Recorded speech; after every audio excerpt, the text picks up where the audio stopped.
10:30 a.m. On KK Airlines flight KK 3808 from Beijing to New York at KK Airport. Miss G wanted to help Mr. Lee put his carry-on luggage in the overhead compartment. Mr. Lee said he could manage it himself. At this moment, Mr. Lee lifted his luggage into the overhead compartment. The man next to him noticed his perfect waist-to-hip ratio, thinking he was his type. Just as he was wondering what his face would look like, Mr. Lee turned around, realized he was blocking the man's way, and apologized. Upon seeing Mr. Lee's face, he thought it was exactly as expected, then offered to help. As the man helped Mr. Lee, he thought about his charm refined by age, truly the finest of the finest. Mr. Lee looked up and thanked the man. They shook hands and introduced themselves. The man was Zhao Jingxin, and Mr. Lee's name was Li Shuo. Zhao Jingxin asked if Li Shuo was going to America for work. Li Shuo said he was visiting his parents. Just then, a flight attendant asked if they needed drinks. Zhao Jingxin ignored her and asked Li Shuo if he lived in New York. Li Shuo turned and explained his parents lived in New York, while he mainly stayed in China, and asked about Zhao Jingxin's situation. Zhao Jingxin leaned in and said his parents also lived in New York, while he traveled around busy with work. The flight attendant asked again if the window seat passenger needed anything to drink. Li Shuo, looking at his pleasing companion, was momentarily dazed, thinking this long journey might be a bit more bearable. Suddenly coming to his senses, he ordered a soda with ice from the departing flight attendant, then turned to ask Zhao Jingxin if he wanted anything to drink. Zhao Jingxin, still staring at Li Shuo, said he'd have the same. The flight attendant politely brought their drinks, which Li Shuo accepted. As Li Shuo handed a drink to Zhao Jingxin, he said, "Mr. Zhao, staring at me like this might lead to misunderstandings." As Zhao Jingxin took the drink, he deliberately touched Li Shuo's hand, expressing his interest in him, then told Li Shuo he didn't like beating around the bush, wasting each other's time, hoping he hadn't frightened him. Li Shuo felt flattered but turned his head away, saying he already had someone special. Zhao Jingxin looked down at his drink, said "Oh," feeling somewhat disappointed. He wanted to continue chatting about what kind of person Li Shuo liked, but Li Shuo politely declined, explaining he wasn't comfortable discussing such matters in public. At this moment, Zhao Jingxin suddenly leaned close to Li Shuo, regretfully saying why wasn't he the one who met Li Shuo first. Li Shuo turned his head and cleared his throat, thinking that such forward seduction would have been irresistible in the past, but now he was in a relationship. He thanked Zhao Jingxin for his appreciation, then explained he was tired and wanted to rest, putting on his eye mask. Then, he felt Zhao Jingxin's hand touch his thigh, making him shudder. Angrily adjusting his eye mask, he demanded to know what Zhao Jingxin was doing. But Zhao Jingxin grabbed his wrist, saying he didn't want to hear such formalities. He whispered in Li Shuo's ear, fantasizing about how in a few hours after landing, they could enjoy the view of Riverside Park from the pool in his high-rise apartment. Before he could finish speaking, Li Shuo removed his eye mask and said it was tempting, but he really had someone at home, then stood up and asked Zhao Jingxin to excuse him as he needed to use the restroom. Zhao Jingxin watched Li Shuo leave, scheming in his mind. Li Shuo stood in front of the bathroom mirror, thinking this guy was a real temptress, too seductive. Suddenly, he heard the bathroom door close. Turning around, he saw Zhao Jingxin leaning against the door, standing there, then turned back, indicating this joke wasn't funny. But Zhao Jingxin said he was a bit impulsive and felt too embarrassed to go out now. Li Shuo said they were both adults and didn't want such childish behavior to cause awkwardness later. Zhao Jingxin suddenly pushed him against the sink and leaned in close, then asked Li Shuo what he meant by childish behavior. Li Shuo countered by asking what he wanted to do. Zhao Jingxin whispered in Li Shuo's ear, saying what he wanted to do definitely wasn't childish. Then asked Li Shuo to be honest, if he was thinking about things not suitable for children. Li Shuo tried to push away Zhao Jingxin's hand on his chest, saying his current behavior made him very uncomfortable. Then said to Zhao Jingxin with displeasure, either let go now or he would use force. Zhao Jingxin laughed loudly, explaining it was just a joke, asking why he was so fierce. Then continued saying Li Shuo's reaction hurt his pride, wondering if his charm wasn't enough. Li Shuo shook off his hand, explaining first he wasn't his type and second he didn't like being forced. Zhao Jingxin still wouldn't give up, leaning on Li Shuo's chest, asking if that was true. Listening to Li Shuo's rapid heartbeat, he questioned whether he really had no interest in him at all. while caressing Li Shua's thigh. He said his heart was beating so fast. Li Shua was speechless. He reached for the door and opened it, then angrily told Zhao Jingxin to get out. Zhao Jingxin reluctantly agreed and told him not to be angry. Outside, Zhao Jingxin turned to Li Shua and said he should have asked for his phone number first.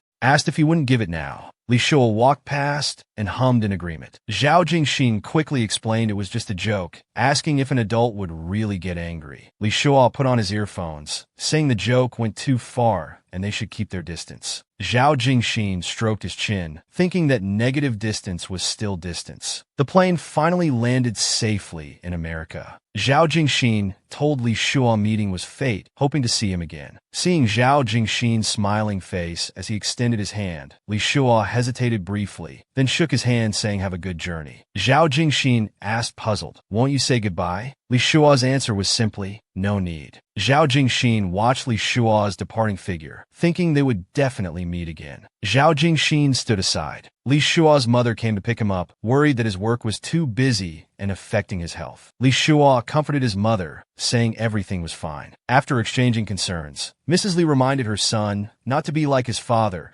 who couldn't stay idle even after retirement, taking a financial advisor position at Nan Group. Mr. Li called his son by his English name Lambert, asking if he remembered that Uncle Zhao from Nan Group mentioned there was a business opportunity that might help him. Li Shua responded he knew, then said it was windy and asked his parents to get in the car. On the way, Mrs. Li mentioned they were going to the Zhao's for dinner, wanting Li Shua to meet their son. Li Shua agreed readily. At this moment, Li Shua received a message on his phone. Mrs. Li was curious about him receiving a message right after landing, thinking it was from Li Shua's boyfriend Cheng Xiu. While clicking on the message, Li Shua thought Cheng Xiu should be asleep at this hour in China, so assumed it was work-related. When opened, the message was in English, followed by "Don't you like it, Lambert? I could do better," with a provocative photo attached. Seeing the photo, he coughed and tried to remain calm. His father noticed and thought he was catching a cold. Another message came saying they would reveal their identity at the right time. Li Shua wondered what kind of lunatic this was. Mrs. Li asked concernedly if he was still working. Li Shua put away his phone, saying no. Mrs. Li said since he rarely came home, he should relax and enjoy his vacation. At the Zhao family villa, Li Shua arrived with his parents, and the hosts came out to welcome them, praising Li Shua. Li Shua quickly greeted Uncle Zhao and Ajay.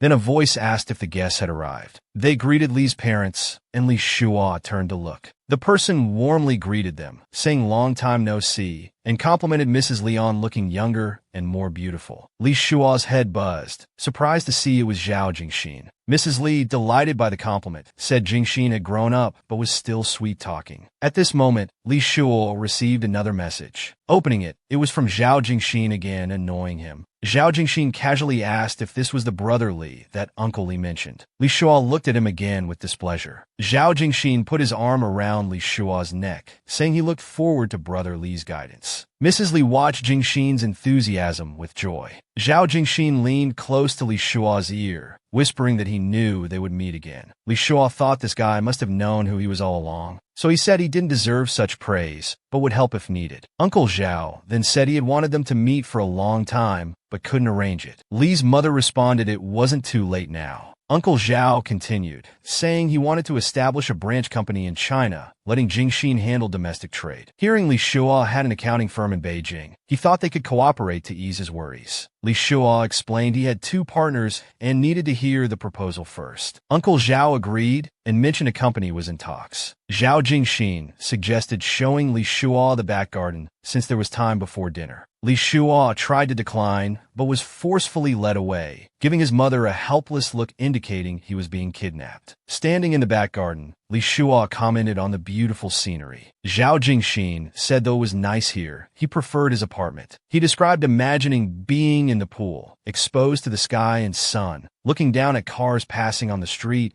and children flying kites in the riverside park. Then, Zhao Jingxin fantasized about them enjoying the view together, saying no one would see what they did in the pool. He started talking about feeling shy at first, when Li Shua angrily told him to shut up. Li Shua pushed Zhao Jingxin away, saying for their father's sake, they should pretend nothing happened before and just be friends. Zhao Jingxin looked at Li Shua, asking if he really wasn't interested and if he liked the photo. Li Shua admitted he had a good body. Zhao Jingxin played with his hair, saying he had better ones. Want to see? Li Shua came to his senses, saying no, thinking he couldn't let himself be led on anymore. He said if they couldn't have a normal relationship, it would be better to have none at all, then turned to leave. Zhao Jingxin grabbed Li Shua's hand, asking, "What's the rush?" and suggested taking him to play in the lake. Li Shua explained it was getting dark and he didn't want to go. Zhao Jingxin persisted, saying darkness made it more fun. They could set off fireworks on the lake. Then he continued if Li Shua was willing, he'd rather light a fire on him instead. Li Shua adjusted his tie and declined, saying he had limited time and wanted to spend it with his parents. He prepared to turn and leave. Zhao Jingxin watched Li Shua's departing figure with a mischievous smile, thinking, go ahead and spend time with your parents for now. The time after that will be all mine. He turned and made a phone call, saying, brother, I've met him. While watching falling flower petals, he said it might be challenging, but that made it more fun. He casually broke off a flower and brought it to his lips, with a seductive smile. The next day, in N Group's conference room, Zhao Jingxin presented the company's development plans. Li Shua thought this could be a mutually beneficial cooperation. He also thought this guy was really something else, but it would be wasteful to reject such an opportunity just because of personal matters. An hour later in the conference room, Zhao Jingxin leaned over asking if Li Shua had anything else to confirm. Li Shua said no for now. Then he moved closer to Li Shua, asking why he'd been staring earlier, wondering if he looked good in his suit. As he spoke, he loosened his tie, saying he looked good under the suit too. Li Shua suddenly stood up, pushing Zhao Jingxin away, telling him to mind the setting. But Zhao Jingxin moved closer again, asking if he liked the office scene. Li Shua was thoroughly disgusted by now. Seeing this, Zhao Jingxin said he'd stop joking and invited Li Shua to dinner. Li Shua declined, saying it wasn't convenient and they could communicate by phone about work matters. Zhao Jingxin extended his hand graciously, expressing hope for future, deeper cooperation. Li Shua ignored him and turned to leave. Before Li Shua got far, Zhao Jingxin curiously asked if such a reserved person could satisfy him. Li Shua froze. Zhao Jingxin continued, that so-called boyfriend is called Li Qingxia, right? Li Shua turned back to confront him about investigating him. Zhao Jingxin explained he just did some basic research, telling Li Shua not to be so serious. Li Shua angrily said he could overlook past events, but not to go too far. Zhao Jingxin quickly apologized, saying he was just curious if someone as skinny as Li Qingxia could satisfy him. Before he finished, Li Shua forcefully grabbed Zhao Jingxin's clothes, yanking hard in one swift motion. Zhao Jingxin, still persistent, said Li Shua didn't seem as principled as he claimed. Li Shua angrily clutched his clothes, demanding what a homewrecker would know about principles. Li Shua thought he could have dismissed his previous behavior as childish pranks, but this time he couldn't let him have his way. Zhao Jingxin moved close to Li Shua, saying he might not fully understand his situation, but he admired the male instinct to take what you want, and if you can't take it, grab it, and said he did well. Hearing this mockery, Li Shua quickly said things weren't as he thought, about to explain. Suddenly, he felt there was no need to explain so much to him. He let go and told Zhao Jingxin he wouldn't discuss it further,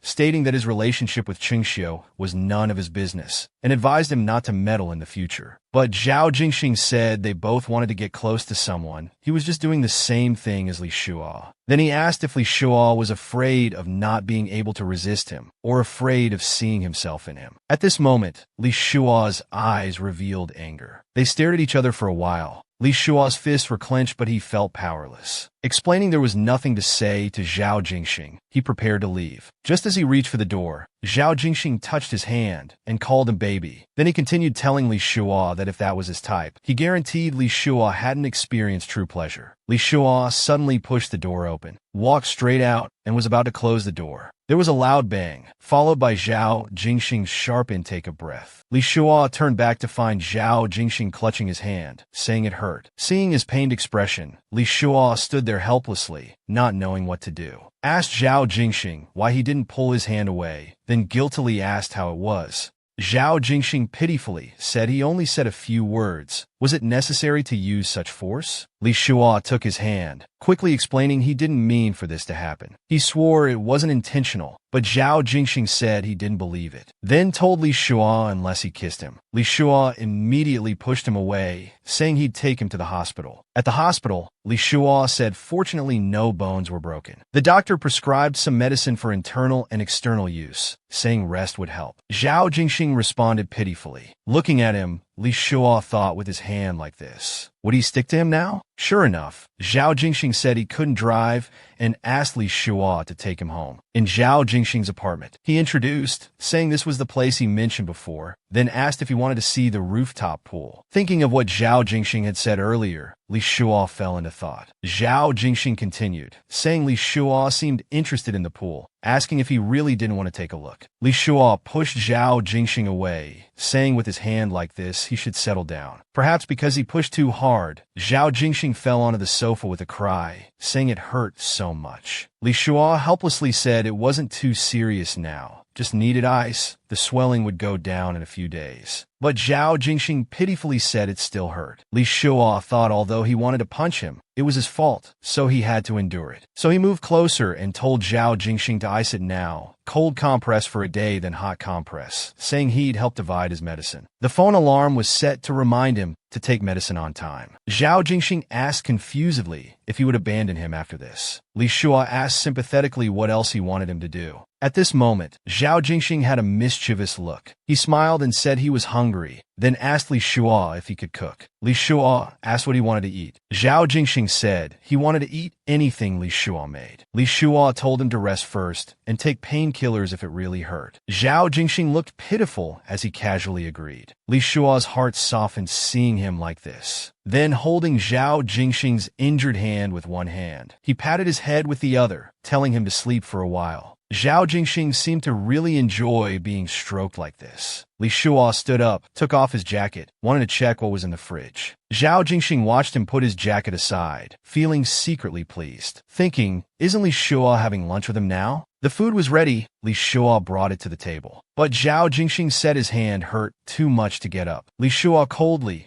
said it was his hand that got caught in the door, not his legs, telling him to get up. Zhao Jingxing had to get up, walking over unsteadily. After sitting down, he smelled the food Li Shua made, saying it looked good. While handing him the chopsticks, Li Shua said it tasted good too. Zhao Jingxing waved his hand, suggesting Li Shua should understand what he meant. Yes, he wanted Li Shua to feed him. Li Shua looked helpless, wanting to refuse, turned and asked Zhao Jingxing to stop being so childish. But Zhao Jingxing waved his hand, saying it really hurt. Li Shua picked up the bowl and scooped a spoonful, reached out for Zhao Jingxing to eat. Zhao Jingxing stuck out his tongue and licked it, said the porridge fed by baby was delicious, then said he didn't expect him to know how to cook. Just about to say he found another trait to like about him, when Li Shua stuffed food into his mouth, saying if he liked it, he should eat more. Watching Zhao Jingxing eat, Li Shua chuckled, thinking even in this state he still tried to flirt. Seeing Li Shua actually smiled, his heart started racing, then praised Li Shua's smile, saying if Li Shua were his, he wouldn't let him go abroad alone. Li Shua thanked him for the compliment,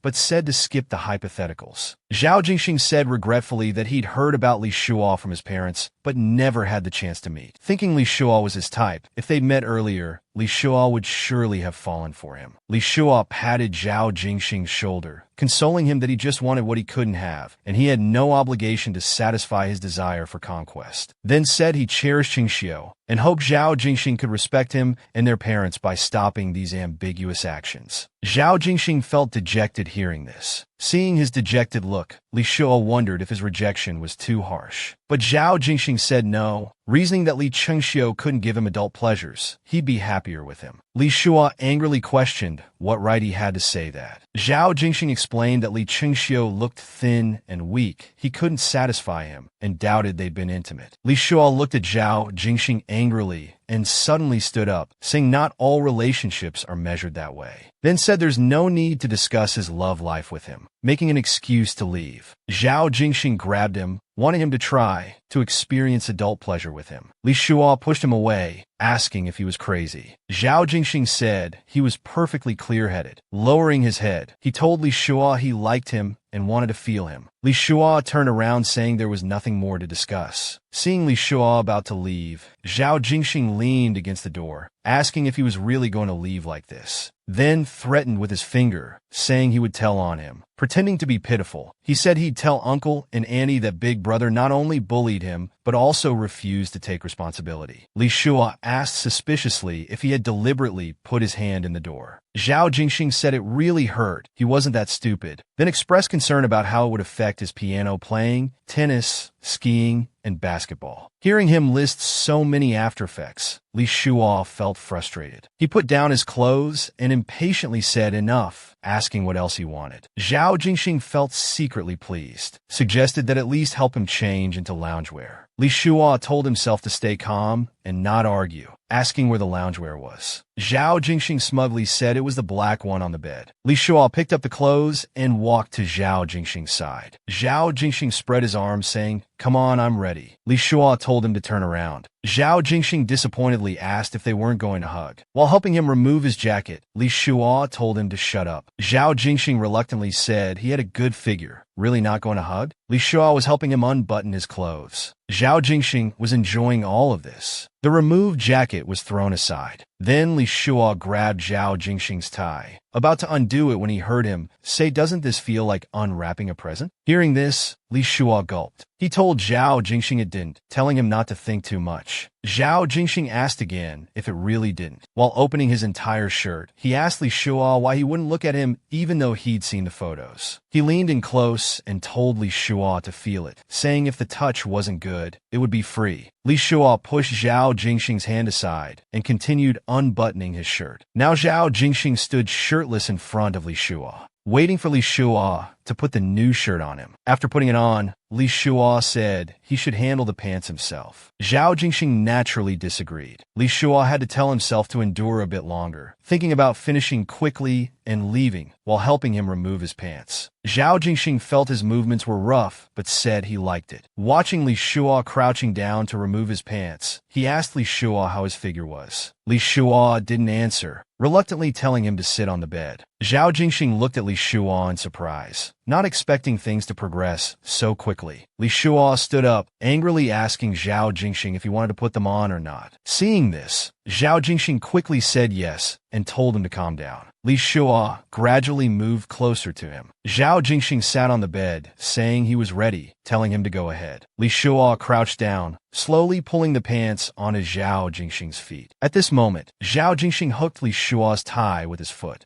Li Shua angrily told him to stand up, while Zhao Jingxing agreed with a smile. Li Shua helped him pull up his pants, but then he pulled Li Shua into his arms. Li Shua turned his head away in embarrassment. Zhao Jingxing seized the opportunity to push Li Shua down onto the bed. Zhao Jingxing pressed firmly on top of Li Shua. Li Shua ordered him to get up, but was refused. Li Shua told Zhao Jingxing he was very angry. Zhao Jingxing told Li Shua he wanted to kiss him. Li Shua angrily told him to get up, or he wouldn't care about his injured hand. Zhao Jingxing continued pressing against Li Shua, saying one kiss would be worth the pain in his hand. While speaking, his hand slid across Li Shua's chest, saying he really wanted to see what was hidden under the suit. Li Shua widened his eyes and said enough. Then he heard Zhao Jingxing draw in a sharp breath. Li Shua was forcefully bending his injured finger, making him grimace in pain. Li Shua continued commanding him to get up. Zhao Jingxing didn't continue and obediently got up. Li Shua immediately backed away, adjusting his tie, thinking things would have gotten dangerous if this continued. Then Zhao Jingxing asked Li Shua what to do about his hand,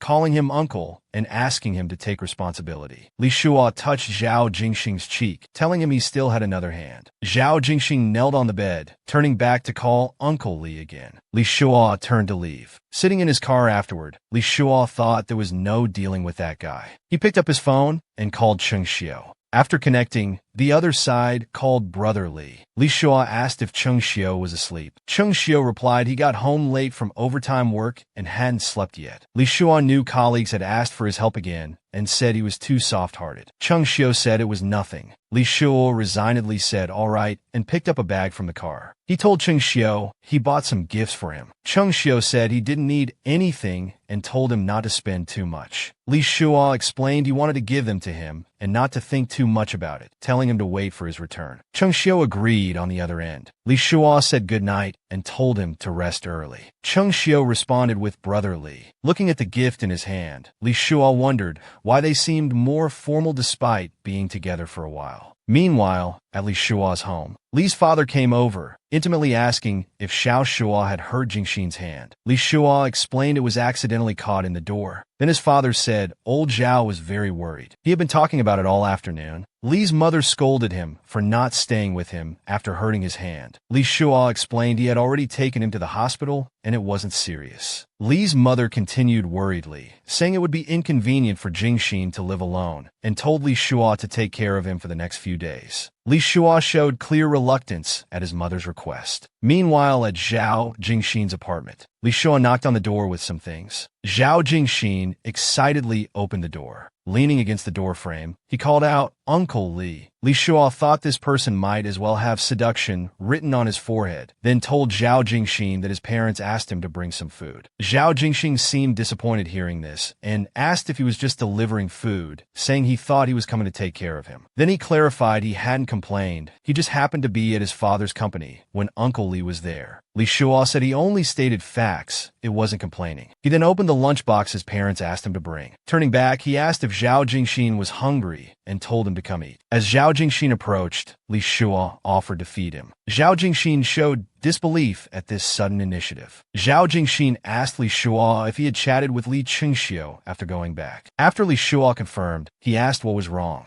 Zhao Jingxin turned and curiously asked what they talked about. Li Shua questioned what difference it would make if he knew. Zhao Jingxin's answer was know yourself, know your enemy. Li Shua replied that Li Qingxiu wasn't his enemy. Zhao Jingxin rested his chin on his hand, saying of course not, thinking to himself that he was his sister-in-law. Li Shua said while picking up a large shrimp for him to eat that he wouldn't answer anything related to Qingxiu anymore. While eating, Zhao Jingxin contentedly said, "Baby, this is delicious." Li Shua thanked him, but said Li's mother made it. Zhao Jingxin was speechless. Then he said pitifully that few people were so impatient with him, saying he felt sad, and let out a long sigh. Seeing this, Li Shua explained he wasn't impatient and would be happy to chat about normal things. Zhao Jingxin pretended to be sad and said whenever he saw him, the air around felt abnormal, then asked Li Shua if he had ever been so infatuated with someone. Li Shua fell into thought, thinking about that kind of intense, self-sacrificing emotion. He had never experienced it. Zhao Jingxin firmly told Li Shua again that he had never been infatuated with anyone, including Li Qingxiu. Li Shua angrily questioned what he was trying to prove with all this roundabout talk. Zhao Jingxin said he wanted to prove that being with Cheng Xiu was boring. Then while caressing Li Shua's thigh and calling him baby, he suggested they should try being together. Li Shua pulled his leg away and asked if he still wanted to eat. Zhao Jingxin blew a kiss, which Li Shua blocked with his hand. Then Zhao Jingxin said he had already eaten a hamburger, but wouldn't refuse if Uncle Li wanted to feed him. Li Shua slapped the table, saying since he had already eaten. Standing up, he asked if he had taken his medicine. Looking over, he saw the doctor's prescription untouched. Zhao Jingxin said he forgot to take it. Li Shua seemed to think of something. He asked Zhao Jingxin for his phone and turned around. After some operation, he had set alarms for 9 o'clock, 1500 hours, and 2100 hours daily to remind him to take medicine. After setting the alarms, Li Shua divided the medicine into small packages, 1 dose each, and instructed him not to get his hand wet these days and not to press on it while sleeping. Li Shua thoughtfully divided the medicine into small packages, then continued saying he would arrange his 3 meals and deliver them, and come back tomorrow to help with hot compress. Zhao Jingxin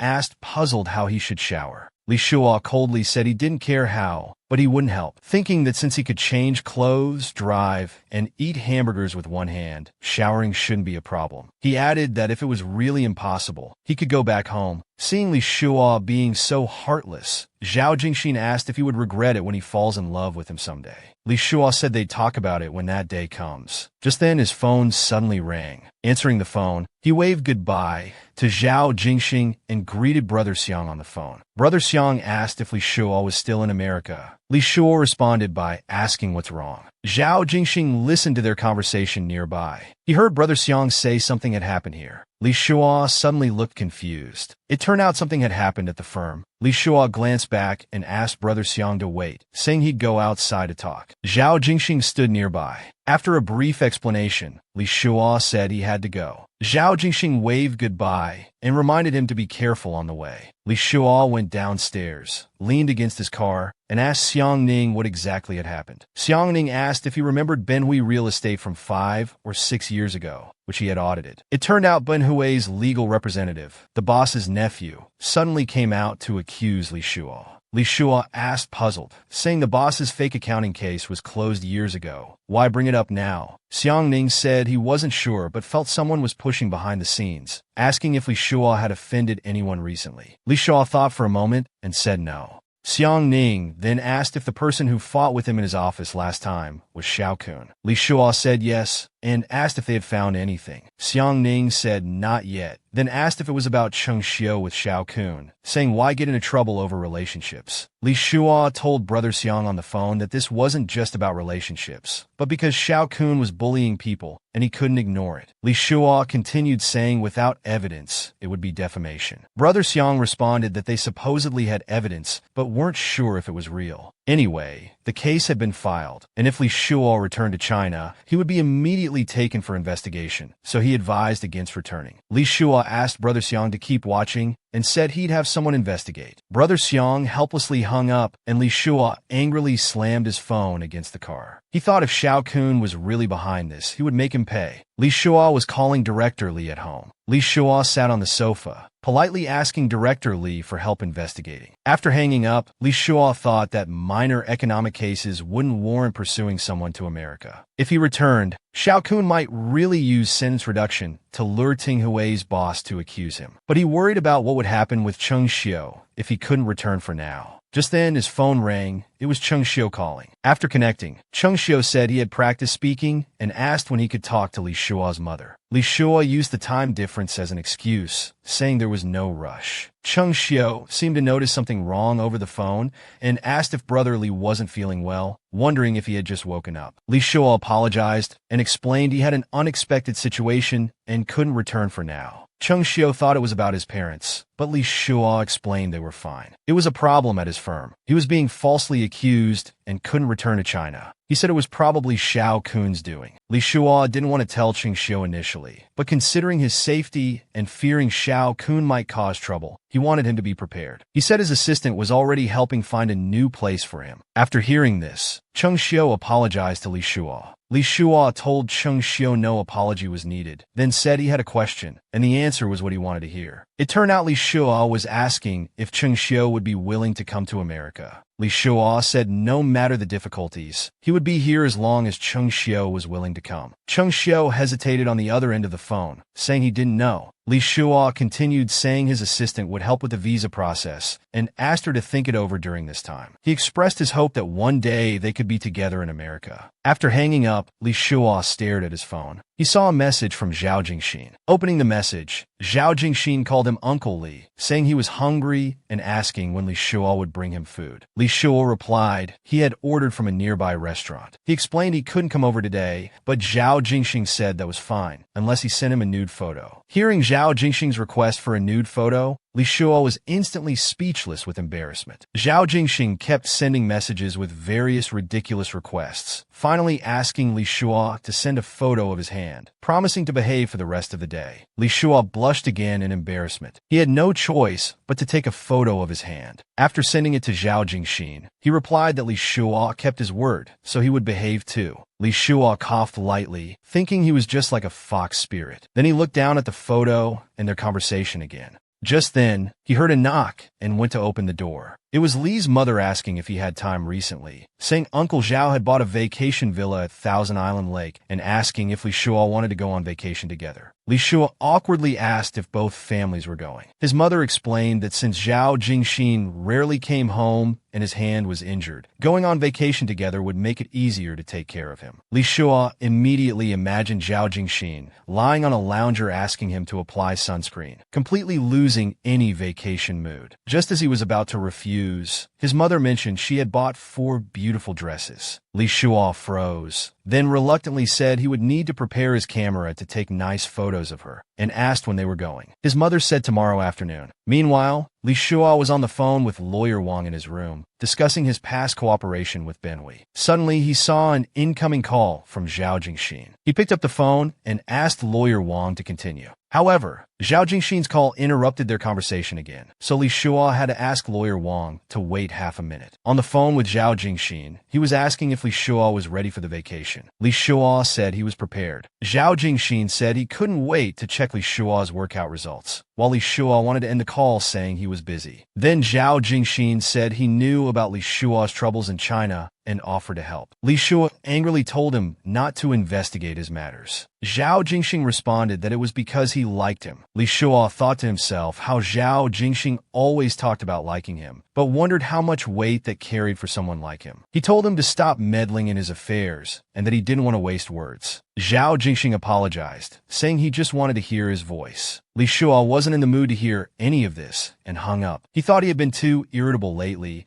and that maybe Zhao Jingxin just meant well, deciding to apologize when they met in the afternoon. Zhao Jingxin, on the other side, had an expression as if he had expected this. The Zhao family's private plane landed. The Li family went forward to welcome the Zhao family. The 2 sisters from the Li family were very happy to meet, while Li Shua stood in front of Zhao Jingxin, asking sheepishly if he had taken his medicine for his hand. Then he apologized to Zhao Jingxin, saying he shouldn't have lost his temper at him this morning. Zhao Jingxin asked if Li Shua really hated him. Li Shua explained he just couldn't accept it, but had never hated him. Then Zhao Jingxin asked if Li Shua found him annoying. Li Shua explained that he was indeed too persistent. Hearing Li Shua say this, Zhao Jingxin gently stroked his hair. Li Shua thought that although Jingxin was flirtatious, he had a certain natural charm and meant no harm. So Li Shua suddenly patted Zhao Jingxin's head, explaining he was really busy lately and asking Uncle Li to give him some breathing room. At this time, Li Fuchan and the others were chatting on the plane. Zhao Jingxin thought to himself, if Uncle Li continued being so gentle, he wouldn't be able to control himself. Li Shua boarded the plane and asked if Uncle Zhao would be flying. Uncle Zhao said if Jingxin's hand wasn't injured, they could fly together. Li Shua felt guilty and said it was his fault for being careless. Zhao Jingxin said it was nothing, and that his injured hand had brought him luck as he got to eat his brother's cooking twice. While speaking, he invited Li Shua to sit down. Li Shua sat down and explained to Zhao Jingxin that he'd been busy lately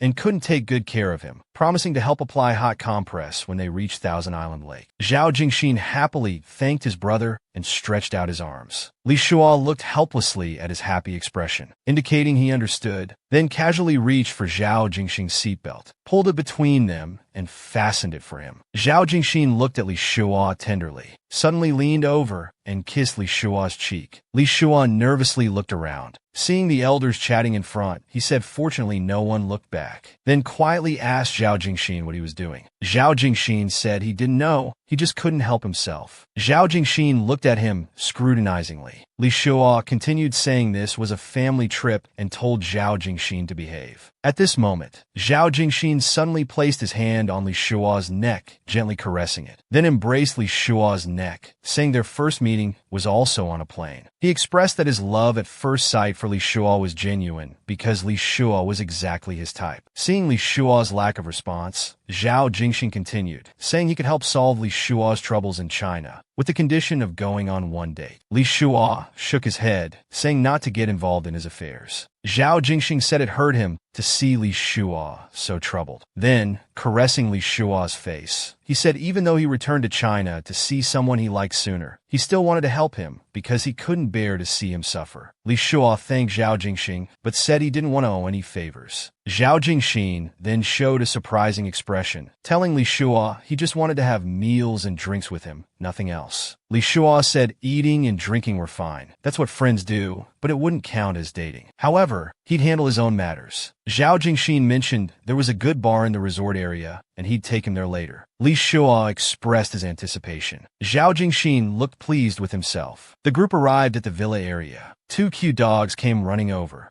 Zhao Jingxing called the dogs names M and B, and they jumped into his arms. Li Shua quickly grabbed Zhao Jingxing's hand, telling him to be careful. He explained to Zhao Jingxing that the 2 little ones almost hit his hand. Zhao Jingxing turned and said thank you, Uncle Li. Li Shua told him to go rest first, and he'd help apply hot compress and medicine. The sound of a phone receiving messages echoed in the villa area. It was Li Shua receiving documents from his lawyer that needed urgent attention. Mrs. Zhao and Mrs. Li came over, inviting Li Shua to join them for outdoor barbecue in the backyard. Li Shua made an excuse, saying it was his first time on a private jet and he felt dizzy, wanting to rest first. Mrs. Zhao quickly asked the butler to bring motion sickness medicine to Li Shua's room. Li Shua expressed his thanks. Zhao Jingxing seemed to think of something. The butler was about to deliver it, warning Li Shua that he might feel sleepy after taking it. Li Shua regretted using motion sickness as an excuse and planned to spit out the medicine after the butler left. But before he could prepare, he had already swallowed it. Seeing Li Shua's concern about falling asleep, the butler explained it wasn't as strong as cold medicine. Just a few hours of rest would do. Li Shua said thanks, thinking it shouldn't affect his work. In the room, Li Shua was lying on the bed in a drowsy state. Suddenly, he felt something heavy on his waist. Turning around, he found it was Zhao Jingxing and asked why he was there. Zhao Jingxing slowly opened his eyes, explaining he came to check on him, and seeing him still asleep, decided to join him for a nap. Zhao Jingxing sat up, rubbing his sleepy eyes. Li Shua coldly told him to get off the bed and leave. Zhao Jingxing explained he didn't do anything, and the bed was so big, asking if he couldn't even sleep there. Li Shua thought darkly that his logic was annoyingly reasonable. Zhao Jingxing burst into laughter at his expression, then saying Uncle Li was so cute while pushing him down on the bed. They were very close now, and Li Shua told him to stop fooling around. Their legs were intertwined as he asked to be released quickly. Zhao Jingxing leaned down, telling Li Shua he wanted to remove his troublesome clothes. Li Shua warned he would ignore him if he didn't let go. Zhao Jingxing became more unrestrained, telling Li Shua that on his bed, he belonged to him. Li Shua, red-faced, angrily asked if M and B had ever been on his bed. Zhao Jingxing sat up laughing, explaining he was just teasing and not to be angry. He told Li Shua he actually came to apply medicine,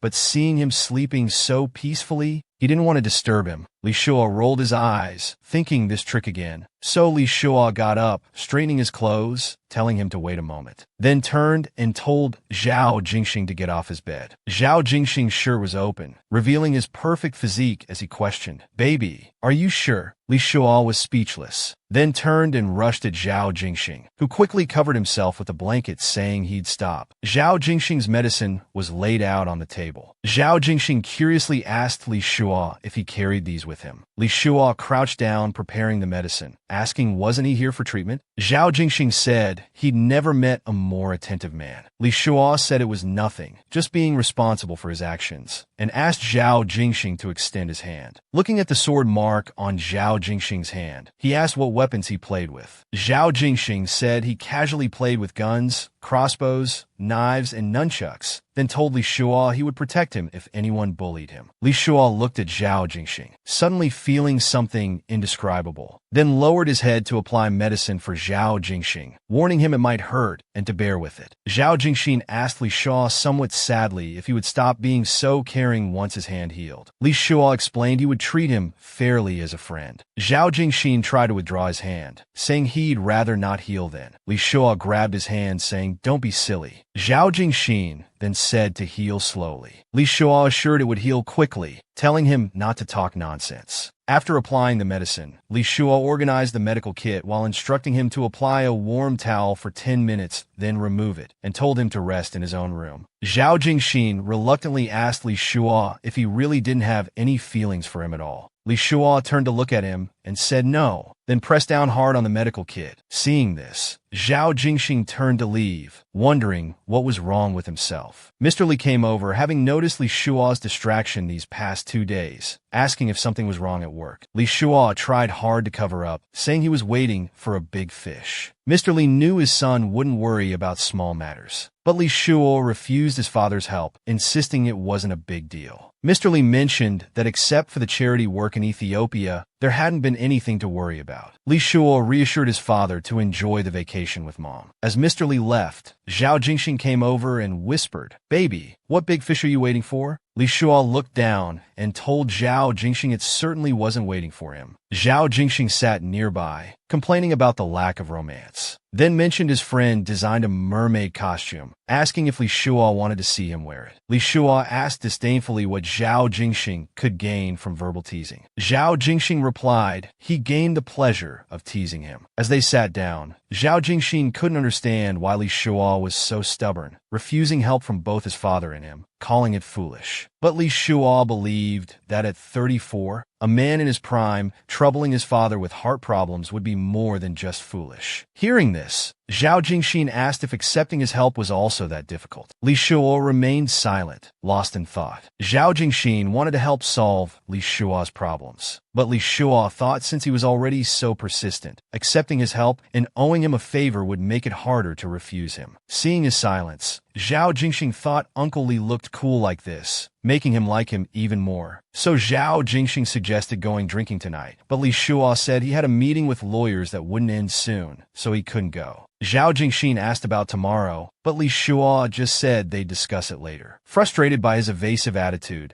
Zhao Jingxing anxiously said they only had 4 or 5 days here, and he should keep his promises. Li Shua reluctantly agreed to tomorrow night. Zhao Jingxing happily said it's a deal. Just then, Zhao Jingxing's mother called him to change his bandage. Li Shua offered to do it, telling Annie to continue playing. Li Shua brought the medical kit and asked Zhao Jingxing to extend his hand, asking if it still hurt. Zhao Jingxing placed his hand on Li Shua's, asking Uncle Li to blow on it. Li Shua was speechless. Zhao Jingxing's father came over, saying he was glad to see the brothers getting along, and asked them to work hard on the northern trade business after returning home. Li Shua promised to assist Jingxing well, while Zhao Jingxing assured his father not to worry, then said he would definitely work well with his big brother. Hearing this, Mr. Zhao expressed his relief and left. Zhao Jingxing joked that his father really understood him. Li Shua deliberately pinched Zhao Jingxing's hand, making him cry out in pain. Then Li Shua quickly apologized, saying he'd be gentler. Zhao Jingxing complained pitifully that Uncle Li didn't care about him at all. Li Shua turned away, ignoring him. Seeing this, Zhao Jingxing said, "If that's how it is," he said since Li Shua pinched his hand, he would squeeze Li Shua's legs in return, fair exchange. He then firmly trapped Li Shua's legs between his. Li Shua, afraid their parents would see, told him to let go quickly.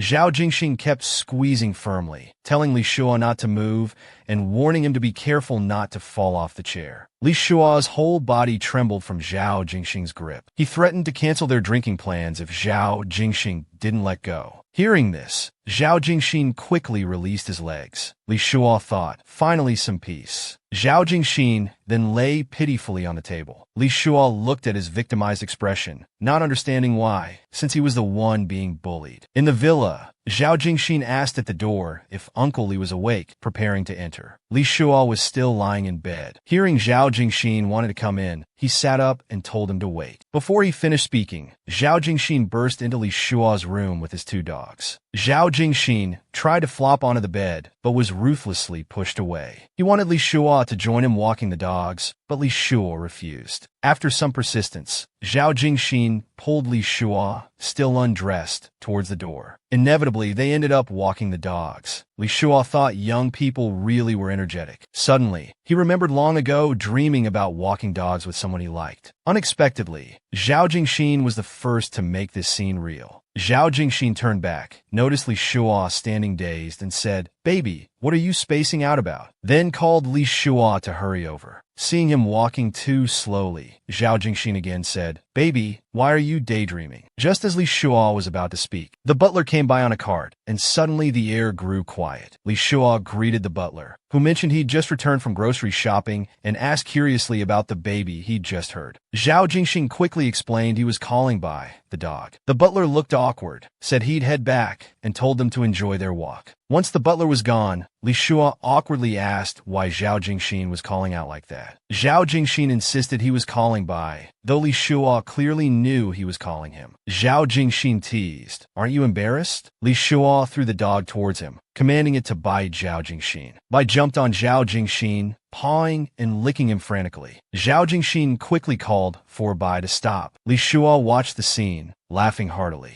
Zhao Jingxin turned to look at him, watching Li Shua still laughing happily. He gently pinched his cheek, telling Li Shua he hadn't seen him smile like this for several days. Li Shua brushed his hand away, saying he'd been focusing all his energy on solving problems and hadn't really laughed freely. He thanked Zhao Jingxin, who replied he should thank Li Shua for letting him see his smile. Li Shua found himself speechless at that moment. Zhao Jingxin leaned in close to Li Shua, almost touching his lips, and wrapped his arm around Li Shua's neck to kiss him. At this moment, Li Shua pushed Zhao Jingxin away. His face flushed red as he wiped his mouth. He thought, how could this person kiss him so recklessly? Then said angrily, "Let's go back." Zhao Jingxin watched Li Shua's retreating figure and called out, telling him to give up on Li Qingxiu. Seeing Li Shua's silence, he didn't say anything more. Li Shua walked straight ahead, his heart filled with complicated emotions. The shower in Li Shua's bathroom was running with a steady stream. Li Shua stood naked beneath it, letting the hot water wash over every inch of his skin. He thought about how Zhao Jingxin was so stubborn, refusing both gentle and harsh approaches, doing whatever he wanted, and how powerless he felt against him. He decided to treat it as a test, to see if he could be the master of his emotions in this matter, or if he would become their slave. Just then, his phone received a message from Li Qingxiu. Li Shua, wearing his pajamas, picked up his phone puzzled. The message revealed that Li Qingxiu refused to live in America and was leaving Shenzhen. He hoped Brother Li would forgive him for not saying goodbye in person. Li Shua remembered Qingxiu's face. A wave of sadness and reluctance washed over him. He tried calling Qingxiu's phone, but it was powered off. Li Shua felt anxious, wondering if he had really left. So he called his assistant Xiao Guo, who asked who was calling so late. Li Shua anxiously asked where Li Qingxiu was. Xiao Guo asked, "Isn't he at home?" Li Shua asked Xiao Guo to check his house quickly, suspecting he might have left. Xiao Guo agreed, telling Mr. Li not to worry. Obviously, he wasn't home, so Li Shua asked Xiao Guo to book him a flight back. As he opened the door to leave, he saw Zhao Jingxin standing outside, calling Uncle Li. Li Shua hurriedly dressed and grabbed his luggage to leave. Zhao Jingxin asked where he was going. Li Shua said he had an emergency back home. Zhao Jingxin immediately grabbed Li Shua's hand, asking him to wait. Li Shua asked what he wanted. Before he could react, Zhao Jingxin pushed him back into the room.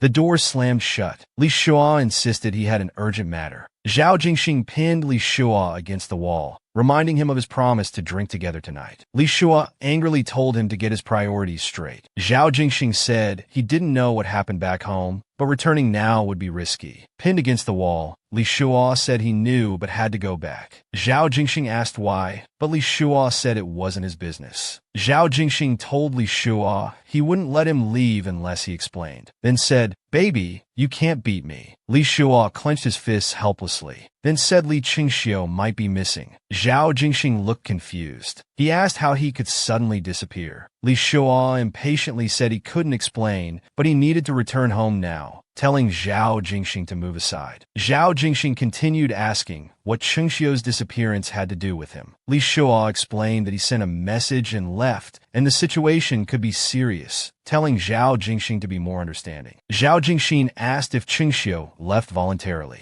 Seeing Li Shua's silence, he continued saying that even if Qingxiu left, what good would going back do? It would be useless, and if something happened after returning, he wouldn't have the energy to search for him. It would only make things worse. Li Shuo lowered his head in silence. Zhao Jingxing patted his shoulder, telling him to calm down. It had only been a little over an hour since Li Shuo returned to his room. In Zhao Jingxing's view, decisions made in such a short time were too impulsive and rash. Li Shuo recognized his problem and was about to explain. Zhao Jingxing crouched down, holding Li Shuo's hand, saying things would become clearer if he thought about it more. Zhao Jingxing gently stroked his hands, comforting Li Shuo, telling him not to rush or be impulsive, saying he wasn't acting like his usual self. Li Shuo said thank you. Zhao Jingxing thought to himself that he understood the severity of the situation, sighed, and pressed Li Shuo's hand against his face. He said he wished Li Shuo would be this concerned about him, then looked up at Li Shuo with longing eyes. Li Shuo looked surprised hearing this. He pulled his hand away. Zhao Jingxing then said he had many friends back home who would help find him. Zhao Jingxing stood up, saying they shouldn't be formal now. Finding the person was most important. After hesitating, Li Shuo thanked him. Zhao Jingxing stood there, saying you're welcome, then reached out to Li Shuo. He lifted Li Shuo's chin, leaned in, and said so. Have you broken up with Li Qingxiu? Zhao Jingxing asked, bending down. Li Shuo said he wasn't in the mood to think about that. Zhao Jingxing was direct, saying Li Qingxiu's attitude was clear, urging Li Shuo to stop avoiding it. Li Shuo said Qingxiu must be struggling now, and he just wanted him to be well and would help him regardless. Seeing his concern, Zhao Jingxing said he was truly a good person. Li Shuo looked up at Zhao Jingxing, unsure if he was being sarcastic or jealous, thinking he might be overthinking it. He asked Zhao Jingxing to leave him alone for a while. Zhao Jingxing asked him to send the current information, saying his friends would help and assuring Li Shuo they would find Qingxiu. Then he left, closing the door with a bang. Li Shuo sat alone with his phone, wondering if all he could do now was wait for news. He thought about where Qingxiu might go. Their mutual friends suddenly thought of Wen Xiaowei. At Wen Xiaowei's home, Wen Xiaowei, half asleep, sat up and answered the phone, asking who was calling so late. Li Shuo's anxious voice asked if he had any news about Qingxiu. Xiaowei said he called him today, saying he was going to visit a relative. Li Shuo asked which relative and where, but Xiaowei said Qingxiu didn't tell him. He comforted Li Shuo, saying not to worry too much, maybe he really was just visiting relatives. They agreed to inform each other if they heard anything. After hanging up, Li Shuo was nearly breaking down, wondering where Qingxiu had gone, hoping nothing bad had happened. Then came a knock at the door. Li Shuo said, "Come in," and Zhao Jingxing entered. Zhao Jingxing had come to invite Li Shuo for a drink. Li Shuo turned to look at Zhao Jingxing, saying he wasn't in the mood. Then he thought perhaps getting drunk would be better than feeling lost like now. Zhao Jingxing took Li Shuo's hand, saying to follow him, he wouldn't be disappointed. At the bar, they ordered the signature roasted goose leg and 2 dozen beers. Zhao Jingxing asked about Li Shuo's alcohol tolerance. Li Shuo said he didn't drink often, but could handle it. Li Shuo remembered last time when he took medicine and slept for hours, the guy had crawled into his bed. He worried that if he got drunk today, this guy might do something inappropriate. Zhao Jingxing seemed to read his mind and said he wouldn't get him drunk unless he had a reason to be. Li Shuo drank his beer, saying he wouldn't get drunk. Zhao Jingxing passed him a piece of meat, telling him to eat something to line his stomach, saying it was delicious. When Li Shuo said it was not bad, Zhao Jingxing tried to feed him another piece, but Li Shuo said he could do it himself. Zhao Jingxing explained that when he was injured before, Li Shuo had fed him, and now that his hand was almost healed, it was time to return the favor. Li Shuo explained while eating that there was nothing wrong with his hands. At this moment, Zhao Jingxing thought how nice it would be if Li Shuo were his, wanting to give him a perfect date. Li Shuo wiped his mouth, saying whether this was a date wasn't up for discussion. But he was curious about what constituted a perfect date. Zhao Jingxing asked how Li Shuo usually dated people. Li Shuo said it depended on what the other person liked. Zhao Jingxing leaned in and asked where Li Shuo would take him. Li Shuo looked at him and asked why he wanted to know. Zhao Jingxing had learned from his aunt that Li Shuo had dated many boyfriends since childhood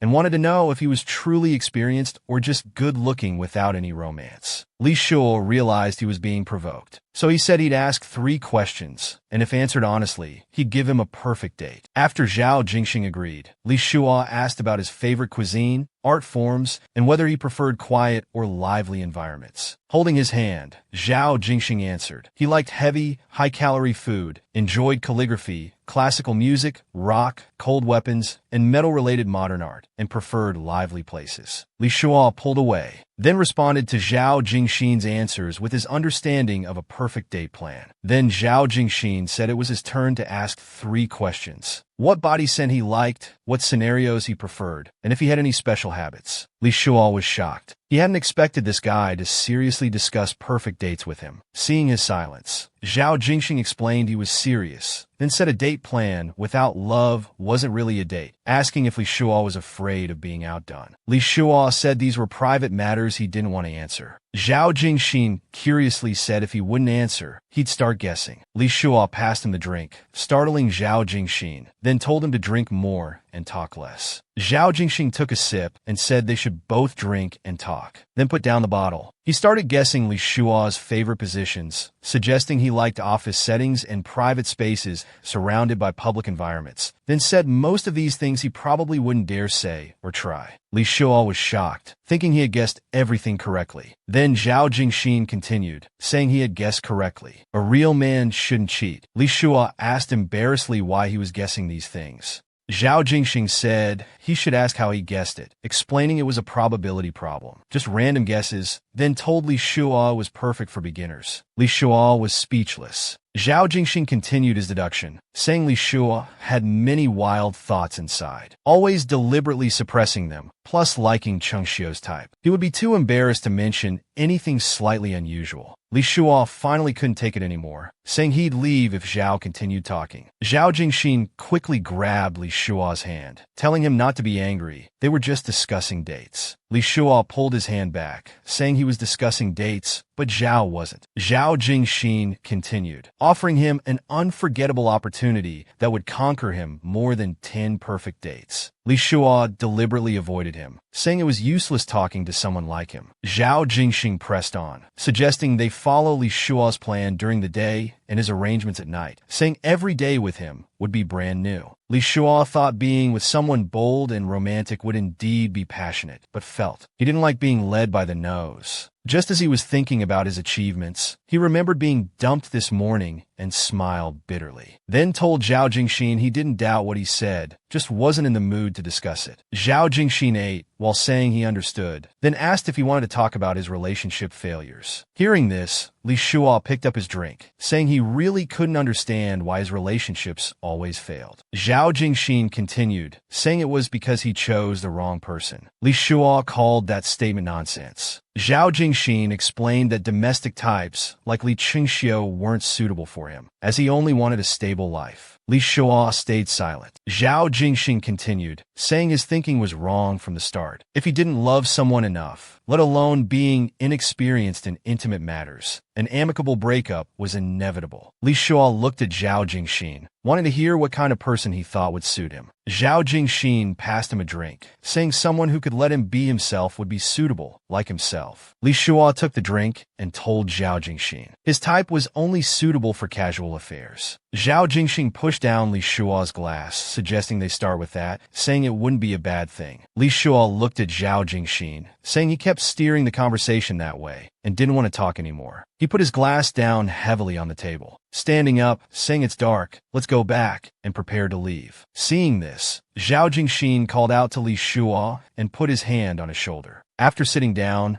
Zhao Jingxin questioned what Li Shuo was avoiding, asking if he was afraid of him. Li Shuo said no. Zhao Jingxin continued, saying he clearly had feelings for him, but pretended not to. Before, his excuse was having a boyfriend, but now that he's single, what excuse would he use? Li Shuo pushed Zhao Jingxin away, thinking he couldn't stay any longer. At this moment, Zhao Jingxin looked at Li Shuo tenderly. His hand slowly reached over, exploring around Li Shuo's inner thigh. Li Shuo's legs were trembling continuously. Then he shouted at Zhao Jingxin in embarrassment, grabbing Zhao Jingxin's hand firmly. Zhao Jingxin turned his head, telling Li Shuo to feel it properly, saying it was free anyway. Li Shuo helplessly grabbed his hand. Under the dim light, only 2 deep sounds could be heard. Li Shuo lay weakly in Zhao Jingxin's arms. Zhao Jingxin whispered in Li Shua's ear that no one would see them doing this here, asking if he liked it. His fingers gently lifted Li Shua's chin, telling him to enjoy it fully and stop suppressing his 34-year-old self. They embraced each other. Those deep sounds were heard again. Li Shua wanted to push Zhao Jingxin away, thinking this was probably the most daring and embarrassing thing he'd ever done, in a corner of a small pub in this strange city, with only a table providing minimal cover. After hesitating, Li Shua felt in his heart. It was exhilarating, so he slowly closed his eyes, quietly enjoying the sensation. They sat down close together, Zhao Jingxin wiping his hands while looking at the shy Uncle Li. Li Shua nervously said he was really bold. Zhao Jingxin looked at Li Shua and said he liked it though. Li Shua said it was okay. Hearing this, Zhao Jingxin seductively licked his fingers. Li Shua turned his head away in embarrassment. Zhao Jingxin pressed Li Shua, asking if he'd be a man and go to a hotel with him, or be a coward and go home to sleep. Li Shua thought for a moment, looking at Zhao Jingxin, realizing they could only satisfy each other. Zhao Jingxin looked at Li Shua expectantly. Li Shua finally decided to go to the hotel with Zhao Jingxin. The night hotel exuded an alluring atmosphere. Li Shua softly called out Jingxin. Jingxin's hands kept exploring Li Shua's body. Li Shua thought this domineering Zhao Jingxin was completely different from his usual playful self. Zhao Jingxin buried his head in Li Shua's shoulder, whispering to go to bed. Li Shua was completely lost in the moment. Zhao Jingxin removed Uncle Li's shirt, letting it fall to the floor, seductively saying Uncle Li was sexy. They lay on the bed, Li Shua on top of Zhao Jingxin, timidly calling his name.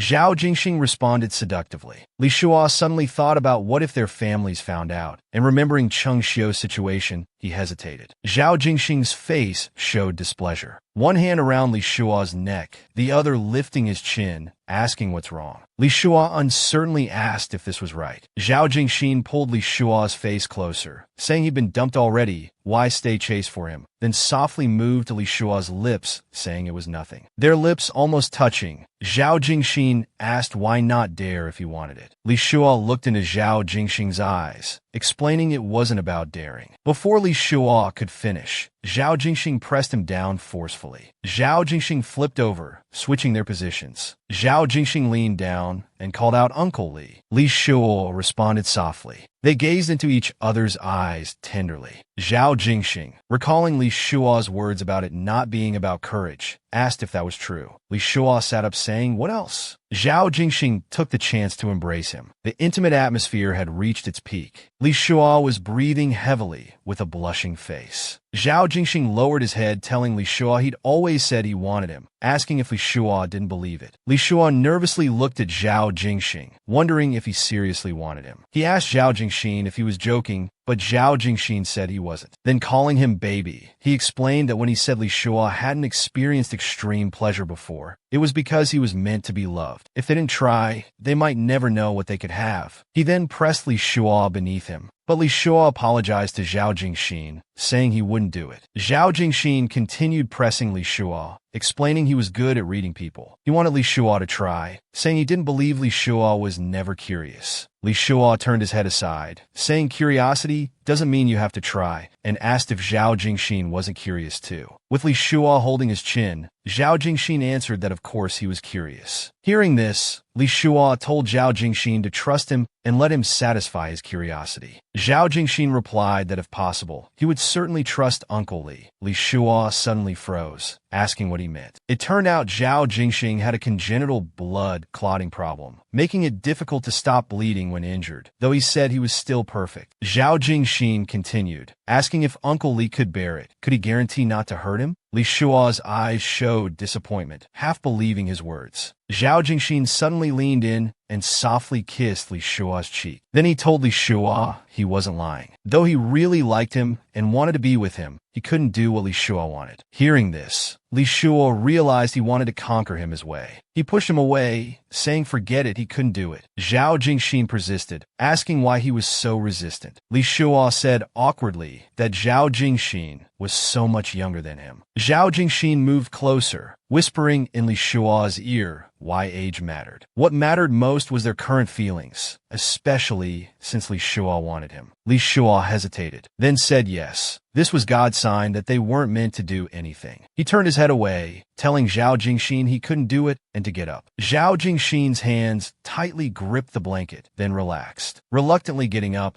he apologized for presuming too much, saying he thought Li Shua had liked him a little. Li Shua explained helplessly that it wasn't about liking or not. As gay men, they should understand some things aren't easy to change or accept, especially at his age. Zhao Jingxin hesitated, suddenly agreeing to Li Shua's request, explaining he didn't care. He just wanted to be with him, then said even if Li Shua didn't like him, he still liked Li Shua. Li Shua gently caressed his cheek, saying he didn't want to hurt him, adding they weren't suitable and shouldn't force it. Zhao Jingxin enjoyed his caress, explaining that he had boasted about giving him the best experience. If he couldn't do it, what kind of love was that? He said that for Li Shua, he didn't care if he got hurt. Li Shua felt complicated hearing these words. Then he pulled him close and affectionately called him silly. As they embraced, Li Shua explained he had promised never to hurt him. Perhaps things moved too fast, and they didn't understand each other well enough, leading to the current awkwardness. He expressed willingness to get to know Zhao Jingxin again. After speaking, he held Zhao Jingxin in his arms. Zhao Jingxin contentedly said Uncle Li was so gentle. Then Zhao Jingxin suddenly changed his expression, saying he wanted to take a shower and return to the villa. Actually, Zhao Jingxin suddenly found this situation quite interesting. After they returned to the villa, Zhao Jingxin hugged Li Shua from behind, saying he wanted to sleep together. But Li Shua said they better not. After speaking, he thought about how frustrating it was to have something within reach,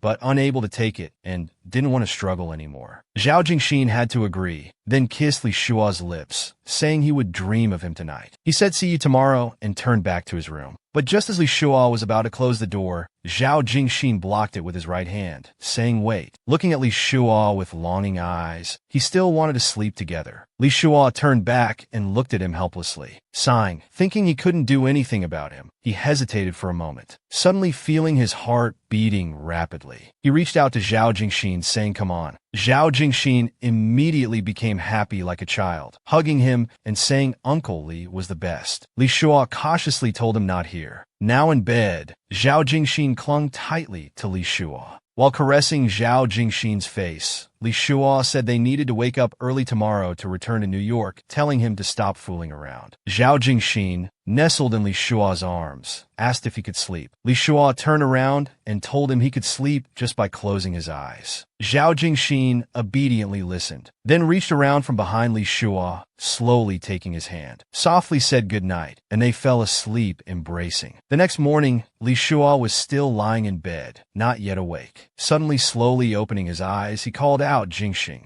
Getting up, he found him gone, feeling somewhat disappointed, wondering when Zhao Jingxin had left. Suddenly, his phone rang. After answering, he asked who it was. The caller rudely asked where Li Qingxue was. Li Shua held the phone aside to listen, thinking it must be Xiao Kun. He questioned why Xiao Kun would ask him, and Xiao Kun said Qingxue was missing. Li Shua cursed Xiao Kun as a beast while asking where Qingxue might have gone. Xiao Kun said frustratedly that he didn't know, mentioning Qingxue talked about visiting relatives he'd never mentioned before. Li Shua told Xiao Kun that Qingxue had no relatives, and if anything happened to him, he wouldn't let it go. He warned Xiao Kun to stop his underhanded tactics, saying he would eventually return to find Qingxue. As Xiao Kun was about to say something, Li Shua angrily hung up the phone. Li Shua sat on the bed and angrily waved his hand. With a loud crash, the phone fell to the ground and shattered. Li Shua's eyes revealed anger, thinking things with Xiao Kun wouldn't end easily. Meanwhile, the butler reminded Zhao Jingxin that his hand hadn't healed and offered to carry the luggage. Li Shua opened the door to see them struggling. The butler tried to persuade young master, but Zhao Jingxin explained his hand was fine. Li Shua stepped forward to take the luggage, saying he'd carry it. Zhao Jingxin saw how caring Li Shua was. He blew a kiss to him. The butler watched bewildered, not understanding the situation. Zhao Jingxin quickly changed the subject, thanking fourth uncle for his hard work these days, and reminded him not to tell his parents about what just happened. The butler promptly agreed and wished them a safe journey. Li Shua remembered his parents waiting downstairs and prepared to go down. Zhao Jingxin said he ran into fourth uncle when leaving the room this morning, assuring Li Shua that fourth uncle wouldn't gossip about it. Li Shua turned and said that's good, looking relieved. Zhao Jingxing wondered if being with him was something to be so afraid of others knowing. Then he gently hooked his hand with Li Shua's. After returning to New York, Zhao Jingxing smiled at Li Shua, saying he'd need Uncle Li's care. Days later at Ennen Group in New York, Zhao Jingxing asked Director Han about thoughts on the branch's financial software. Director Han preferred internally networked software compatible with headquarters, suggesting using the most common domestic software for convenience and efficiency, then asked for Zhao Jingxing's opinion. Zhao Jingxing said he'd think about it carefully and noted everyone was tired today. As the meeting ended, Director Han offered to treat them to dinner. Zhao Jingxing explained he needed to discuss more with Li Shua, promising to treat next time. Director Han then left. Li Shua lifted his head and sighed in relief. Zhao Jingxing stared at his attractive neckline and gulped.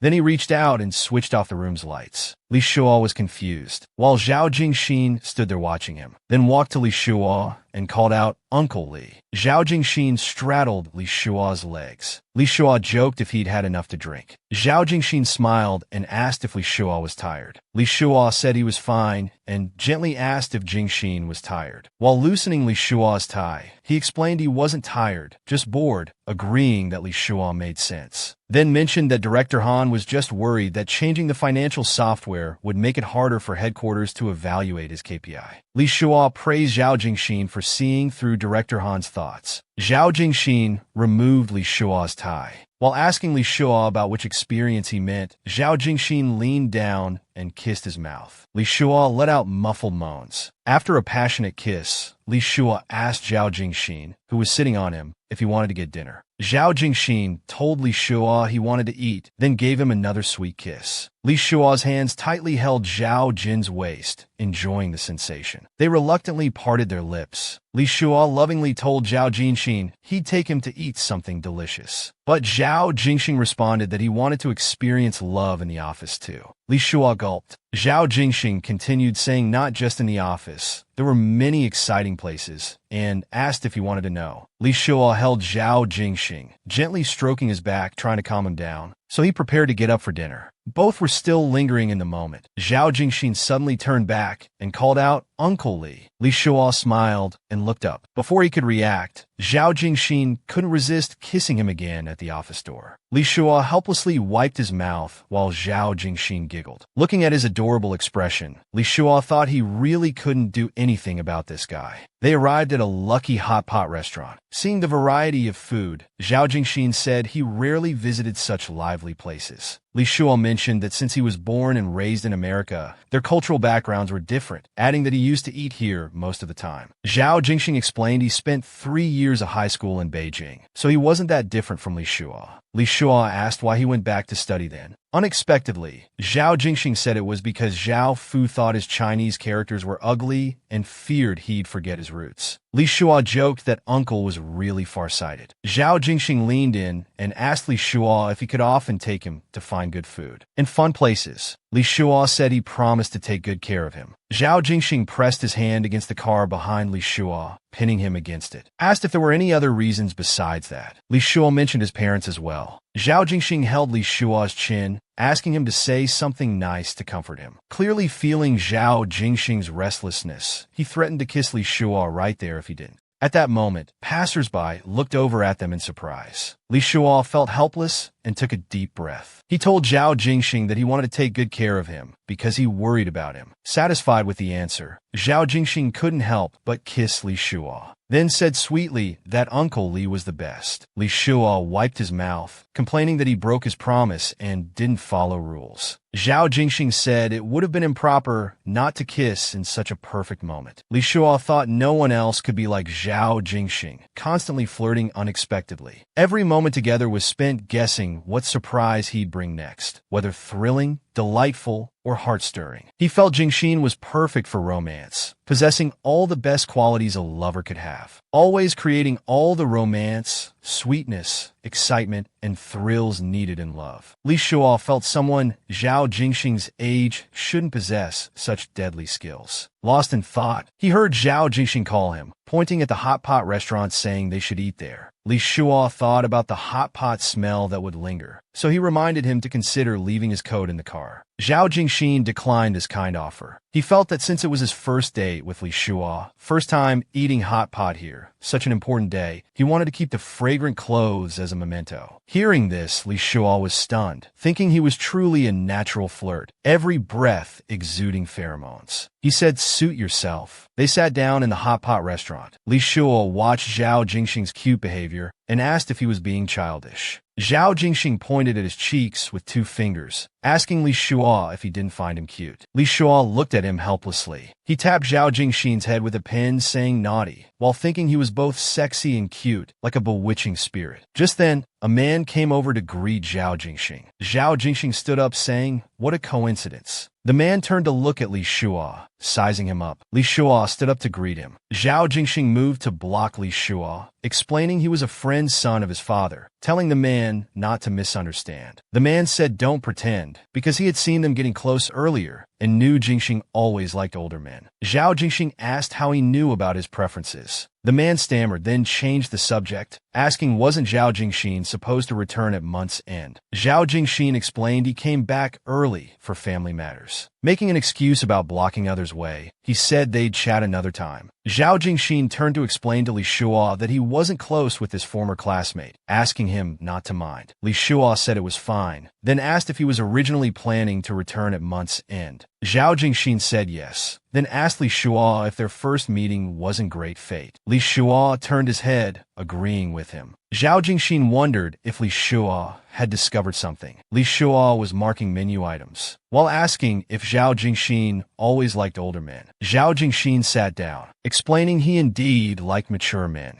Li Shua glanced at him, then lowered his head, telling Zhao Jingxing he seemed quite skilled at handling mature men, clearly experienced. Thinking he must have had many practice partners before, no wonder he dared to flirt and often took the initiative. Zhao Jingxing called out Uncle Li, saying he sounded jealous. Li Shua looked at him. Thinking it was good, he just smiled. Zhao Jingxing held Li Shua's chin, saying he knew what he was thinking. He explained to Li Shua that he liked his type because he loved the maturity and elegance that age brought, then stated that Li Shua was different from everyone else in the world. He continued telling Li Shua that his past relationship experiences only used was to help him treat Li Shua better and more carefully. Looking at such sincere Zhao Jingxing, Li Shua thought about his casual assumptions, knowing he wasn't usually one to be mean. Could he really be jealous? While holding Zhao Jingxing's hand, he thought that even with affection, he shouldn't be jealous. Perhaps earlier he was just confirming his long-held wariness and suspicions. Realizing his narrow-mindedness, he explained to Zhao Jingxing he didn't mean it that way. Zhao Jingxing believed he was unintentional. Their fingers intertwined. Zhao Jingxing said he inherently lacked reserve genes, so it was normal for Li Shua to find him unreliable. But he didn't think there was anything wrong with pursuing someone he liked. Moreover, Zhao Jingxing felt Li Shua would eventually fall for him. Their fingers intertwined tightly as they gazed at each other lovingly. After dinner, Li Shua drove Zhao Jingxing to his apartment parking lot. While unbuckling his seatbelt, Zhao Jingxing asked if he wanted to come up. Li Shua declined, saying he had work to do.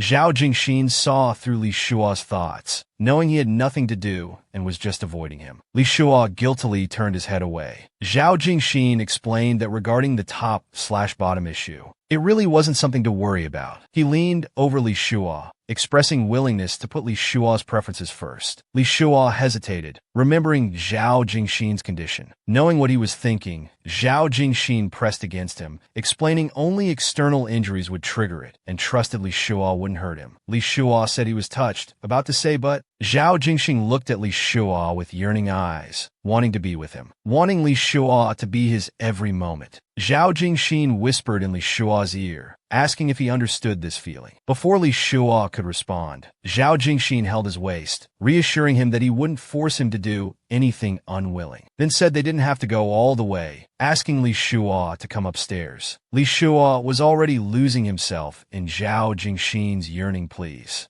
so he agreed to his request. They arrived at the main elevator. Zhao Jingxin suddenly said living on the top floor wasn't so great. Li Shua didn't seem to understand his meaning. Zhao Jingxin pressed the button for the 20th floor. He turned and pressed Li Shua against the elevator wall, arms around him, saying the elevator took too long. Li Shua comforted him, it was just 10 seconds. Zhao Jingxin said it still felt too long because he couldn't resist kissing him. Li Shua remained silent, suddenly feeling that with age, he thought passion had gone, life would continue smoothly. Li Shua mentioned there were cameras, telling Zhao Jingxin to wait until they reached the room. But Zhao Jingxin was clearly impatient. Li Shua realized that since meeting Zhao Jingxin, he'd experienced the burning sweetness of love and sensual stimulation only found in youth. He realized that supposed tranquility was just because he hadn't met the right person. With Zhao Jingxin, he'd been restraining himself, trying not to be overwhelmed by passion, but Zhao Jingxin kept advancing. Zhao Jingxin pressed the elevator button again. Li Shua thought Li Chengxiu's existence was his safety lock. Now that safety lock was gone, there was nothing to hold back anymore. Thinking this, Li Shua pulled Zhao Jingxin close. After kissing passionately, Zhao Jingxin tugged at Li Shua's clothes, sweetly saying Uncle Li. So sweet, then the elevator door opened. The elevator had reached the basement level, unusually quiet. Unable to contain their passion anymore, Zhao Jingxin kicked Li Shua's fallen coat aside, then pressed Li Shua down, rubbing against his body with only heavy breathing heard. Li Shua lay on the ground, Zhao Jingxin's head buried deep in his chest, both fully enjoying this moment. After an intense moment, Zhao Jingxin called out, Uncle Li, saying he wasn't satisfied yet. Li Shua looked at Zhao Jingxin with hazy eyes. Zhao Jingxin knew he wasn't satisfied either, so he slipped his hand under Li Shua's clothes. While kissing him, he told Li Shua that his body hadn't been properly explored. If he'd trust himself to him, he'd show him that his past experiences were child's play. Zhao Jingxin wanted Li Shua to think about him every day. Li Shua propped himself up. With one move, he pinned Zhao Jingxin beneath him, then leaned down and told Zhao Jingxin it's a shame he wasn't in sales. Holding Li Shua's face, Zhao Jingxin said money couldn't compare to Li Shua's charm, and he knew Li Shua's resistance came from fear. Li Shua asked what fear he meant. Zhao Jingxin answered, fear that what he said was true. While caressing Zhao Jingxin's body, Li Shua admitted being a bit curious.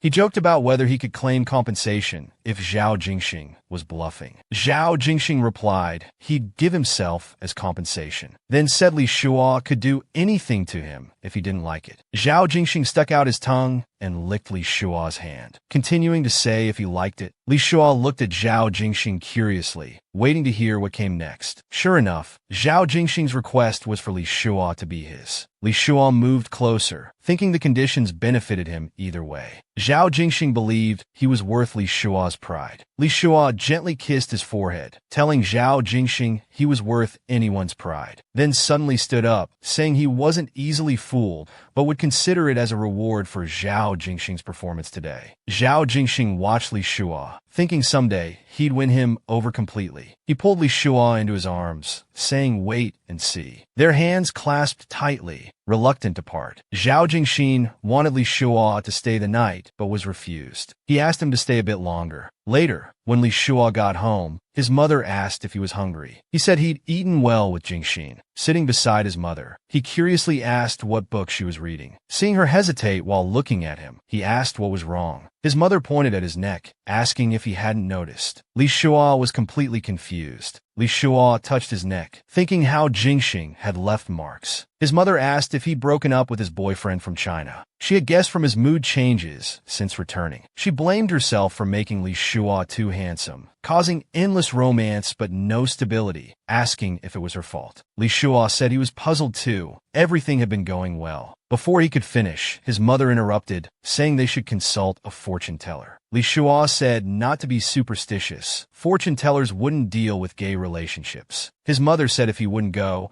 he should give her a recently worn piece of clothing, saying it would be more accurate. Li Shua looked at his mother in shock. As he prepared to get clothes from his room, his mother reminded him to choose something intimate. Just then, Li Shua's phone rang. It was a message from Xiang Ning, saying there was no news about Chengxiu yet. They were still searching. He also mentioned some company matters. Li Shua thought Xiao Kun must be too busy to cause trouble now. He planned to return to China once things cleared up, only hoping for Cheng Xiu's safety. In the Innan Group's conference room, Li Shua asked President Zhao if there was anything else he wanted to understand better. President Zhao said the terms were fine and they should proceed as planned. He praised how much was accomplished in such a short time, saying the younger generation was impressive. Li Shua thanked him for his support, saying he and Jingxin would follow up on the contract details. Zhao Jingxin stared at Li Shua. He quickly said he'd learned well from brother Li. Li Shua nervously said he didn't deserve such praise, thinking this guy kept staring at him without restraint. President Zhao said there was nothing else and let them go. After leaving, Zhao Jingxin said this might be the fastest contract his father had ever negotiated, especially for a first collaboration. Li Shua adjusted his tie, saying efficiency benefits everyone. Zhao Jingxin watched his movement. He reached behind Li Shua, pulling him into the break room, asking if he was thirsty after talking so much. Li Shua looked at Zhao Jingxin, wondering if he was planning something intimate in the break room again. Something embarrassing. While getting water, Zhao Jingxin said Li Shua really surprised him today. Li Shua looked around asking why. Zhao Jingxin explained his father was notoriously difficult in business. Bringing the water over, he continued saying Li Shua perfectly matched his father's temperament, something even he couldn't always manage. He handed the water to Li Shua, then leaned in to ask what other sides of him hadn't he discovered yet. Li Shua said it would be a waste of his years of experience if he couldn't handle basic negotiations. Leaning aside, he explained that Uncle Zhao saw him as a junior with family connections, naturally being lenient. So without principal issues, the contract negotiation was naturally quick. Hearing Li Shua's explanation, Zhao Jingxin said he had underestimated himself. A mischievous smile appeared on his face. He told Li Shua, who was drinking water,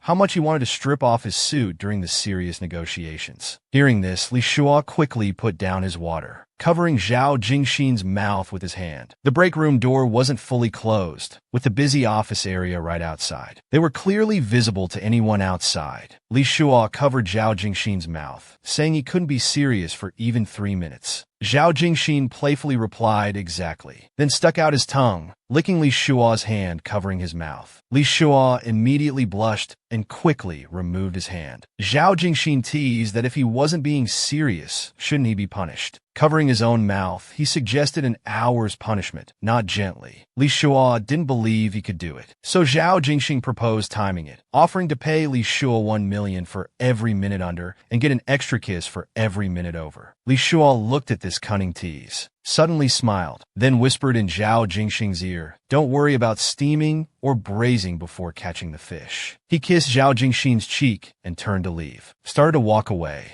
Zhao Jingxin touched his cheek, lost in the moment, then asked where Li Shua was going. Li Shua said he hadn't exercised in a while and wanted to play squash. In the gym club's locker room, Li Shua was about to change while Zhao Jingxin stood aside, sneaking glances. Li Shua turned around and told Zhao Jingxin to look carefully if he wanted to see so badly. Li Shua slowly unbuttoned his shirt, revealing perfect abs, then with a click, undid his belt. Zhao Jingxin's heart raced as he watched Li Shua. He felt too shy to look. Li Shua lifted his leg to remove his pants.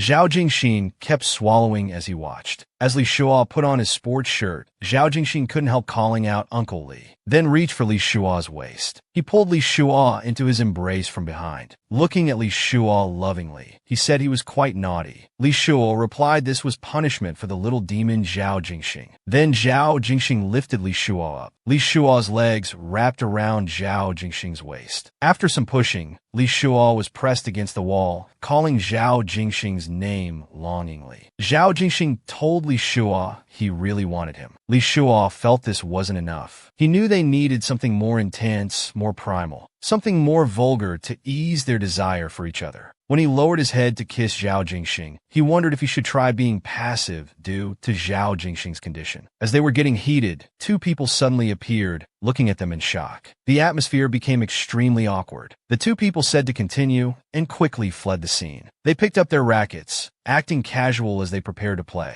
Zhao Jingxin suddenly asked what happens if he loses or wins. Li Shua chuckled, saying if he lost, he'd fulfill Zhao Jingxin's request. Zhao Jingxin didn't expect this response. He leaned in saying deal. Li Shuo felt uneasy, blaming himself for speaking without thinking because his mind was on these things. He felt Jingxing was taking it seriously. He told Jingxing he played at a professional level in college, saying Jingxing wouldn't win. Zhao Jingxing said they wouldn't know without trying. Li Shuo warmed up, saying he'd keep his word, then added that if Zhao Jingxing lost, he'd have to grant him any condition. Zhao Jingxing readily agreed. After one game, Zhao Jingxing sat down with his head lowered. Li Shuo asked if he accepted the loss. Seeing no response from Zhao Jingxing, Li Shuo anxiously asked if he was angry. He walked behind Zhao Jingxing, thinking he was tired, and said he should accept the loss, suggesting another round where he could play with his other hand. Zhao Jingxing stood up and softly said no need. Li Shuo looked at him, wondering if he was really angry, thinking this wasn't like his usual self, then worriedly called out Jingxing. Zhao Jingxing stood there silently, so he walked forward to comfort him. Just as his hand touched Zhao Jingxing's shoulder, he saw tears rolling down his cheeks. Li Shuo looked at Zhao Jingxing helplessly, confused about why he was acting this way. He gently wiped the tears from Zhao Jingxing's eyes, saying, "Baby, why are you crying?" He pressed his forehead against Zhao Jingxing's, comforting him, saying it was Uncle Li's fault, but didn't understand why he was crying, thinking he had hurt Zhao Jingxing's pride. Wondering if he had been too harsh, tears streamed down Zhao Jingxing's cheeks. It turned out Zhao Jingxing thought Li Shuo had been playing with him. Li Shuo straightened up, not understanding why he thought that. Zhao Jingxing thought about how he'd been chasing after Li Shuo,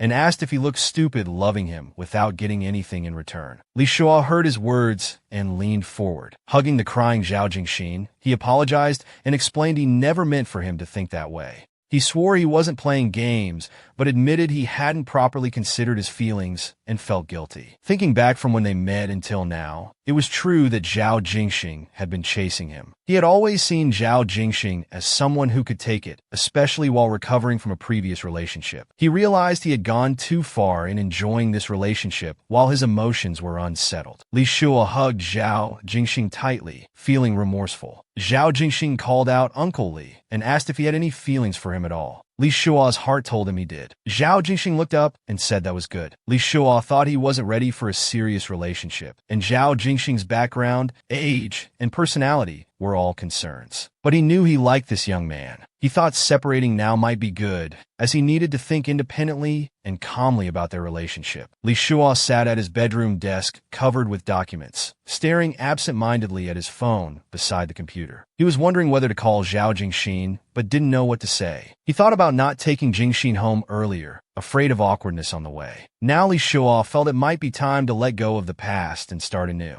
It wasn't fair to Zhao Jingxing if he kept thinking about Li Qingshou. He couldn't force anyone's feelings or keep dwelling on the past. Thinking about how Zhao Jingxing was 11 years younger, outgoing, seemingly not the faithful type, and their fathers being friends could make things awkward if the relationship went wrong. But then he thought he wasn't someone who compromised with social conventions. No matter how playful Jingxing was, if he was charming enough, he was confident he could keep him. Besides, his parents would understand since he hadn't done anything wrong. It's all up to human effort. What determines longevity isn't measurable conditions, but personality and love. When you want to date someone, just date them without overthinking. As Li Shuo was thinking, his mother called him to open the door. She had consulted a fortune teller for him, who was supposedly very accurate. After opening the door, Li Shuo asked his mother what the master said. His mother told him the master said he was destined for great wealth and nobility. This wasn't what Li Shuo wanted to know, so he just said, "Oh." His mother's focus was actually on marriage. The master said Li Shuo would find someone born in the year of the goat. Though there would be some relationship troubles, they would eventually live happily together. They would be 1 year older than Li Shuo. Li's father walked over and said they might also be 11 years younger. Li Shuo repeated 11 years emphatically. His mother thought to herself, wondering if all men preferred younger partners. Li Shuo turned his head, cleared his throat, and said such things should happen naturally. Then he thought about the 11-year gap, wondering if it really meant Zhao Jingxing. Could it be destined? The next day at Yunjing Gallery, Li Shuo thought about how 24 hours had passed since they parted, and Jingxing still hadn't contacted him. He thought he must have really hurt him. Just then, his father walked over and asked about these embroideries. He said they were great and expressed interest in collecting a piece featuring the goat zodiac, asking staff to take it down for him. His father asked why the sudden interest. Li Shuo explained that since his mother told him to take things seriously yesterday, he'd start by buying a goat. He then excused himself, saying he had a contract to handle. Li Shuo held his new collection piece, thinking about how it was the weekend. He had come to find Jingxing. Jingxing saw him through the security camera and said, "Why is Uncle Li here?" Li Shuo greeted him, gesturing if he could come in. Before he could finish, Jingxing opened the door to let him in. Walking into the room, Li Shuo smelled alcohol, wondering if he had been drinking yesterday or this morning. Just then, Zhao Jingxing asked why he came without calling first. Zhao Jingxing walked out barefoot. While drying his hair, he said he was a mess. Seeing him barefoot and shirtless, Li Shuo closed the door while reminding him it was cold and he might catch a cold without shoes. Zhao Jingxing glumly said he wouldn't. Seeing his state, Li Shuo thought yesterday's events weren't resolved yet. So he took out the prepared gift, saying he came to apologize. Zhao Jingxing walked over shirtless, saying there was nothing to apologize for. Li Shuo approached him, whispering near his ear, explaining that he needed to apologize for making him sad. Zhao Jingxing stood there silently, glancing at Li Shuo from the corner of his eye. He suddenly pulled Li Shuo into his embrace, saying it was okay, then said it was all his own willing choice. Feeling Zhao Jingxing's warm embrace, Li Shuo thought about how good he was in every way, wondering why he was still hesitating. His own concerns had hurt him, so he decided to start taking their relationship seriously from now on. Li Shuo gently stroked Zhao Jingxing's head, caringly telling him to put on clothes before drying his hair to avoid catching a cold. Zhao Jingxing happily said he wanted to see the gift first, curious about what it might be. Li Shuo told him to open it himself. Li Shuo took the clothes and helped drape them over him. Zhao Jingxing joked, asking if it was a mermaid costume. After opening it, Zhao Jingxing exclaimed how beautiful it was. Li Shuo explained that since his name contained the character for well, and he was born in the year of the goat, it was perfect for him. Zhao Jingxing felt Li Shuo's thoughtfulness and expressed how much he liked it. As he was thinking where to hang it, Li Shuo said they had plenty of time to consider that, and told him to dry his hair first. Zhao Jingxing leaned against Li Shuo, asking Uncle Li to help dry his hair. Li Shuo told him to put on clothes first, then went to get the hair dryer. Li Shuo helped dry Zhao Jingxing's hair with the dryer, while Zhao Jingxing wrapped his arms around his waist, enjoying the feeling. Then a smile appeared on his lips. His hands unconsciously moved inside Li Shuo's collar. While drying his hair, Li Shuo gently said, "Don't mess around." Zhao Jingxing disobediently breathed inside his clothes, then said no. He became even bolder, moving his hand to Li Shuo's belt area. Li Shuo called him little troublemaker and asked if he could behave. Zhao Jingxing replied that being called that, it would be a waste to behave. Hearing his twisted logic, Li Shuo told him to put his hands behind his back. Zhao Jingxing asked curiously what he'd get in return. Li Shuo said affectionately that if he behaved, he'd cook something delicious for him. Zhao Jingxing quickly put his hands behind his back. At this moment, Zhao Jingxing's perfect upper body lines were exposed before Li Shuo. Then he said Uncle Li must keep his promise. Li Shuo nodded, thinking how these moments with Zhao Jingxing were exactly what he had hoped for before, and now they were suddenly real. While drying Zhao Jingxing's hair, he wondered how many more surprises Jingxing would bring him.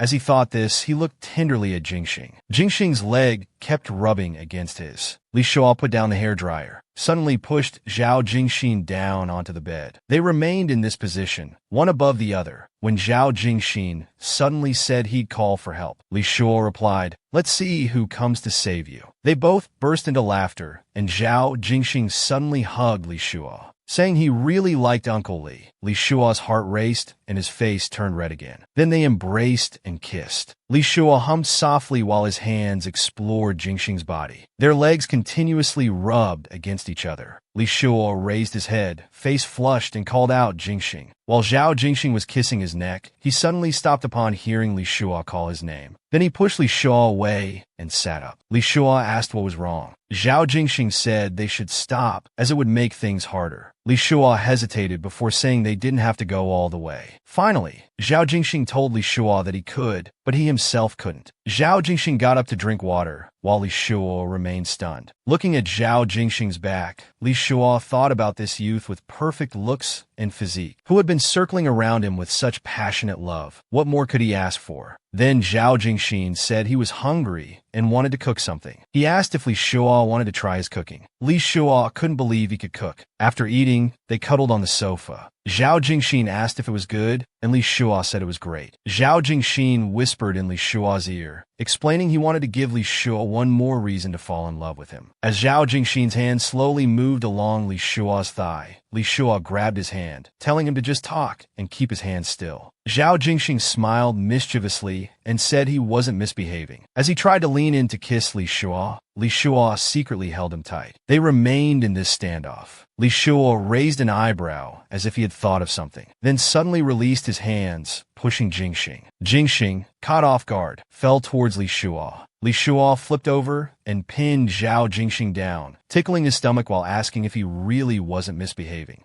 Zhao Jingxin, pinned down and being tickled, laughed, saying Uncle Li was so mean. Li Shuo threatened to ask if he would still misbehave. Zhao Jingxin said of course he would, then forcefully flipped over to pin Li Shuo down and kissed him. After a series of kisses, Zhao Jingxin softly begged Uncle Li if they could. Li Shuo's face turned red. A moment of hesitation. Seeing this, Zhao Jingxin said forget it, then prepared to get up. Li Shuo propped himself up, looking at Zhao Jingxin's disappointed expression. Suddenly feeling helpless, thinking this was the second time today, Li Shuo suddenly grabbed Zhao Jingxin's hand, saying he gave in, calling him such a persistent person. Zhao Jingxin happily called out Uncle Li. Li Shuo looked firmly at Zhao Jingxin, saying let's do it. Zhao Jingxin pounced on Li Shuo, pinning him down. Li Shuo admitted defeat to his persistence, then after hesitating, decided to give Zhao Jingxin a chance to prove himself. Zhao Jingxin could no longer contain his passion, not even waiting for Li Shuo to finish talking about punishment for poor technique. He said he wouldn't let Li Shuo regret it, then leaned down to kiss him. They embraced intimately, Zhao Jingxin's hands exploring Li Shuo's body. At this moment, Zhao Jingxin held Li Shuo's tense hand, saying Uncle Li. After Li Shuo relaxed slightly, Zhao Jingxin said to leave everything to him. Then their hands gripped tightly together. At the same time, it was as if a small fish could be heard jumping into the fish tank, then happily swimming through the rings in the tank in and out. After an intense moment, Zhao Jingxin looked at Li Shuo pinned beneath him, his cheeks flushed red,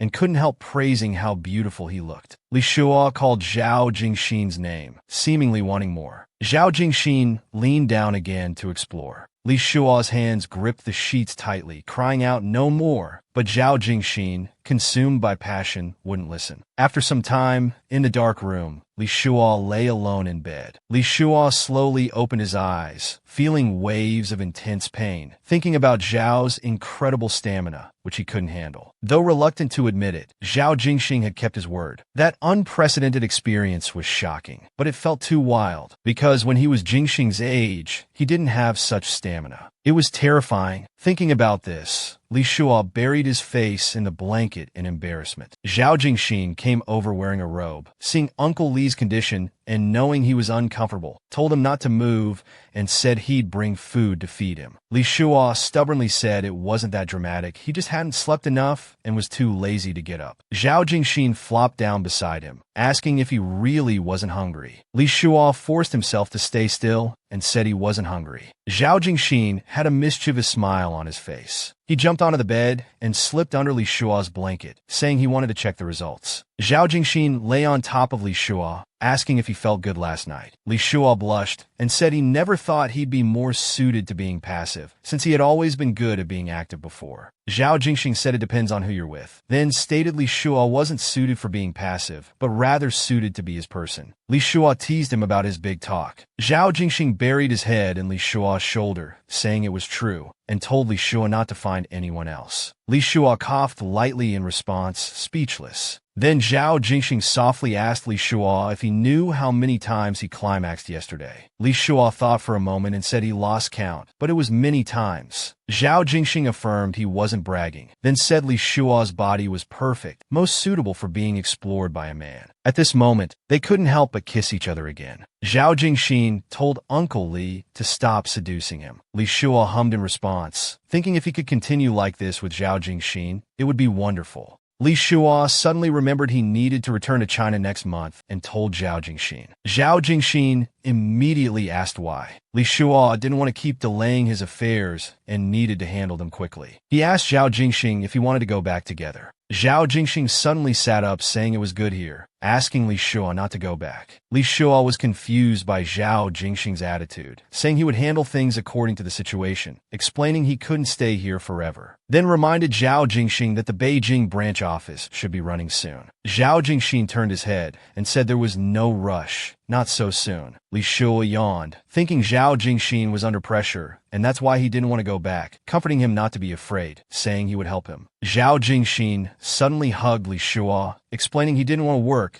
just wanted to be lazy and eat well with him every day. When Li Shuo heard him mention food, he suddenly felt hungry and asked what there was to eat. So, Zhao Jingxing told Li Shuo to rest while he would reheat the porridge he just made and bring it to feed him. Li Shuo explained he wasn't sick and could get up himself, but Zhao Jingxing said he'd give him one chance. After speaking, he took his phone and left the room, saying he'd be back soon. At this time, he looked at his phone, which showed a successful message sent to Xiao Kun. Soon he brought the heated porridge for Li Shuo to eat, but heard running water in the bathroom. He peeked his head toward the bathroom. Li Shuo was standing naked in the bathroom, showering. He turned his head and noticed Zhao Jingxing outside. Zhao Jingxing was looking at Li Shuo lovingly from the doorway. Li Shuo said he was peeping, but Zhao Jingxing explained he wasn't peeping, just openly looking. Hearing this, Li Shuo reached out to turn off the shower, took a towel to dry himself, then put on a bathrobe and walked out of the bathroom, teasing Zhao Jingxing to keep looking. Zhao Jingxing complained pitifully that Uncle Li was bullying him. Li Shuo comforted him, saying it's not like he hadn't seen before, then asked him to accompany him for dinner, saying he needed to go home afterward. Zhao Jingxing hugged Li Shuo from behind, wanting him to stay and not go back. Li Shuo looked at the clingy Zhao Jingxing, explaining he had already stayed for 2 days and 1 night. Zhao Jingxing said he would keep thinking about Li Shuo when he couldn't see him, and again begged Li Shuo to stay longer. Seeing his persistence, Li Shuo rubbed his nose, saying, "Then just think about me, it might be interesting too." Zhao Jingxing pulled Li Shuo into his arms again, refusing to let him go. Li Shuo helplessly tried to push him aside, but Zhao Jingxing kept holding him and refused to let go, insisting he shouldn't leave. So Li Shuo had to agree to this lovesick person's request to stay 1 more night. Just then, Li Shuo's phone rang. Zhao Jingxing curiously glanced at it and asked who it was. Li Shuo explained it was his partner and asked him to wait. It was Brother Xiang calling to tell him there were 2 pieces of news, one about him and one about Li Qingxiu. He asked Li Shuo which one he wanted to hear first. Li Shuo originally wanted to hear about Qingxiu, but seeing Zhao Jingxing behind him, he changed his mind and asked to hear his own news. Brother Xiang told him that Ben Hui's legal representative had changed their testimony, saying Li Shuo wasn't involved in that incident. Zhao Jingxing seemed lost in thought nearby, as Li Shuo happily exclaimed, "That's great." Then Li Shuo angrily said he wondered how much money that bastard Xiao Kun paid to obstruct justice like this. Brother Xiang agreed while telling Li Shuo he could return any time now. Li Shuo said he'd handle the contract with Inen and return by early next month at the latest. Then he asked Brother Xiang about the other news. It turned out Brother Xiang discovered Xiao Kun had gone to Li Qingxiu's hometown because Li Qingxiu sent money every year to the person maintaining his mother's grave so they could track his whereabouts. Hearing this news, Li Shuo thought Xiao Kun was still 1 step ahead of him. Brother Xiang comforted him not to worry, saying even if Qingxiu wanted to help him, they needed to find him first. After some pleasantries, they hung up. Then Zhao Jingxing asked what was going on. Li Shuo explained they were both good news. One that he could return to China, and the other that there were leads on Li Qingxiu. After hearing Li Shuo's explanation, Zhao Jingxing only said congratulations. Li Shuo walked over and gently lifted Zhao Jingxing's chin, then bent down to look at Zhao Jingxing, thinking he was jealous. Zhao Jingxing turned his head away without speaking. Looking at Zhao Jingxing's expression, Li Shuo seemed to understand his concerns. He stroked Zhao Jingxing's head, comforting him by saying if it weren't for what happened with Qingxiu, they wouldn't be together now. He explained he had never betrayed any relationship. He just felt responsible for Qingxiu and wanted to help him. Zhao Jingxing smiled and said he wasn't that petty. Li Shuo understood Zhao Jingxin's meaning and affectionately rested his head against Zhao Jingxin's, saying Qingxiu was a really good person and he'd introduce them when there was a chance. Zhao Jingxin just responded with a sound, seeming lost in thought. Then he got up and pushed Li Shuo against the wall, telling him to come find him after eating. Li Shuo explained he needed to spend time with his parents too.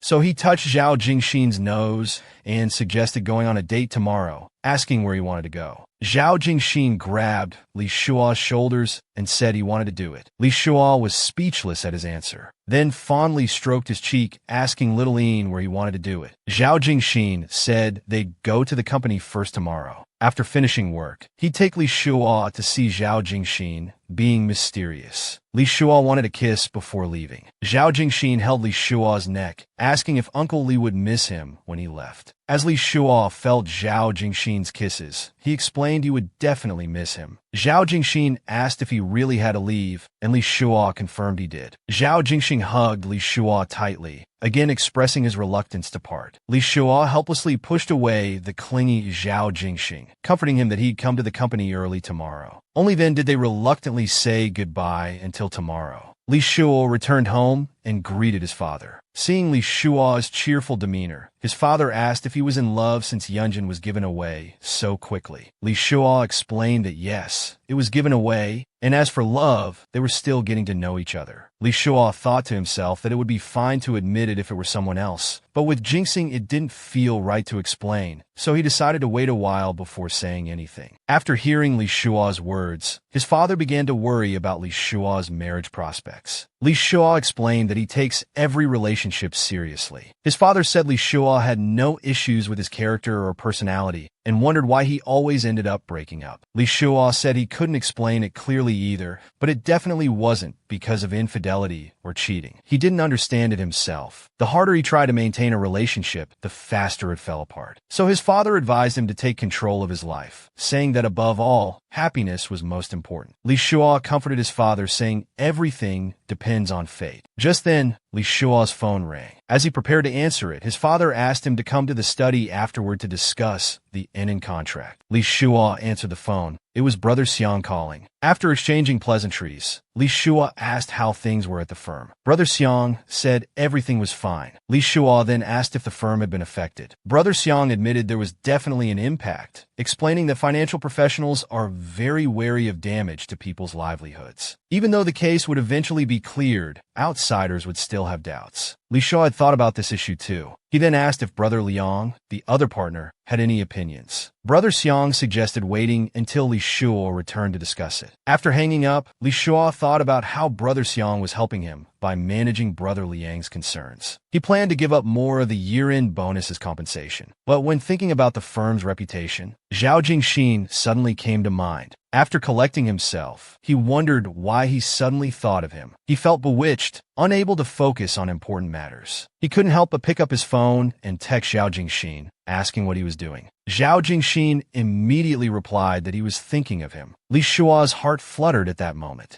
The next day, at Enin Group, Li Shuo saw President Zhao and Jingxin and went forward to greet them. Zhao Jingxin turned around, hesitated, then said, "Good morning, Brother Li." President Zhao noticed Li Shuo was particularly well-dressed and joked that their female employees' KPIs would surely skyrocket. Li Shuo explained that helping improve performance at their Beijing branch would be just as good. After President Zhao left, Zhao Jingxin came over and questioned Li Shuo about dressing so attractively while accusing him of being improper. Li Shuo explained he was just wearing a new suit. Zhao Jingxin smirked mischievously. The new clothes will have to come off anyway. Hearing Zhao Jingxin's comment about taking off the new clothes, Li Shuo covered his mouth, telling him to mind his words in public, and reminded him about meeting the lawyer. Zhao Jingxin said seeing him made him not want to do anything except intimate things. Li Shuo pushed him away, saying, "Don't fool around. Let's handle business first." Zhao Jingxin had to agree. In Zhao Jingxin's office, Li Shuo held some documents and mentioned several points that needed revision. Then he looked at Zhao Jingxin, asking if young President Zhao thought it was feasible. Zhao Jingxin said there was no problem. They would revise as Mr. Li suggested. Then, pretending to be serious, he asked President Li if there were any other terms to modify.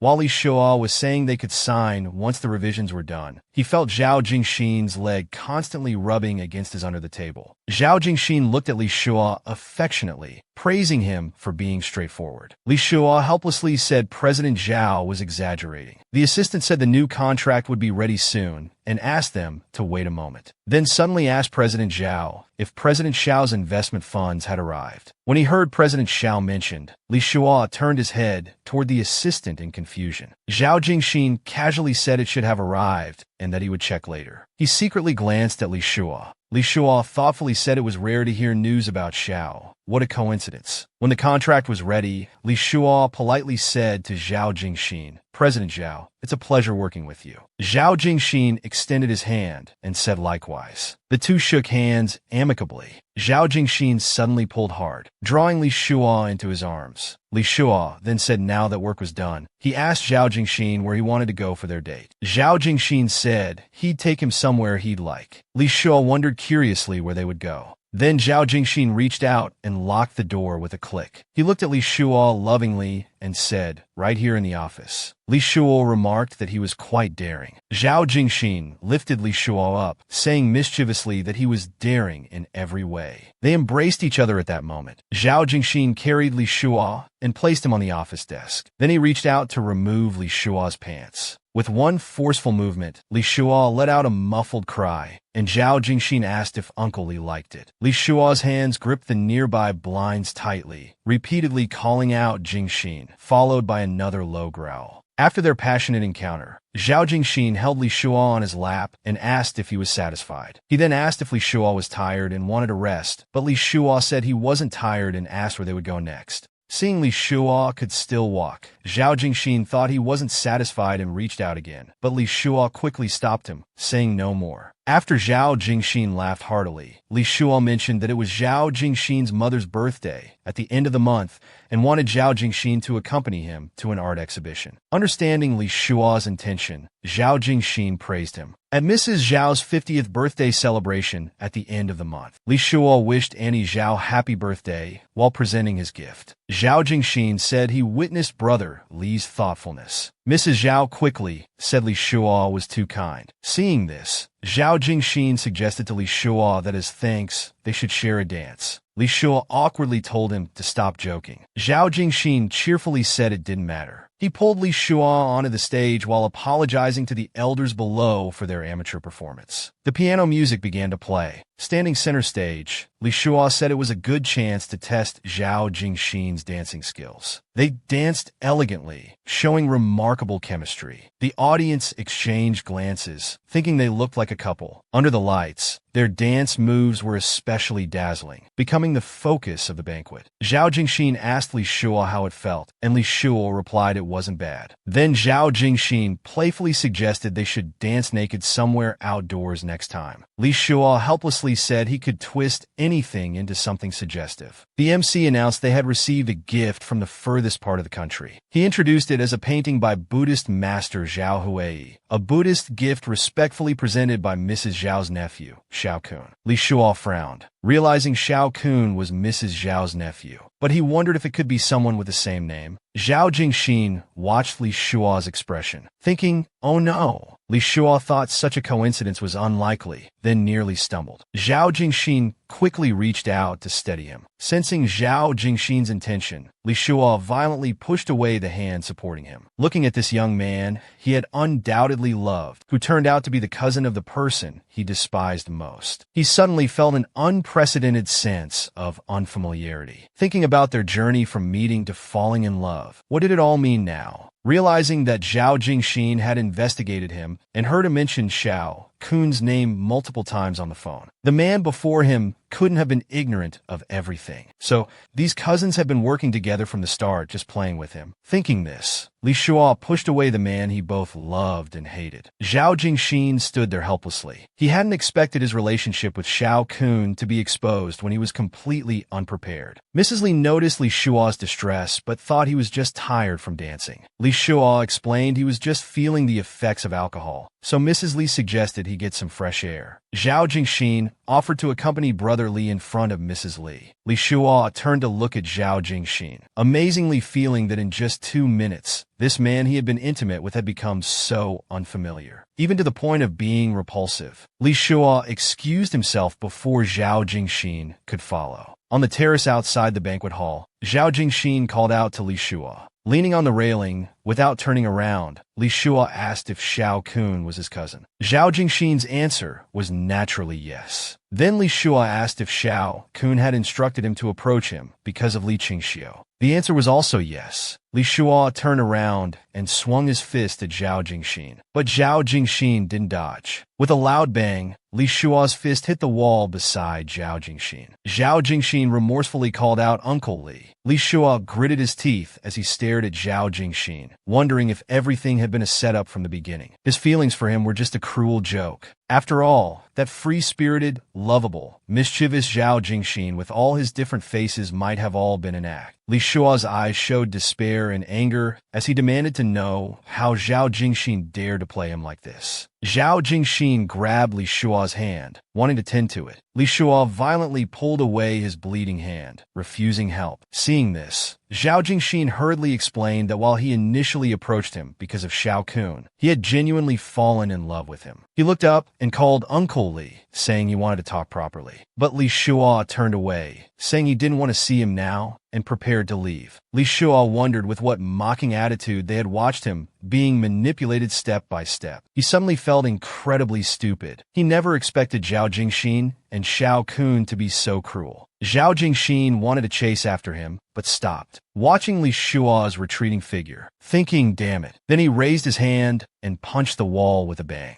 The next morning, Li Shuo sat dazed on his bed, realizing it was morning and he had been sitting there all night. He thought about how many years it had been since he'd felt so wretched, yet even now he couldn't distinguish between heartbreak and humiliation. Which one caused him more pain? Thinking about how Zhao Jingxin had been playing with him, he got up, deciding he couldn't go on like this. He opened the curtains, trying to lift his spirits and get through this difficult time. In his heart, this difficulty was falling in love with Zhao Jingxin. Li Shuo turned to leave the room, believing that with time, everything would fade away. His phone rang, and he saw several apologetic messages from Zhao Jingxin. Thinking about how Zhao Jingxin had changed from being playful to serious, approaching him with ulterior motives from the start, he tossed his phone onto the bed. Li Shuo felt Zhao Jingxin had been adjusting his strategy based on his reactions. He couldn't understand what deep scheme Zhao Jingxin had while pursuing their romance. But the contract wasn't signed yet, and there were still series of collaborations to discuss back in Beijing. The thought of continuing negotiations with him gave Li Shuo a headache. After getting ready, Li Shuo asked Uncle Guang to drive him to Chinatown to meet a friend. But Uncle Guang said Zhao Jingxin was waiting downstairs, asking if they should go together. Li Shuo thought about how thick-skinned Zhao Jingxin was to show up at his house so boldly, but said to wait 10 minutes. Uncle Guang went down and told the waiting Zhao Jingxin that Xiao Shuo would be down soon, asking him to wait a bit longer. Li Shuo came downstairs dressed, feigning composure as he greeted Jingxin. He told Zhao Jingxin there was no need to worry. He was just drunk and thanked him for coming specially. Zhao Jingxin looked at Li Shuo, wondering why he seemed so cheerful. He asked if Li Shuo was going out, and Li Shuo explained he had plans with a friend. He turned to Zhao Jingxin, suggesting he call ahead next time, as he might be busy and unable to entertain him. Hearing this, Zhao Jingxin felt indescribably uncomfortable. He asked Li Shuo to find a place to talk properly, promising not to take too much time. Li Shuo apologized, saying he was running late and his friend was picky, mentioning he'd spent half a day finding a perfume his friend liked. Zhao Jingxin asked angrily which friend, then grabbed Li Shuo's arm. As Li Shuo tried to break free, he gripped harder, offering to drive him, saying they could talk in the car without delaying his appointment. Li Shuo helplessly asked if Zhao Jingxin knew where he was going. Zhao Jingxin said he didn't, but anywhere would be on his way. Li Shuo pulled his arm away, sarcastically saying, "Then thank you, young Master Zhao." They got in the car, the door closing with a bang. Zhao Jingxin immediately pinned Li Shua down, demanding to know who he was dressed up to meet. Li Shua told him to let go. Pretending not to hear, Zhao Jingxin caressed Li Shua's cheek. Before Li Shua could react, he suddenly kissed him. After struggling ineffectively, Li Shua bit Zhao Jingxin's lip hard. Zhao Jingxin drew in a sharp breath and let go. Li Shua apologized and asked if it hurt. Licking his lips, Zhao Jingxin said, "Uncle Li, you're so cruel." Li Shua checked the time, telling him to say what he needed to quickly, as he was really in a hurry. Zhao Jingxin apologized for approaching him with ulterior motives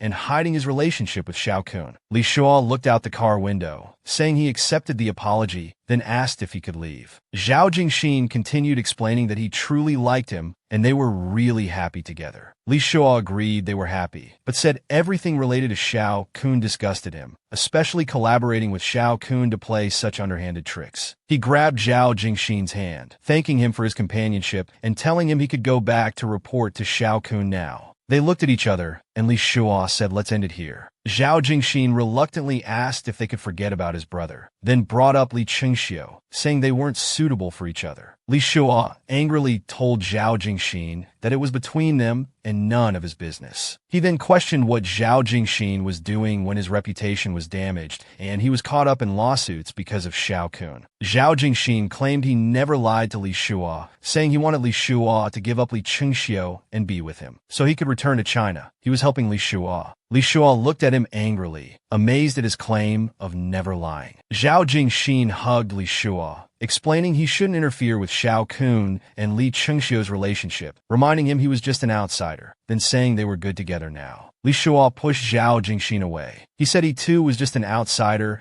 and could tolerate many things from Zhao Jingxin, but knowing he was playing him from the start crossed his line. This was something he couldn't tolerate, as no one had ever dared to play him like this. Zhao Jingxin was the first and would be the last. After saying this, Li Shua told Zhao Jingxin to either drive or let him get out. Looking out the window, Li Shua thought about how they went from being intimate to strangers. It turned out it could be so quick and simple. After reaching their destination, Li Shua got out. Zhao Jingxin called out, "Baby." Li Shua turned back angrily to look at him. Zhao Jingxin said, "Have fun." Li Shua walked into the crowd with his back to Zhao Jingxin, thinking this was for the best, making a clean break before things got uglier. Li Shua arrived at the restaurant where he was meeting his friend. Seeing Cheng Sheng waiting, he quickly greeted him. "Long time no see." They fist-bumped in friendship. Cheng Sheng teased that it had been almost 2 years, and he finally remembered to contact him after being back for so long. Li Shua gave a string of excuses. Cheng Sheng noticed Li Shua didn't look well and asked how things were going and if he needed help. It turned out Cheng Sheng was Li Shua's university classmate and industry friend. Li Shua explained he just had some drinks yesterday and was fine, saying things were mostly resolved and he'd return next month. Cheng Sheng said he'd also be returning to China on business next month, suggesting they meet in Jincheng. Just as Li Shua said great, suddenly someone put their hand on his shoulder. Li Shua turned to find it was Zhao Jingxin, who said parking was hard to find here. Cheng Sheng asked, puzzled, who this was. Li Shua removed Zhao Jingxin's hand from his shoulder while explaining he brought a friend, forgot to mention it, then introduced them to each other. Zhao Jingxin quickly expressed his pleasure to meet. Then Zhao Jingxin grabbed Li Shua's drink, brazenly questioning why he was drinking something cold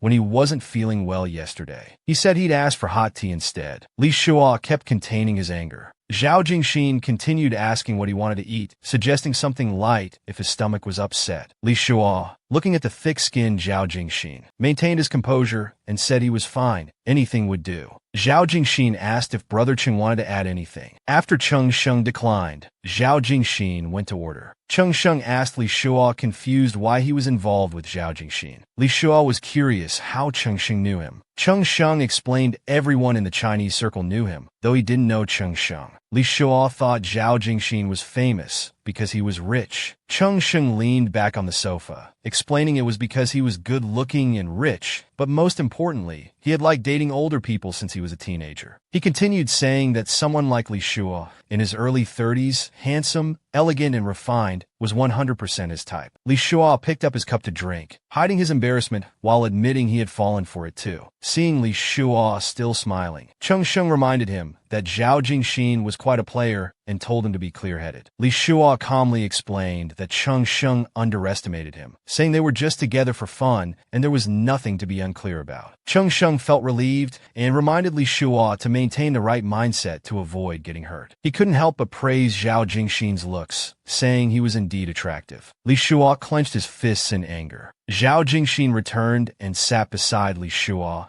explaining they didn't have his favorite tea, so he chose another flavor for him to try. Li Shua looked at Zhao Jingxin, wondering how much he really knew about him. Besides being Xiao Kun's cousin, what other unfamiliar sides might he have? Zhao Jingxin cut a piece of steak. He turned and offered it to Li Shua. Noticing Cheng Sheng's curiosity, he took Li Shua's hand and explained that his hand was injured. Thinking about Li Shua's injury from hitting the wall yesterday, Zhao Jingxin held his hand with concern. Li Shua pulled his hand away, saying it was just a scratch. Zhao Jingxin mentioned how Li Shua had taken care of him when his hand was injured, then urged Li Shua to eat, saying they could come back if he liked it. Li Shua reluctantly said thanks and forced himself to eat, thinking he would never again be fooled by Zhao Jingxin's gentle trap. Zhao Jingxin asked Cheng Sheng how he knew Li Shua, and Cheng Sheng explained they were university classmates. Zhao Jingxin stood up, saying he needed to use the bathroom. Seeing how attentive Zhao Jingxin was to Li Shua, Cheng Sheng couldn't see any ulterior motives. Then, noticing how Zhao Jingxin kept asking about Li Shua's university days, he asked if Li Shua hadn't discussed it with him. Li Shua said when he was in university, Zhao Jingxin was just a kid, so there wasn't much to talk about. Cheng Sheng said if it weren't for Zhao Jingxin's reputation, he'd think he was in love with Li Shua. Li Shua just laughed awkwardly. A hint of bitterness showed on his face, because until yesterday, he had thought the same. But then he realized Zhao Jingxin initially just wanted to help his cousin deal with a love rival, and later found him to his taste and went along with it. His claims of love were probably genuine. After all, they were perfectly compatible in bed. So Li Shua believed this love would be real until Zhao Jingxin got bored. Cheng Sheng seemed to notice something. To ease the awkwardness, he mentioned running into someone at a bidding conference and asked Li Shua to guess who it was. Li Shua said playing guessing games was childish and asked him to just say who it was. It turned out to be Han Fei. Li Shua was shocked to hear this name. Cheng Sheng said he wanted to mention it earlier, but held back when he saw Zhao Jingxin. Li Shua was surprised to hear news about him and asked if he was doing well. Cheng Sheng said that poor boy was now quite presentable and mentioned that he had asked about Li Shua when they met. Li Shua was curious about what he had asked. Cheng Sheng said it wasn't anything important, but thought he should tell Li Shua in case he wanted to reconnect. Li Shua recalled some past memories and admitted he had never forgotten him. But he said feelings that are gone can't come back, so he told Cheng Sheng to pretend he hadn't mentioned it. Zhao Jingxin returned, curious about what they were discussing. Cheng Sheng suddenly noticed Zhao Jingxin's swollen lip and asked what happened. While wiping his lip, Zhao Jingxin proudly explained that Li Shua had bitten him. Li Shua was embarrassed and told him to stop joking around. Seeing this, Cheng Sheng teased that they were quite the loving couple. He made an excuse about being single and having work to do, so he needed to leave. Li Shua quickly said they'd keep in touch. Li Shua, thinking about his meeting with his friend, immediately confronted Zhao Jingxin about why he had to join them. Zhao Jingxin defended himself, saying he didn't know Li Shua was really meeting a friend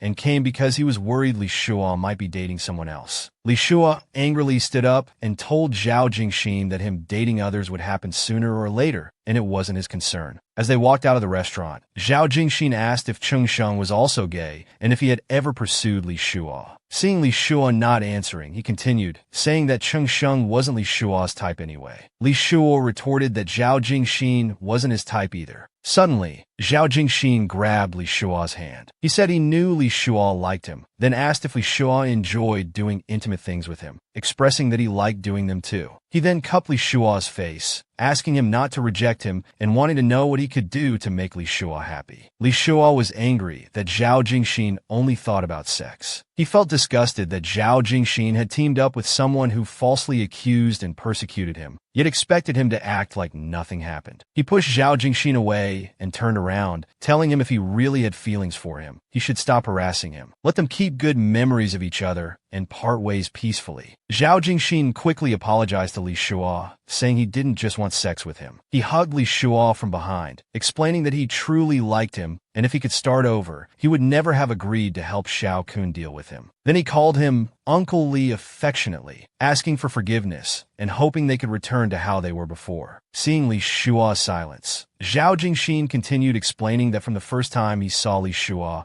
he approached him not for anyone else's sake, but because he couldn't help wanting to be close to him. Li Shua felt that everything about this person was fake, and all that he had fallen for was just an illusion. There was no reason to stay together. He was human, not an animal, and couldn't be together just for mating. Zhao Jingxin still desperately begged for Li Shua's forgiveness, insisting that he hadn't lied and truly liked him. Li Shua turned around and looked at Zhao Jingxin with angry eyes. Hearing Zhao Jingxin repeatedly saying he liked him and hadn't lied, he angrily pushed Zhao Jingxin away, saying he despised him and his lies. Zhao Jingxin explained with a hurt expression that he hadn't lied. Li Shua didn't want to hear his explanations. While opening the car door, he said after signing the contract, he would assign a liaison at the firm and all future communication would go through them. Before Zhao Jingxin could react, the car door was closed. Li Shua told the driver to go, leaving Zhao Jingxin standing alone in the crowd. Zhao Jingxin wiped the corner of his mouth, feeling indignant inside. When Li Shua got home, his father called out to him, saying he heard from Guang that Jingxin had come to look for him in the afternoon. Li Shua explained that he wasn't feeling well yesterday, so Zhao Jingxin just came to check on him. His father put down his book and looked Li Shua up and down. Li Shua nervously asked what was wrong. Unexpectedly, his father asked if he had feelings for Zhao Jingxin. He told his father not to overthink it. His father explained that they'd been spending a lot of time together lately, and they even danced together yesterday, which made him think. Lin Wu suddenly remembered Zhao Jingxin's horoscope, but Li Shua objected, telling his mother not to be superstitious. His parents began arguing back and forth about their son's future. Seeing this, Li Shua told them to argue slowly and get some rest, preparing to leave. His mother came over, saying she would support her son's choice no matter what. Li Shua gently patted his mother's head, saying he would tell them when he found someone he liked. A few days later, Li Shua was talking on the phone with Brother Ning at the gym. Concerned about the contract, Brother Ning said he would urge the lawyer, then hung up. As Li Shua was wiping his sweat, his phone rang again. It was Zhao Jingxin messaging, saying Li Shua's phone was always busy and if he didn't answer, he'd come to his house. Li Shua hesitated for a moment looking at his phone, but he ended up calling Zhao Jingxin. While changing clothes, he told Zhao Jingxin not to come to his house as his parents would misunderstand. Zhao Jingxin replied there was no misunderstanding since they were indeed together, but Li Shua said there were nothing now. As he spoke, he threw his changed clothes into the storage basket. Then, remembering there had been no news about the contract for several days, he asked Zhao Jingxin about it. Zhao Jingxin explained the finance department had raised objections. It was still under internal discussion. He asked if Li Shua was anxious. Why hadn't he called? Li Shua explained that if he cared, he would push things forward without being urged,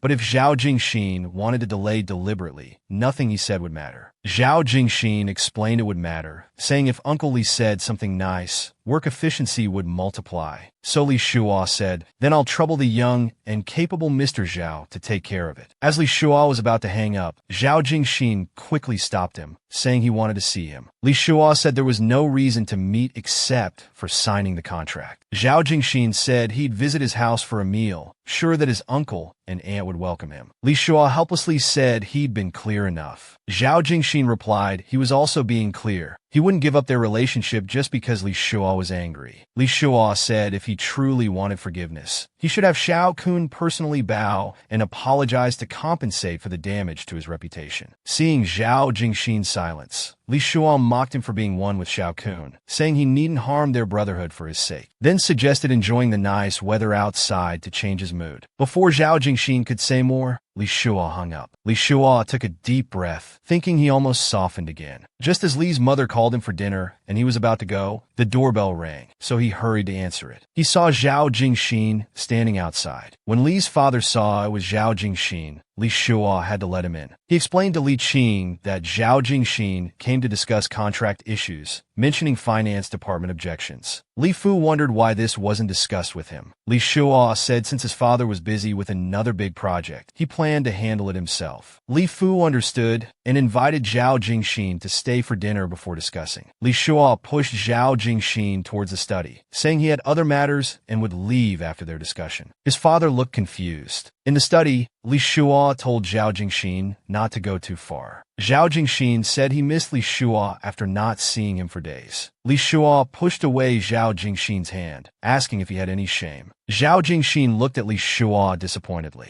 Li Shua turned away, saying Zhao Jingxin conspired with someone he hated most yet acted like nothing happened. He advised Zhao Jingxin not to exhaust what little good feeling he had left for him. Zhao Jingxin explained he couldn't change what happened, but would try his best to make it up to Li Shua, believing Li Shua couldn't forget him so quickly. Li Shua coldly said he would eventually forget, telling him not to think too highly of himself. Zhao Jingxin moved closer, saying at least he hadn't forgotten yet. They stared at each other, with Zhao Jingxin thinking at least Li Shua still thought about him, still remembering how he begged him, reaching their peak together. Li Shua pushed Zhao Jingxin away and stepped back, feeling that unfamiliar sensation again. Unsure how much overlap there was between the Zhao Jingxin he knew and the real one. Seeing this, Zhao Jingxin pulled Li Shua back into his arms. Zhao Jingxin gently hooked his foot. He pushed Li Shua down onto the desk, pinning him underneath. Li Shua angrily demanded to know what Zhao Jingxin was doing. Zhao Jingxin leaned down and explained he had been missing him, then said Uncle Li was such a tease, so he had to take responsibility. Zhao Jingxin wanted Li Shua to take responsibility, but Li Shua dodged him, asking why he should be responsible for his one-sided feelings. But Zhao Jingxin shamelessly asked Li Shua if he enjoyed making love with him, while licking Li Shua's fingers. Then continued saying Uncle surely never got excited multiple times before or showed such satisfied expressions, claiming only he could satisfy Li Shua. Zhao Jingxin pressed down hard on Li Shua, making it impossible for him to push away. Zhao Jingxin became more unrestrained, asking Li Shua to tell him if it felt good. Li Shua turned his head away, saying being with this hypocritical liar was only good for sex. Zhao Jingxin then suggested they just have sex, saying he really missed him and kissed Li Shua's mouth. No matter how Li Shua struggled, Zhao Jingxin continued his shameless actions, saying since they both enjoyed it, why not continue? He even offered to increase the commission by half as compensation for Li Shua's recent losses, asking him not to be angry anymore. Li Shua pushed hard against Zhao Jingxin, thinking this aggressive version was his true self. Wondering if the cute and handsome young man he had liked was just a facade, Li Shua forcefully pushed Zhao Jingxin away, telling him to get out of his house and pretend they never knew each other. Hearing this, Zhao Jingxin lowered his head without speaking, then looked up and said sorry, sadly saying he really didn't know what to do anymore. He buried his head in Li Shua's shoulder, but Li Shua turned away, saying go back. Zhao Jingxin was unusually calm, only responding with a grunt. He turned and left Li Shua's room. Left alone, Li Shua couldn't understand which was the real Zhao Jingxin. Days later, Li Shua and his father were heading to the company, but got stuck in traffic. His father asked if they had reserved enough time for signing the contract. Li Shua assured him he had prepared thoroughly. Then Li Shua's phone rang. It was Zhao Jingxin asking where they were. Li Shua explained they were stuck on 7th Avenue. Zhao Jingxin said he would wait for them. Just then Li Shua looked out the window and suddenly heard a boom, not knowing what happened. An explosion had occurred on 7th Avenue, where they were. Hearing the sound, Zhao Jingxin shouted Li Shua's name loudly. There was no response from Li Shua's phone. In his seat, he could clearly hear Zhao Jingxin anxiously calling his name. Then another huge explosion occurred near Li Shua's car. In the car, Li Shua hugged his father while asking where the medicine was. Uncle Guang quickly took out the medicine, which Li Shua gave to his unconscious father. He quickly asked Uncle Guang to help carry his father out of the car for CPR. After getting out, Uncle Guang anxiously tried calling emergency services but got no answer. Li Shua knelt on the ground, desperately performing CPR on his father. Looking at his unconscious father, Li Shua kept praying for him to wake up. Li Shua gave artificial respiration again and again. With all his might, he continued CPR repeatedly. Li Fu finally opened his eyes. Uncle Guang happily called out seeing Mr. Li wake up, but still couldn't get through to emergency services. Li Shua held his weakened father, realizing the car was completely unusable. The nearest hospital was 2 blocks away, and being close to the explosion site, emergency resources would surely be overwhelmed. So he decided to carry his father to the hospital on his back. Just as they were about to leave, 2 robbers suddenly rushed over with weapons, ordering them to stop. They demanded Li Shua and the other's hand over their wallets. Uncle Guang angrily told them to get lost, but the robbers were intent on taking advantage of the situation. Suddenly, there was a swooshing sound, followed by a yelp as one robber fell to the ground. Li Shua stared wide-eyed at the scene before him. It was Zhao Jingxin, who had leaped through the air and kicked the robber flying, then landed steadily on the ground. Uncle Guang and Li Shua looked at Zhao Jingxin in shock. Li Shua felt an indescribable gratitude. Zhao Jingxin saw Li Shua carrying his father. He rushed forward in one swift move, as if determined to reach Li Shua no matter how difficult. Zhao Jingxin's eyes were filled with determination. He ran to Li Shua's side, gently embraced him, saying thank goodness he was all right. Li Shua looked up and asked why Zhao Jingxin was here. Without explaining, Zhao Jingxin took Uncle Li from Li Shua's back, saying they should get him to the hospital first. Li Shua said he and Uncle Guang would lead the way. As Uncle Guang led the way, Li Shua looked back at Zhao Jingxin and his father on his back. He offered to take over carrying his father, but Zhao Jingxin said they were almost there. No need to switch. Li Shua could only look gratefully at Zhao Jingxin. At the hospital, Zhao Jingxin rushed to the emergency room carrying Li Fu. Medical staff reminded Zhao Jingxin to put him down gently. Li Shua anxiously told his father not to sleep now that they'd reached the hospital. The medical staff instructed someone to handle admission while others followed to emergency. Uncle Guang said he'd handle admission while Li Shua watched over his father. As the emergency room doors closed, Li Shua looked worriedly at Zhao Jingxin. Zhao Jingxin sat on the floor, completely exhausted, yet still saying he was fine. When the doctor called Li Shua to follow quickly, he looked uncertainly at the exhausted Zhao Jingxin. Zhao Jingxin raised his head, waving him off and telling him to go quickly. Li Shua clenched his fists. As he turned to go, he looked back telling Zhao Jingxin he'd return for him later. Zhao Jingxin gazed at Li Shua with deep affection. Li Shua hurried into the emergency room. Sitting on the floor, Zhao Jingxin thought thankfully that Li Shua was safe. Uncle Guang came over anxiously, saying admission was done, asking about the surgery while taking out his phone to answer a call. Li Shua replied they'd just gone in and took out his phone. Seeing it was Madam calling, Li Shua told Uncle Guang to let him answer. His mother had heard about the explosion on 7th Avenue and couldn't reach either Li Shua or Li Fu by phone. She anxiously asked where they were. Li Shua explained he'd been in a meeting and advised his mother to stay home as it wasn't safe outside. After concealing the truth and hanging up, Uncle Guang asked Li Shua if it was really okay not to tell Madam. Li Shua leaned against the wall, explaining he feared his mother would come if she knew,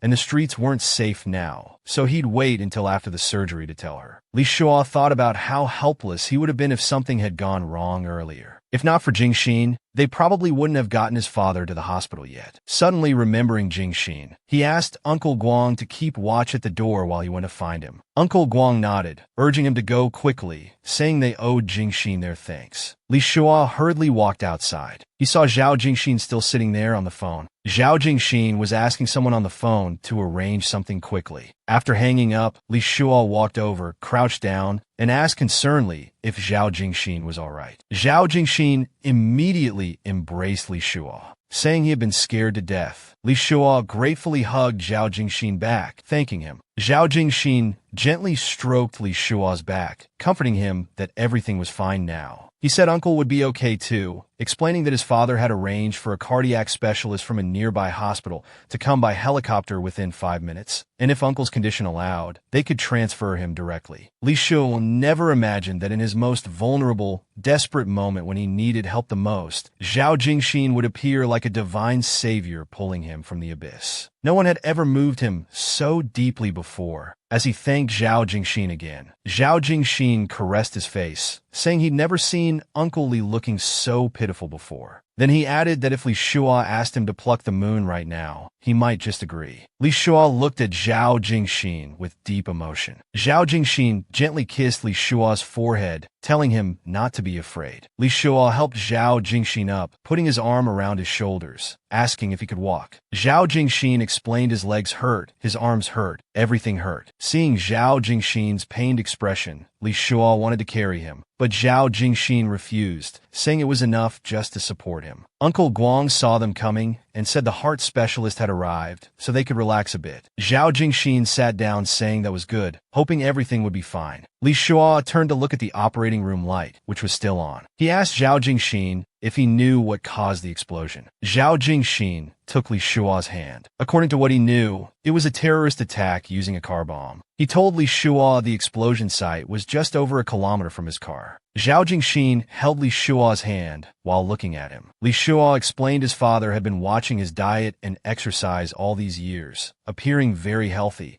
but today's shock was too sudden and severe, causing his condition. He said if Zhao Jingxin hadn't appeared in time, he couldn't imagine the consequences. Zhao Jingxin held his hand, saying it was all over now and not to blame himself. Just then, the operating room light went out. The surgery was over. When the doctor came out, before Li Shua could ask about his father, the doctor explained that the CPR had been very effective, and thanks to getting to the hospital in time, everything was fine now. Li Shua wept with joy as Zhao Jingxin patted his shoulder comfortingly, then turned and hugged Li Shua, saying everything would be all right. Li Shua buried his head in Zhao Jingxin's shoulder, crying like a child, then gently pushed away from Zhao Jingxin. Zhao Jingxin playfully expressed his willingness to serve Li Shua. Then Li Shua quickly had Uncle Guang notify his mother. When his mother received the news, Li Shua comforted her, saying his father was fine and the surgery was successful, telling her not to worry. When Li's mother arrived at the hospital wanting to stay and care for his father, Li Shua said he would handle it and asked her to go home and rest. She reluctantly agreed. Meanwhile, in the tea room,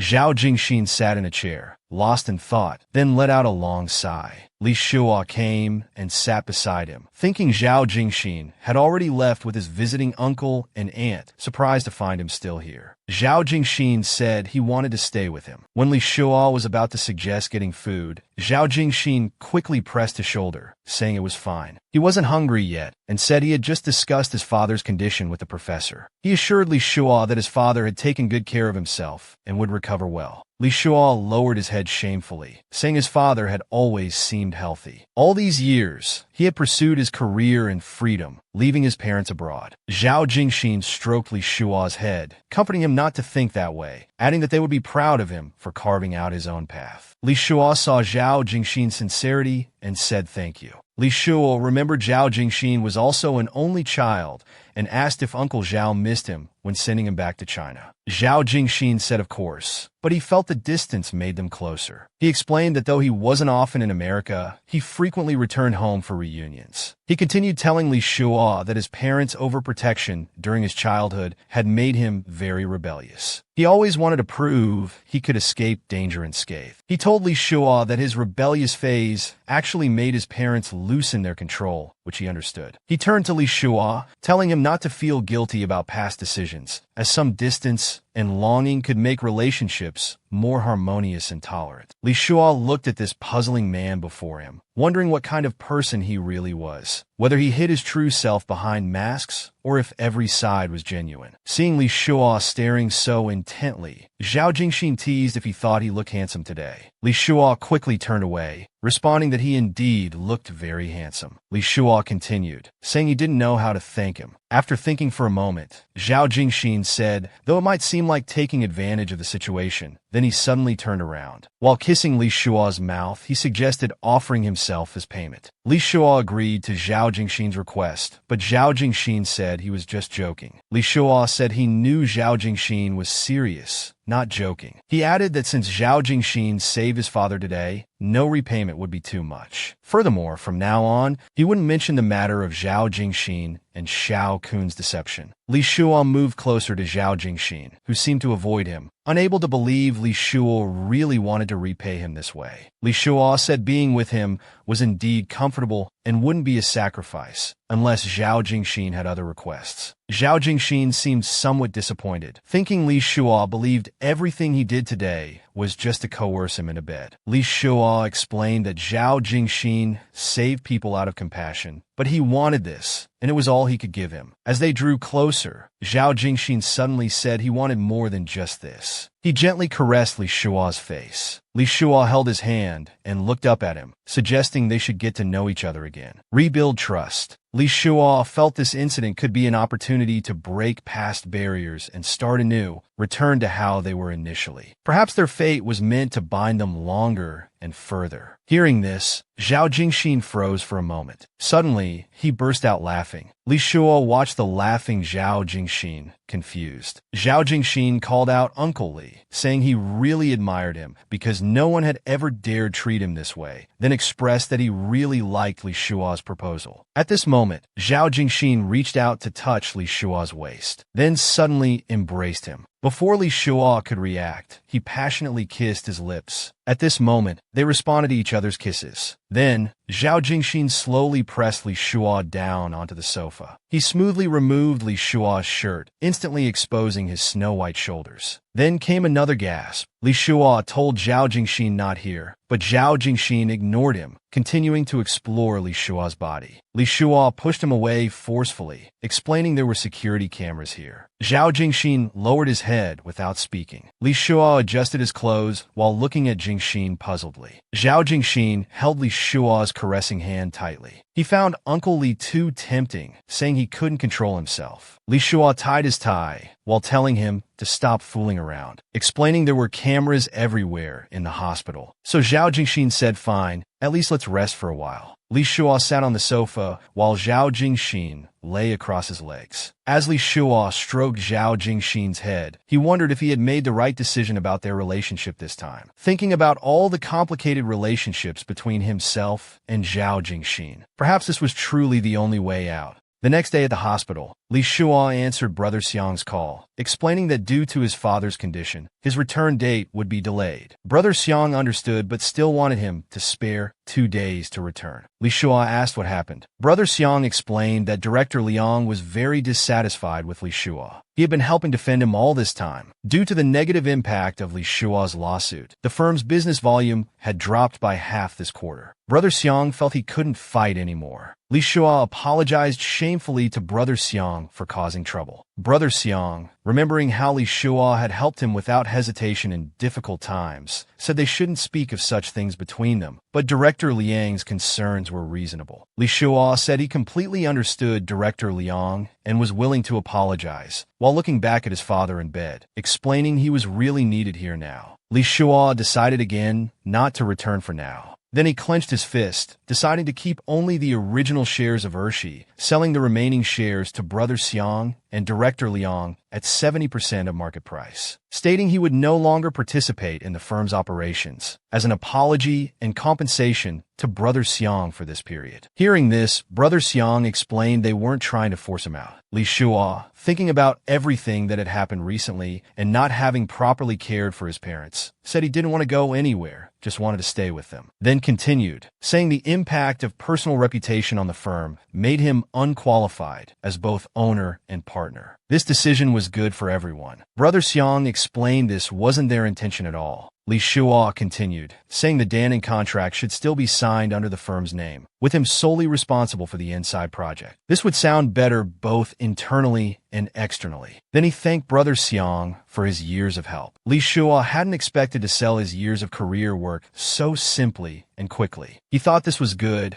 having enough time to accompany his parents and sort out his thoughts. Just then, someone opened the door. Seeing it was Jingxin, Li Shuo asked why he had come. Jingxin explained he came to see Uncle, praising that Uncle Li looked better. Then asked if he could help pour some tea for Uncle Li. Li's father said he didn't want to trouble Jingxin and asked Li Shuo to go instead. Jingxin suggested they go together. The two came to the tea room. Zhao Jingxin took something out from the cabinet. Li Shuo, curious why he wasn't pouring tea, asked what he took out. Zhao Jingxin explained it was an antique Italian coffee machine. He had brought Mondoling from home for Li Shuo to try. Li Shuo wondered how he discovered it. Zhao Jingxin explained the hospital director told him privately. Zhao Jingxin brewed a cup for Li Shuo to taste, watching him expectantly, asking how how it was. Li Shua drank it while saying it was great, expressing his desire to find and buy the same coffee machine. Then he thought about Xiang Ning's situation, wondering if Director Liang could be convinced. Zhao Jingxin noticed Li Shua's unease and said he didn't look well today. Li Shua said it was nothing. Zhao Jingxin asked if Li Shua didn't want to tell him. Then, touching Li Shua's face, he asked if their new relationship didn't include sharing worries and joys. Li Shua explained some troubles weren't necessary to share with others. Looking at Zhao Jingxin, he thought about how the one who forced him to sell the firm was also his father's lifesaver, and himself. What else could he say? Zhao Jingxin resignedly said okay, then put the cup on the table. Embracing Li Shua's neck, he said although Li Shua didn't want to share his troubles, he had a way to make him temporarily forget them. Li Shua curiously asked how. Zhao Jingxin whispered in Li Shua's ear, making love. Li Shua teased Zhao Jingxin. In his eyes, could everything be solved with making love? Zhao Jingxin said of course. Why else would humans and animals be so passionate about it, playing for millions of years without getting bored? Walking to the door, he asked Li Shua if he knew what else the director told him besides about the coffee machine. Li Shua curiously asked what else. The director had told him the security guard's name, and that for just one pack of cigarettes, he would temporarily turn off the tea room surveillance. Then he locked the tea room door. Li Shua's face was already red with embarrassment. Zhao Jingxin said, after treating Li Shua to such good coffee, how should he repay him? Li Shua asked how Zhao Jingxin wanted to be repaid. After thinking for a moment, Zhao Jingxin said he wanted to watch Li Shua undress himself. Li Shua blushed, not expecting this request from Zhao Jingxin. So he began unbuttoning his clothes. Li Shua's entire body was flushed, hormones permeating the air. Zhao Jingxin looked at the delectable Li Shua. Unable to hold back anymore, he suddenly pushed him down on the sofa, one hand gripping the sofa tightly to put more effort into his movements. The room was filled with their moans. Li Shua reminded Zhao Jingxin to be quieter. They might be heard. They continued exploring each other's bodies, like coffee overflowing from the cup. A week later at the hospital, Li Fu had recovered and was preparing to leave the hospital. While walking, he asked Li Shua if Jingxin would come again. Li Fu wanted to drink Zhao Jingxin's coffee again. Li Shua explained he was busy and couldn't come, saying they'd have coffee next time. Li Fu was somewhat disappointed and asked Li Shua to return to the ward after completing the paperwork. Li Shua acknowledged and entered the elevator. Suddenly a voice said, "Please wait." Li Shua looked up, feeling the voice was familiar. Someone opened the elevator door, then stood there somewhat surprised. Li Shua was also shocked to recognize the man before him. It was Han Fei. Han Fei called out Xiao Shua. They both stood stunned at the elevator entrance, staring at each other. Li Shua squeezed out of the elevator. He almost fell from unsteadiness. Han Fei quickly grabbed him, warning him to be careful. Li Shua looked at Han Fei before him, saying he didn't expect to meet him here. While exchanging pleasantries, Han Fei asked curiously why Li Shua was here. Li Shua explained his father was hospitalized, but was fine now. He then asked why Han Fei was here. Han Fei explained his mother had fallen, but it wasn't serious. They fell into an awkward silence. Then they suddenly both mentioned Cheng Sheng at the same time, and both laughed. Li Shua mentioned hearing from Cheng Sheng that they had met, then said his father was being discharged today, and they were having a gathering, asking if Han Fei would like to have dinner another day. Han Fei readily agreed, and was about to give Li Shua his phone number, but Li Shua recited it from memory. Han Fei was surprised Li Shua still remembered. Li Shua said Han Fei hadn't changed his number, then softly added that he hadn't changed his either. Han Fei said somewhat reluctantly that they'd be in touch another day, then turned to enter the elevator. Suddenly, he turned back to ask if Li Shua was doing well. After a moment's hesitation, Li Shua said yes, then asked Han Fei the same. Han Fei looked at Li Shua tenderly and said he was doing very well too.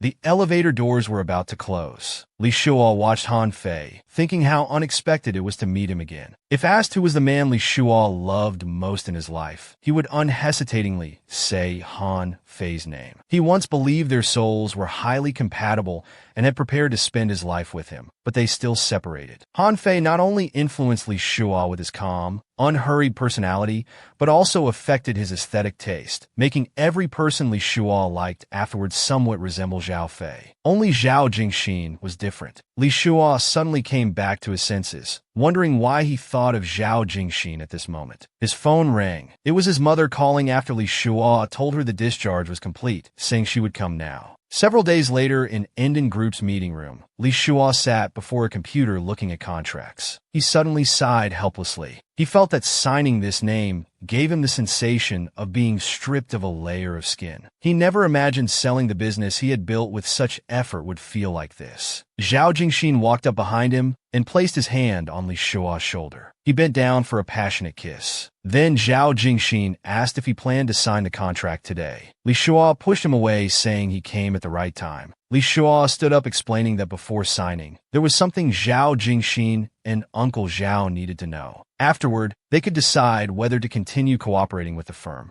Zhao Jingxin unhappily stated the contracts were already processed, asking what reason there could be not to cooperate. Li Shua adjusted his tie while explaining he had sold his shares in the firm, keeping only some original shares, and would no longer participate in the firm's operations. Zhao Jingxin looked shocked. Li Shua continued, saying Zhao Jingxin could find better partners, but if they still wanted to cooperate with his firm, he would serve as a consultant, specifically coordinating Ennen's projects, guaranteeing the service quality wouldn't decline at all. Zhao Jingxin apologized to Li Shua with self-reproach. Zhao Jingxin apologized. Li Shua, holding documents, said without looking up, "Discuss it with your uncle. Whatever the result, I'll respect your decision. I can also recommend my friend's firm." Zhao Jingxin continued dejectedly, "I never meant to affect your career. You interfered with my brother and Li Qingxiu's relationship. I just wanted to help my brother." Li Shua asked, "Is that what he told you?" Zhao Jingxin stared with innocent eyes. "Isn't it true?" Li Shua hesitated, then said, "Forget it. Let's not discuss this now." Zhao Jingxin's expression changed. "Let's talk about it. Isn't it painful keeping it inside?" Li Shua replied expressionlessly. "What's the use of talking about it?" Holding the equity transfer agreement with trembling hands, he said, "Will talking make me feel better? Will it change anything?" Zhao Jingxin pulled him back to his seat, softly comforting. "I know you have many grievances. Let them out. I brought it up so it doesn't count as breaking your word." "Okay." Li Shua turned away, quietly saying no need, his eyes showing infinite sadness. Zhao Jingxin sat beside him, continuing, "My brother said you pursued Li Qingxiu while they were doing well, taking advantage during their relationship crisis. Was he lying?" Li Shua blurted out, "No." Zhao Jingxin pressed on, "So what you did isn't essentially different from what I did." Li Shua stood up emotionally. "Do you know what kind of beast Xiao Kun is? Do you know how he treated Qingxiu? I wasn't stealing love. I was saving a good person from insult and harm." Zhao Jingxin sighed. "My brother has a bad temper, domineering and impulsive, but he's never liked someone like that." "And Li Qingxiu, does he like you?" "He likes my brother. They're dealing with their own issues. Why interfere?" Li Shua's face darkened. "What do you understand?" Displeased, Li Shua turned to leave. "If you can't talk business, I'll leave." Hearing this, Zhao Jingxin immediately rose to follow. He rushed to Li Shua's side, pressing down on his hand, reaching for the door. His grip tightened as the door was pushed back. Li Shua turned away silently. Suddenly, he turned to Zhao Jingxin. "Jingxin, I didn't come here to argue. Our positions are different. Arguing right and wrong is meaningless." Suddenly, Zhao Jingxin cupped his face, saying, "I'm not arguing right and wrong. I just want you to vent. I know my brother's a jerk. I can't make him apologize, so I'm apologizing for him." Covering Li Shua's mouth, he said, "I'm sorry. I apologize for your career, for hiding my identity, but I won't apologize for ruining your relationship with Li Qingxiu. You weren't honorable there either." Then he whispered in his ear, "And you know what? I've said before, from the first time I saw you, everything I did wasn't just for my brother." Li Shua's hands trembled uncontrollably.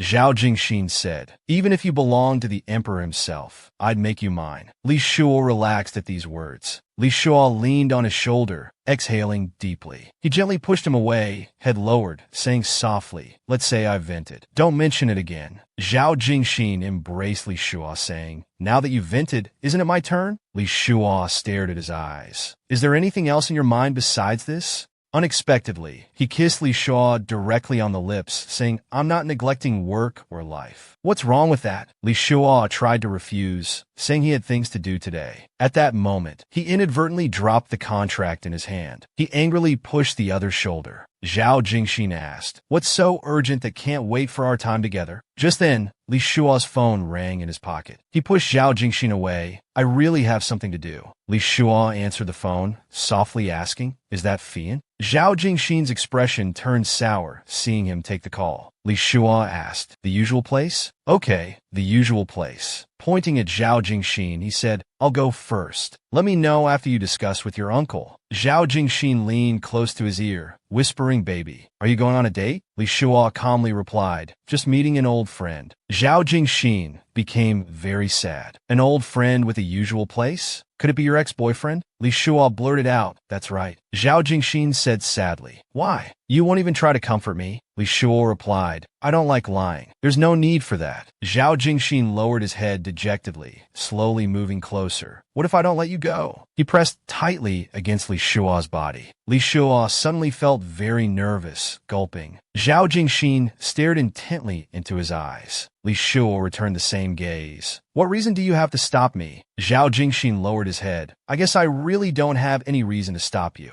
After all, I'm nothing to you. I was even a liar before. Zhao Jingxin's gaze suddenly turned very serious. He quickly raised his right hand. He pressed it against Li Shua's face. What was he going to do? He directly kissed Li Shua's neck, and Li Shua couldn't refuse. He thought Zhao Jingxin must be deliberately leaving a kiss mark. At this moment, Li Shua became very firm and pushed Zhao Jingxin away. Touching his neck with his left hand, he looked at Zhao Jingxin with caring eyes. Can't you be more mature? Zhao Jingxin's heart was in turmoil, and he could only helplessly let him go. Zhao Jingxin smiled slightly, raising his eyebrows at Li Shua. How should I be mature? Can Uncle Li teach me? Li Shua touched his forcefully kissed neck. Unhappily, he said to Zhao Jingxin, Weren't you the one who agreed to our relationship in the hospital? Now you're deliberately leaving kiss marks to ruin my date. What game are you playing? Li Shua disappointedly said to Zhao Jingxin behind him, Take care of yourself. When I want to leave, no one can stop me. Zhao Jingxin silently watched him push the door open and leave, helpless. Li Shua slammed the door shut. Zhao Jingxin smiled and said, Take care of myself? Who cares about your take care? Go to hell. Li Shua was now driving to his date. Looking at himself in the rearview mirror, only a scarf could hide these kiss marks. But wearing a scarf in this weather would be more suspicious. Should I use makeup to cover it? He lowered his head, thinking, But why should I hide it? Why cover it up? Han Fian and I broke up 12 years ago. He raised his head, thoughtful. But that doesn't mean anything will happen with Han Fian. This anticipation in my heart, is it nostalgia for youth, or am I actually attracted to the present Han Fian? Never mind, I'll know once I see him.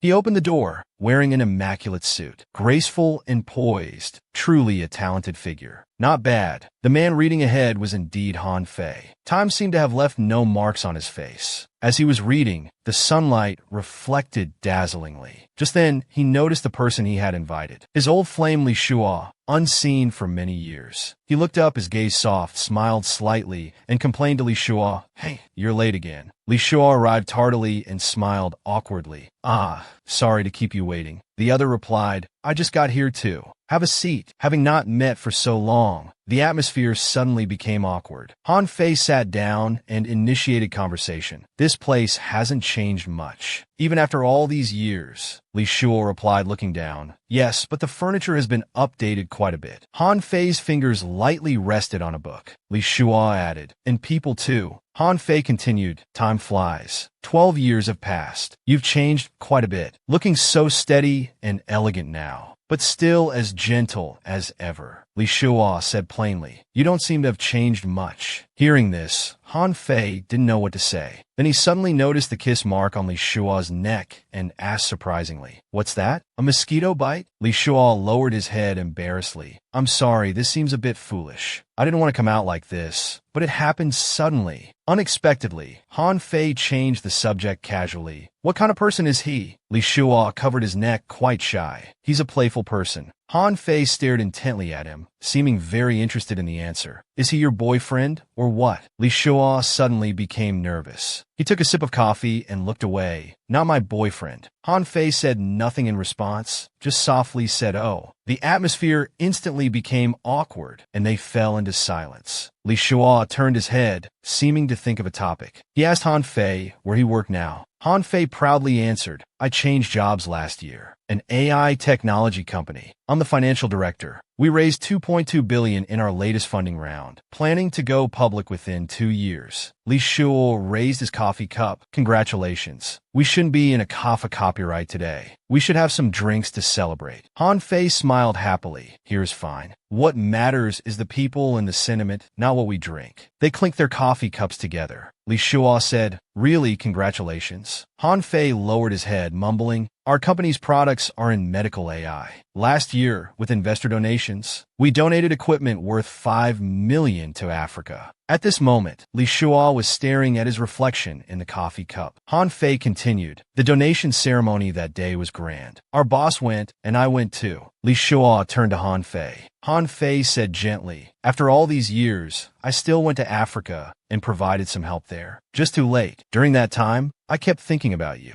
Li Shuo suddenly became very sad and said, Fei, I've always wanted to apologize. I was so immature back then, I didn't understand your difficulties. Han Fei continued, I wanted to apologize too. You know, my parents came to America illegally. I really couldn't refuse that $50,000 annual salary back then, but I broke our promise. The two began to open up to each other. Li Shuo continued, Fian, I'm sorry this apology is 12 years late. I hope you dash, Han Fei interrupted. Xiao Shao, no one owes anyone anything. We were just too young then. At that time, I thought if you loved me, why couldn't you stay for me? You thought if I loved you, why couldn't I go with you? Actually, when I was with you, I never stopped feeling inferior. Going our separate ways was inevitable. Li Shuo immediately comforted him. Fian, you have no reason to feel inferior. You were perfect to me. Han Fei paused slightly at his words, then said, Xiao Shuo, you're the one who's truly perfect. You never know how others see you. Probably much better than you imagine. Li Shuo listened to his words. He politely replied, thank you.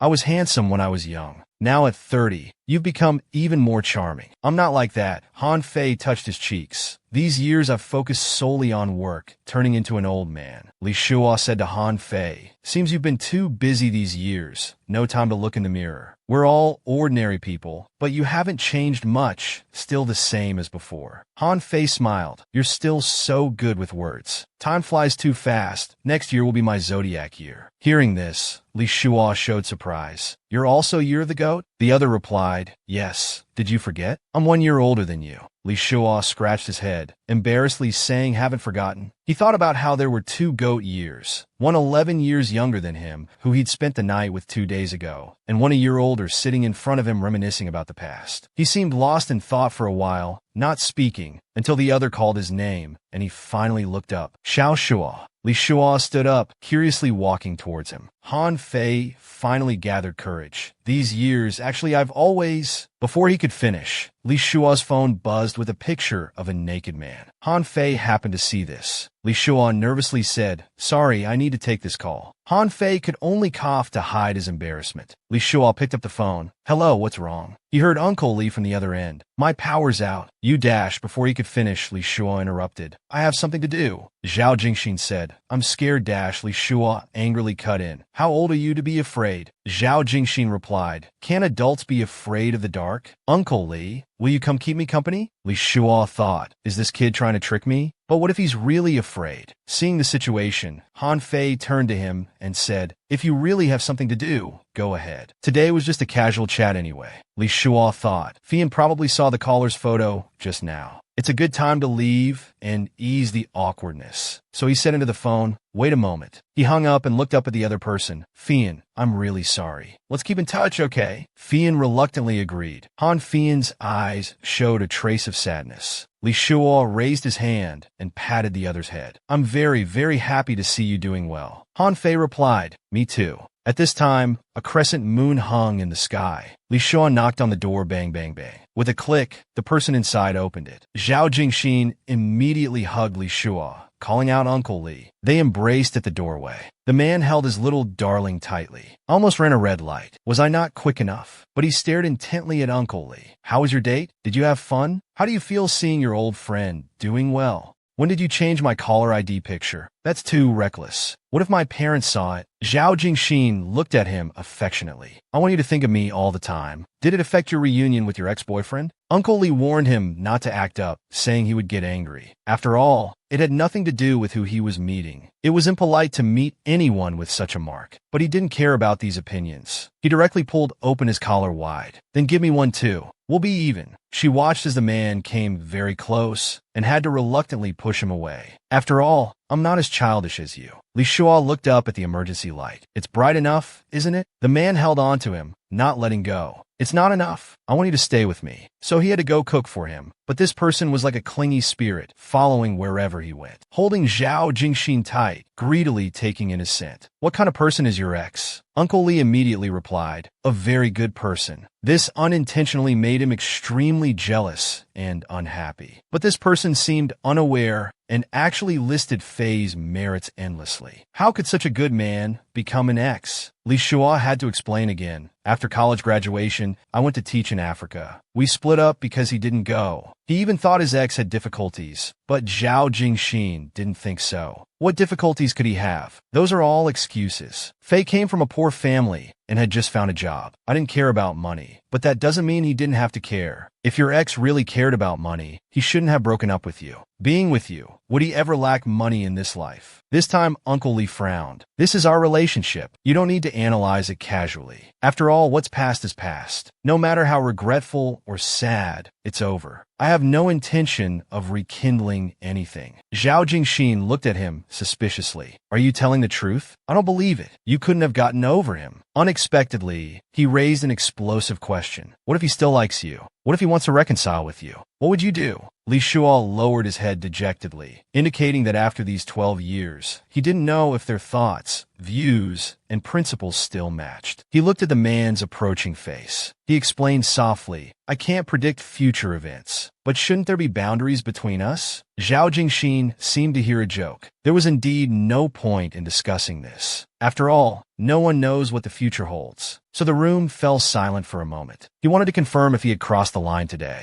Uncle Lee reminded him affirmatively. "Yes, don't let it happen again." "Uncle Lee, you really are heartless. I suddenly understand why you have an ex-boyfriend." Li Shuo made no comment on this. "I have feelings for everyone. I treat everyone sincerely. If we can't be together, it's just that the fate isn't right." He suddenly raised his head upon hearing this. "You always act like some great romantic. My brother turned his life upside down for Li Qingshuo. But you, have you ever truly been heartbroken?" Li Shuo felt a surge of anger inside. "You think acting foolishly equals deep love? Well, I'm not a kid like you." He hit the man with a direct blow. "You played around all over North America, gained quite a reputation. I'm called cold-hearted, but does that make you deeply passionate? Your past belongs to you. My past belongs to me. We have no right to question or blame each other. That's what I mean by boundaries. Who I date, whether I'm passionate or cold-hearted, who I'll end up with, that's my freedom. Can we stop this topic now?" Zhao Jingxin tightly gripped his arm, the strong anger inside, making him uncomfortable. After they both fell silent for a moment, he was the first to break the tense atmosphere. "I was wrong. I crossed the line. Uncle Lee, please don't be angry with me." But our Uncle Lee wouldn't hear it today. "We're not suitable for interaction and communication." Just as he was about to open the door, the sulking person suddenly embraced him. Zhao Jingxin acted as if nothing happened and whined. "I won't let you go. I'm afraid of the dark. Can you stay for me? Then I hope you can respect each other in the future. Don't question my life and feelings anymore. I'm serious. You must do this." Zhao Jingxin leaned forward and gently kissed his cheek. "Looks like we're better off just communicating in bed." So a few days later, Li Shuo attended a wine party. A few days ago, he had met with Fian, but had to leave early due to something urgent. Today, he specially invited her to make amends. However, his friend seemed to misunderstand something. "I didn't actively contact Han Fian. We just happened to meet at the hospital." Li Shuo said he was very happy that he was doing well, even happier than if he himself was doing well. His friend expressed complete confusion. "Sometimes you really radiate this competitive aura," making a cross gesture on his body. "Do you still have feelings for him?" Li Shuo responded that too much time had passed to have feelings, but he still admired him. However, speaking about such things isn't always genuine. After all, feelings have nothing to do with age. It's about fate. But Li Shuo still asked his friend to keep an eye on Han Fei. If any unreliable people in the circle approach him, You must warn him not to trust the wrong person. His friend responded with dissatisfaction. He's been working on Wall Street for years and is about to become a shareholder in a public company. Do you still see him as a poor boy? Their conversation hadn't ended when the subject himself arrived at the scene, well-dressed and cheerfully waving at the two, completely unaware. After meeting, their eyes seemed to only see each other, frustrating their friend who shouted, "Am I invisible? At least compliment my recent fitness results." Li Shua pointed to the rows of wine opposite them. "Today's private wine tasting allows orders. Your stocks have dropped recently. Better drink more while you can." Fei looked at him supportively. "I can order wine for the company. Xiao Shua, come recommend some to me." The fitness enthusiast friend standing between them sighed. Who would have thought after all these years, they still look so good together? His friend sat down nearby, seriously tasting the wine. Han Fei wanted to talk to him privately, so he suggested, "Xiao Shua, let's go rest." Li Shua led him to taste some pastries. They gradually shed the unfamiliarity of meeting again, and the atmosphere became somewhat unusual. But beautiful moments are always interrupted. A hand suddenly pressed down on the man's shoulder. Unexpectedly, it was Zhao Jingxin who had arrived at the scene. A hand patted the other person's shoulder and intimately called out Uncle Li. He seemed to feel an intense gaze and instantly turned to look at this man. Then he confidently and calmly extended his hand. "Hello, I'm Zhao Jingxin. What's your name?" After politely greeting everyone, he sat down right next to Li Shua, pressing close, and then suddenly took his wine glass. As if claiming ownership, he took Uncle Li's wine glass and took a small sip. Li Shua was very confused about why he came back. The man seemed to read his mind and explained, "I was bored and wanted to find you, so I asked Uncle Guang where you were. Since we're all here together, let me formally introduce everyone." But before he could finish, young Mr. Zhao interrupted. "No need for introductions. Ex-boyfriend, right?" "I know. So how do you plan to introduce me?" Li Shua pointed at him very casually. "Fian, this is my friend." The man unhappily shouted, "That's it." Li Shua was a bit afraid of this loudmouth. He didn't want to cause a scene in public with any shocking statements. Then he suddenly leaned forward to examine the man. "Uncle Li, is wearing bow ties on dates your personal fetish? You really are adorable." Uncle Li, being teased again, turned his head away reservedly, stubbornly claiming it was just casual wear. Zhao Jingxin didn't believe his excuse. Then his eyes suddenly lit up as if he had guessed their secret. The two people opposite slightly lowered their heads, showing some shyness on their faces. There was indeed a feeling that belonged uniquely to them. "You two plan to wear bow ties together, right? But Brother Fei, why do you look so serious? I believe this is our first meeting." Fei directly denied knowing him, but he started talking to himself. "I wouldn't forget meeting such a handsome man as Brother Fei." Li Shua felt a bit jealous hearing this. Zhao Jingxin's eager expression was just like when they first met on the plane. Suddenly, he didn't want to stay anymore. "Fei, let's go get something to eat. You seem a bit drunk." Han Fei was confused about how Xiao Shu knew him. The man seemed somewhat unhappy but still explained, "He's my father's friend's son." So they went to the dining table. As rivals naturally eye each other with hostility, Zhao Jingxin suddenly shouted, "Brother Fei doesn't seem to handle alcohol well." After saying this, he picked up a fork and quickly speared fruit from a delicious small cake. He wanted to give the fruit to Li Shua, saying there was only one piece for him. Li Shua felt awkward, expressing he didn't want to experience such a dramatic scene again. But he still took the fork. After tasting it, Zhao Jingxin suddenly shouted, "So sweet," then turned to look at Han Fei's position. "Do you like sweets?" Just as Fei said he was okay with them, a plate of small cakes was pushed in front of him. The person explained he hadn't tried these ones yet. Li Shua looked at him puzzled. What was this guy doing? He couldn't have really taken a liking to Han Fei, could he? This guy was still deliberately teasing. "Why do I feel Brother Fei doesn't like me much? Have I offended him before?" Li Shua wouldn't allow others to talk like this. He quickly answered, "What are you saying? Fei is just naturally shy."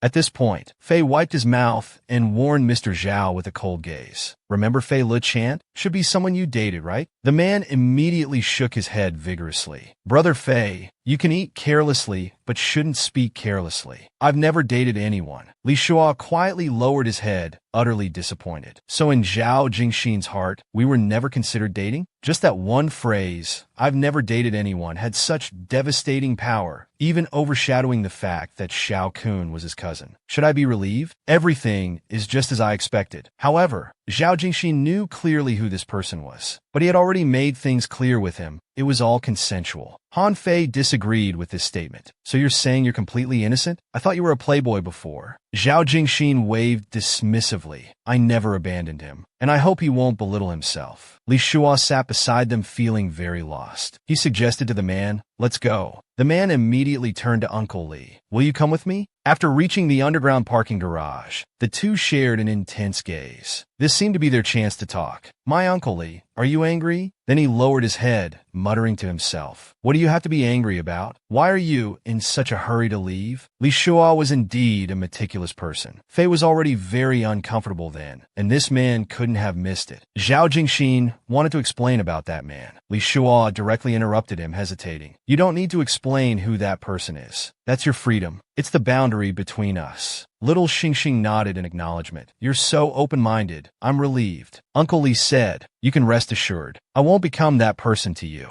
But Fei's accusations might not be groundless. Not everyone in this world is like you, with your level of understanding. So you don't plan to date anyone, unless everything is crystal clear. And don't act like you really like someone if you're just playing with them. Is it interesting to you? Zhao Jingxin squinted his eyes in disbelief. Your fiend says a few casual words, and you immediately believe them? He wouldn't judge right or wrong. He wasn't involved, and it had nothing to do with him. So he turned to leave. But Zhao Jingxin suddenly stopped him. Actually, I had something important to discuss with you today. Why don't you listen before leaving? Li Shua took a deep breath and turned around. The man said his father still hoped he would come. The work contract was already signed and in his car. Uncle Li had composed himself, showing a very relaxed expression. He squinted and said, that's great. As Zhao Jingxin went to get the contract, several images suddenly appeared in his mind. On the day of the explosion, when I was most desperate and scared, we locked eyes in the chaos just like now. At that time, my heart was full of gratitude and salvation. But our current relationship is indescribable. If I had to use one word to describe it, he just finds it absurd. Unable to understand, this made his chest feel very tight. But pride prevented him from showing it, so he quickly turned and left first. Li Shua's gaze was somewhat stunned. This was the first time Zhao Jingxin hadn't acted cute or pitiful. But let it be this way. This is the best ending. The more Zhao Jingxin pushes, the more tense I feel. Stopping here is good for both of us. In an exceptionally luxurious villa, there was a shadow by the floor-to-ceiling window on the second floor, seemingly holding an unspeakable secret. It turned out to be a call to his ex, Han Fei. The man said today was really discourteous, leaving early last time, and now another accident happened. Actually, the person who was wronged by Jingxin was Fei's colleague and friend. He was depressed for a while because of this incident, but Zhao Jingxin's credibility was too low, and he didn't want Shua to get hurt. The man told him not to worry, saying he was just a young kid. After a moment of silence from the other end of the phone, Xiao Xia, we're all at the age of settling down. Do you still want to play around? Li Shua didn't know how to answer. Matters of the heart depend on fate. If one party isn't willing, you can't force it. Fei nodded. But I've always wanted to talk with you. Both times there wasn't much chance. Li Shua was about to say he felt the same way. The man directly asked him to choose a time. Whenever he's free, he would be available. Li Shua had so many words bottled up inside, but in reality, he just replied plainly with a good night. Lying in bed with one hand against his forehead, he kept reflecting. Too many things had happened lately. He seemed to have done many unwise things just because he met that person in his life. Even he had become unlike himself. He fell asleep amid his scattered thoughts, but a phone ring woke him up. Unexpectedly, Zhao Jingxin called at this hour. He quickly sat up, wondering if something had happened. On the other end, little Xingxing spoke in a very aggrieved tone. I had a fight with you. I can't sleep. Li Shua relaxed, leaning helplessly against the headboard. When did we fight? And how did you tell I was angry? The man felt his headache intensifying. The person on the phone quietly probed, because I ruined your date. Li Shua slightly curved his lips in a bitter smile, his hopes instantly plummeting. Let's say that's the reason then.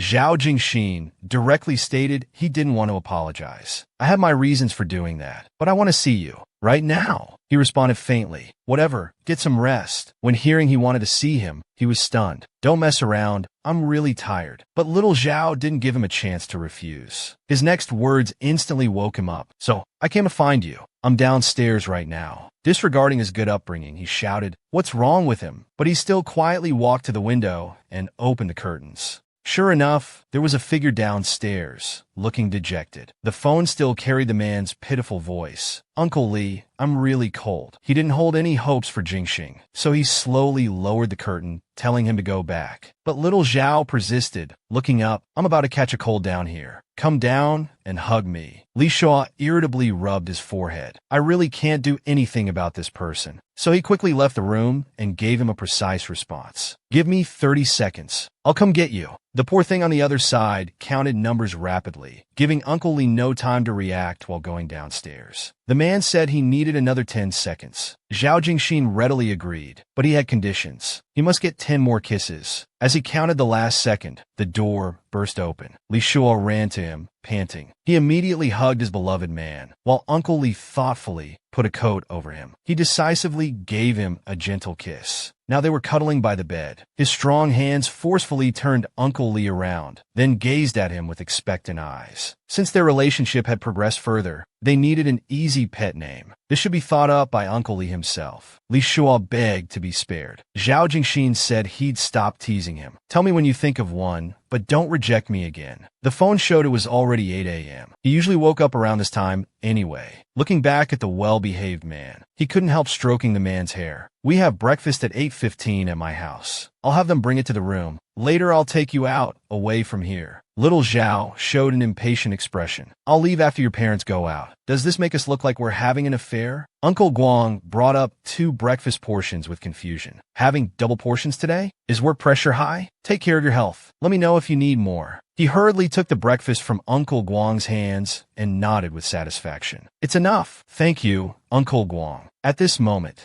Zhao Jingxin peeked his head out slightly and suggested, "I should hide naked in the closet. That would make this affair more realistic, right?" So they sat by the sunlit window, enjoying their respective portions of breakfast. Little Zhao picked up his meal and remarked thoughtfully, "It feels nice to have breakfast with someone." Li Shua suddenly lifted his head. After all, he had imagined this in his heart for a long time. He observed this man bathed in sunlight, not knowing when he had already walked into his heart. Seize the day. Why worry about the past and future? Enjoying the moment is the best way to not waste precious time. That's what he thought, and that's what he did. He gently reached out his hand and touched little Zhao's soft lips. His slender fingers casually caressed them, then wiped away the jam from the corner of his mouth. Unexpectedly, after withdrawing his fingers, he lightly licked them. This subtle gesture was truly alluring. Obviously, Zhao Jingxin gulped, staring intently at the man with a dazed expression. "You're teasing me early in the morning. Face the consequences." Surprisingly, Li Shua showed no fear. "You're in my territory now. Watch yourself." He stared deeply at the man before him, suddenly feeling the small bread in his hand lost its appeal. Seeing his expression, Li Shua laughed heartily, pleasantly patting his shoulder. All right, just eat properly."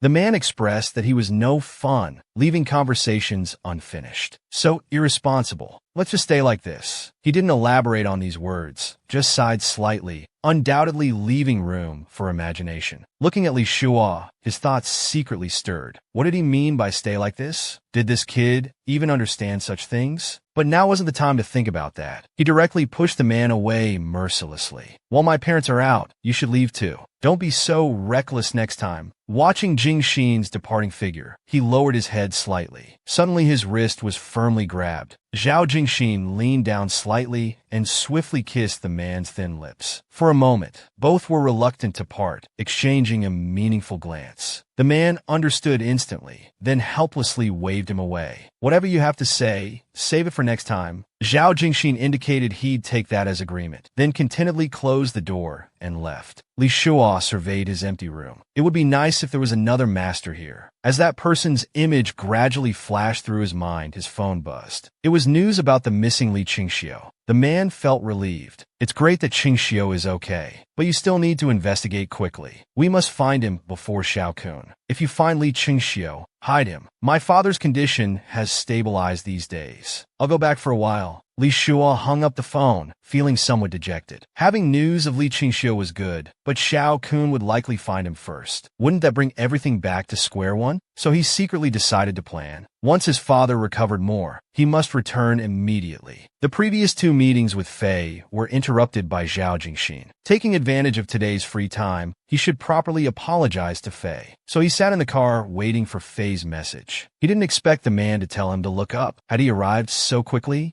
but he still obediently looked up, scanning the bustling street in all directions. At this moment, Han Fian came running from afar, indicating for him to come to the coffee shop behind. Fei remarked, "I didn't expect so many places from back then are still open. They've stood the test of time, proving our taste wasn't bad." Han Fei looked around vigilantly. This time there shouldn't be anyone else interrupting us, or any other matters disturbing us, right? Li Shuan nodded affirmatively, guaranteeing there wouldn't be. "While we still have time, let's talk." Fei rested his chin, watching him. "Do you remember what I like to eat? If you do, then you order smoked salmon, cream seafood soup, beef lasagna, and wine brownie for dessert." His expression became somewhat dazed. "I didn't expect you'd remember everything." Li Shuo smiled casually. "You've always eaten like this. You don't like trying new dishes. When you find something you like, you order it repeatedly." But Han Fei suddenly looked up, speaking seriously. "I think that's normal." He felt the man's intense gaze. Unable to bear it, he lowered his head. Though Li Shuo felt similarly in his heart, he raised his glass. "Let's toast to our past and future." Fian approvingly repeated it, adding, "Speaking of the past, it brings back many memories." They discussed various topics. Li Shuo hadn't chatted like this in a long time. Or rather, hadn't met him in a long time. "I understand Han Fei's hobbies, his principles, beliefs, just as Han Fei understands me. This feeling is truly nostalgic."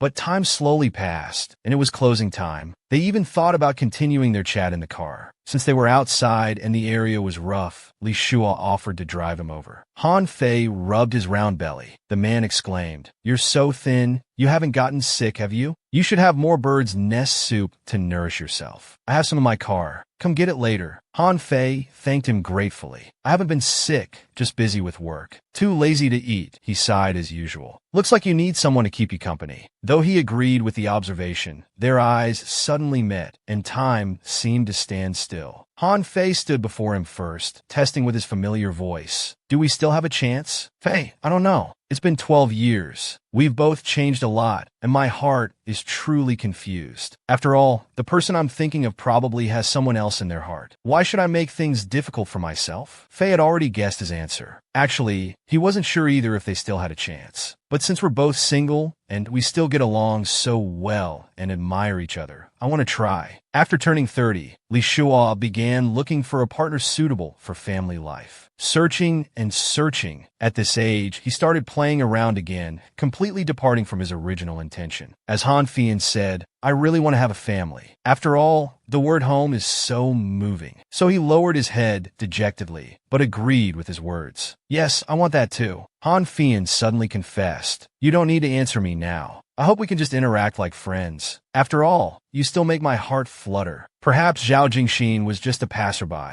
Perhaps Han Fei was the destination. Perhaps after all these years of wandering, it was all to meet the right person in the end. Outside, the night grew deeper, but his home was brightly lit. His parents were waiting in the living room. Their friends wanted to invest in a hotel. No management needed, just revenue sharing. They asked if he wanted to discuss it. Li Shuo agreed immediately. "When father's health improves, I plan to return home to handle some matters." His mother suddenly remembered Han Fian, whom she saw at the bank that day, and that child was quite fond of him then. His mother suddenly became energetic, while his father looked helpless. "You really worry our son won't find a wife." They suddenly engaged in an intense discussion. At this moment, Li Shuo's phone vibrated several times. It was a message from Zhao Jingxin. Seems he hasn't given up, actually planning to ask him out for dinner. After pondering for a moment, he retorted to his mother, "Am I lacking in masculinity?" Then he turned and went upstairs to rest. His mother kept sighing. "This child always leaves conversations half-finished." As Fei said, at this age, having experienced everything worth experiencing, now he just wants a stable family. "I desperately hope for someone who can share my joys and sorrows." But who would that person be? So early the next morning, a well-dressed figure arrived at the restaurant. Our little Jingxin arrived at the scene. He praised from the side, "You look so handsome today. Did you dress up specially?" He nodded confidently. "Didn't you say this is standard for dates?" "So for our date, it couldn't be missing." Zhao Jingxin narrowed his eyes slightly. "But no matter what you wear, I just want to strip you bare." The man laughed softly, making the day seem brighter. "Mom's been keeping me so busy these days. When are you going back home?" "My dad's urging me to take up my position. I can go back with you." Li Shuo said he'd return after finding Li Qingshuo, but someone keeps interfering. He suddenly looked to the side, then pretended nothing happened. I'm not too sure about this. You and Li Qingshuo have broken up. Why are you still looking for him? My brother will treat him well if he finds him. Li Shuo said he's keeping his promise not to discuss it, asking Xiao Kun not to bring up this topic again. He readily agreed. Today is our date day. What does my little sweetheart want to eat? There's a food street near where I live. There are many deliveries even at 3 to 4 a.m. I really live there, and it's not far from your company. So will you move in with me? Li Shuo finally asked what was on his mind. Zhao Jingxin seemed somewhat shocked, internally struggling with how to refuse. Sure enough, he lowered his eyes, no longer looking at him. My brother has prepared a house for me. Wouldn't meeting be troublesome then? You don't know how congested Beijing is. Let Uncle Li take care of you. But he still didn't want to live together. I studied there for 3 years. I can handle these things. Li Shuo suddenly propped his chin and looked straight at him. Don't you want to have breakfast with me every day? Don't you want to be with me? Zhao Jingxin, I'm trying one last time. You won't even agree to live together? He said he certainly wanted to, but he's a late sleeper, and his place is within walking distance to the company, more convenient than living at yours. It seems he won't even agree to live together. His previous thoughts were really laughable. I've already torn up and thrown away my pride like paying war reparations. I won't say anything excessive anymore. Their dishes arrived quickly. At this moment, he acted as if nothing had happened, looking at him expectantly. We still have something we haven't done. Li Shuo instantly hid his disappointment. What else do we have to do? I remember every detail. I said I wanted to go swimming with you, while enjoying the beautiful views of the seaside park. Indeed, things have come to this point. What am I still hoping for? When will you fulfill my wish? But he secretly clenched his fist, not responding quickly to this matter. He composed himself, then looked up at him seriously. I'm sorry, but I can't fulfill this. Zhao Jingxin didn't sense anything wrong. Do you particularly dislike being in water? Li Shuo maintained his gentlemanly appearance. You've misunderstood my meaning. I don't think we'll be in love again. He instantly became upset. What do you mean? You're rejecting everything you promised me. I don't want to continue this relationship. Zhao Jingxin, let's go back to being just partners. He shouted suddenly. Weren't we fine just now? This isn't funny anymore. They looked at the delicious food on the table. After their big argument, neither could eat. He suddenly thought of Han Fei. But Li Shuo had already turned away, not looking at him. After all, it was only partly his reason. But he didn't believe it at all. He narrowed his eyes, secretly observing him. Only partly? In Li Shuo's heart, it felt like his heart was frozen, struggling to breathe. It was unbearable. Fei said he wants to try with me. I think it's worth it. Try.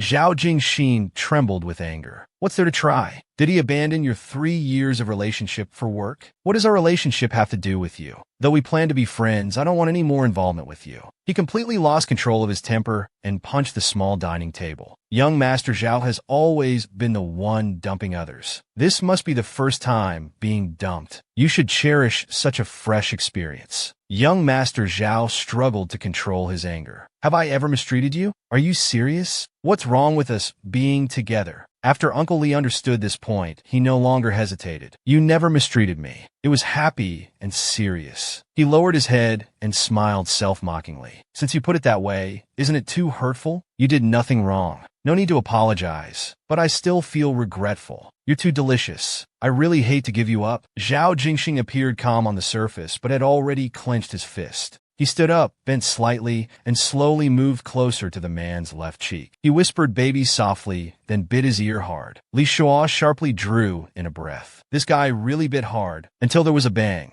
The door was slammed shut heavily. No matter how hysterical others were during breakups, I maintained dignity and respect. This time was particularly suppressing. That ball game with Zhao Jingxin back then, who really won? Although Zhao Jingxin lost the game, he achieved his goal. Well, I won the game, but got no reward. And perhaps there would never be a chance to redeem it. After that night, we never contacted each other again. Fian held the camera happily and leaned forward. What are you thinking about? You seem so lost in thought. If I'd known you had something on your mind, I wouldn't have asked you to accompany me. Li Shua casually replied, just some trivial matters. You've always liked photography. You really haven't changed much. Fian looked at him. He had indeed matured a lot, but I've been focused on my career these past few years. My mind wasn't on relationships. He lowered his head dejectedly. Before 30, I had serious boyfriends, but none of them considered the long term. Now, I suddenly want to settle down. Then, like a sad puppy, he explained his love life. I've dated a few people too.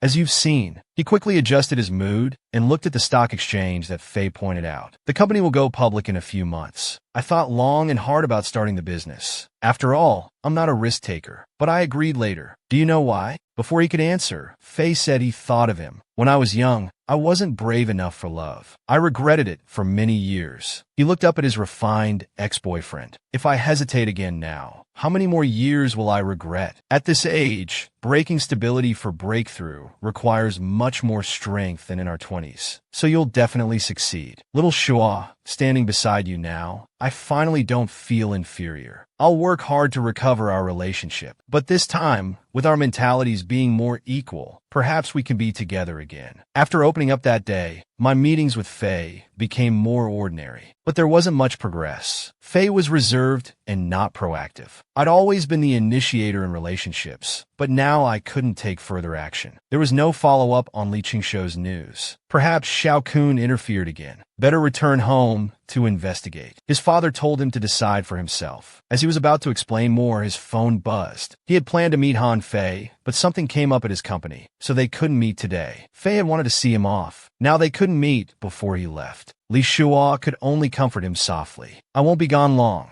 I might be back next month. Drive carefully. His father was curious. I see you've been in frequent contact. Are you getting back together? Father said his health was fine. Just do what you want to do. Be careful on your way back. Someone shouted brotherly. The familiar voice made him turn around. Could it be who he thought it was? Sure enough, it was the kid Zhao Jingxin. He was also pulling a suitcase, dressed as casually as ever. Li Shua's heart softened a bit. Why is he here? Is he going back to China too? Zhao Jingxin hugged his arm, acting normal. Brotherly, you came so early. But our sharp-minded Shua turned away. I forgot to tell you, I'm going back to China. The poor thing frowned, looking hurt. Brotherly is so heartless. Isn't this change of attitude too sudden? They hadn't contacted since last time. What was he doing following him to the airport? He secretly smiled mischievously. You had your fun and kicked me aside. Is that right? Before Li Shua could explain, his mother interrupted. Why didn't you say Jingxing was going back too? There are too many things I forgot. You should head back first. I'll return after finishing my business. The two quickly arrived at the VIP lounge. Aren't you a member here? If not, you can use my card. There are many rooms here.